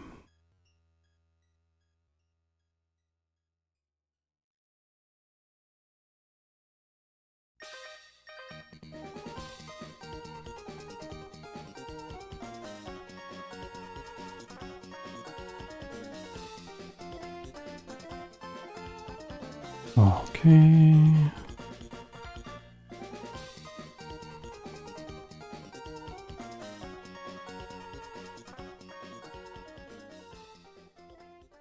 Hidden Power Fire. Oh gosh, what was my last set? I don't have Shockwave. Yeah, I deleted Shockwave last time. And I was going to teach Rest in this case instead of Substitute. Just to make things a little bit more consistent. Okay, Steven, 3 combines. Gonna 2-shot 2 of the Pokemon, I think. too. We knew it was going to do that at least once. Oh, I'm running leftovers instead of Chestoberry. Should be running Chestoberry. Nah. Kind of annoying. Maybe it'll... Spikes here? Yeah. There we go.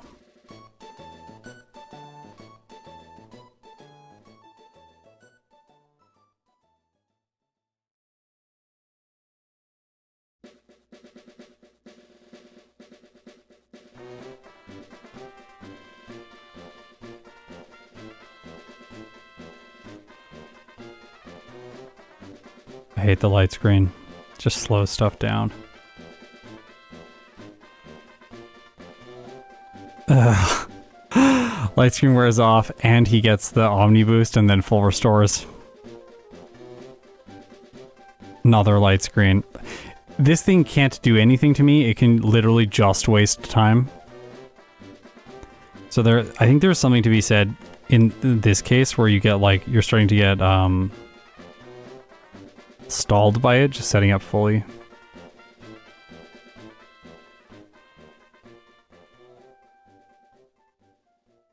Goodbye.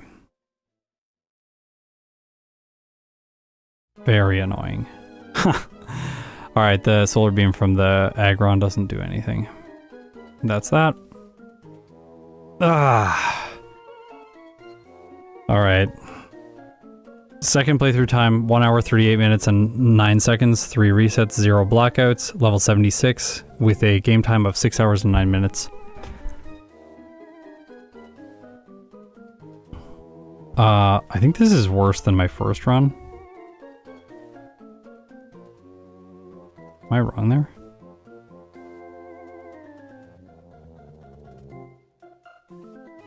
Yeah, worse than the first run. Ugh, we didn't improve things, but not by much actually. The first one was 1 hour, 37 minutes, and 36 seconds. So this one was within like 30 seconds of the first run.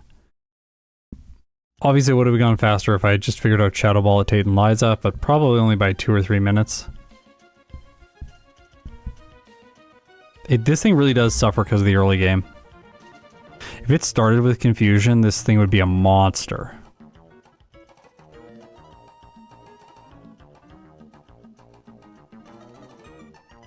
Yeah. Ugh. Great job, Scott and Bell. Yeah, thanks. Thanks, Kaylin. I don't feel like I did a particularly good job playing this one, but to be fair, I think we got a lot of useful information out of this. I think Chimecho's early game is really rough. We should have already known that, but I think the key piece of insight there was don't lower your attack with your nature. The higher attack from Rash nature really does help with Wrap. It makes things feel so much easier. After confusion is obtained, things are pretty easy throughout the mid-game. You can obtain Psychic before Flannery, which helps, but I don't think it's necessary. So maybe some time could be saved there, just not trying to get Psychic and avoiding some items. Because confusion's probably good, and if the Camerupt is going to tackle and the Torkoal is going to go for Sunny Day, then you might as well. Forgetting Chestoberry mattered. Yeah, forgetting Chestoberry definitely added some time at the very end here. Although not that much.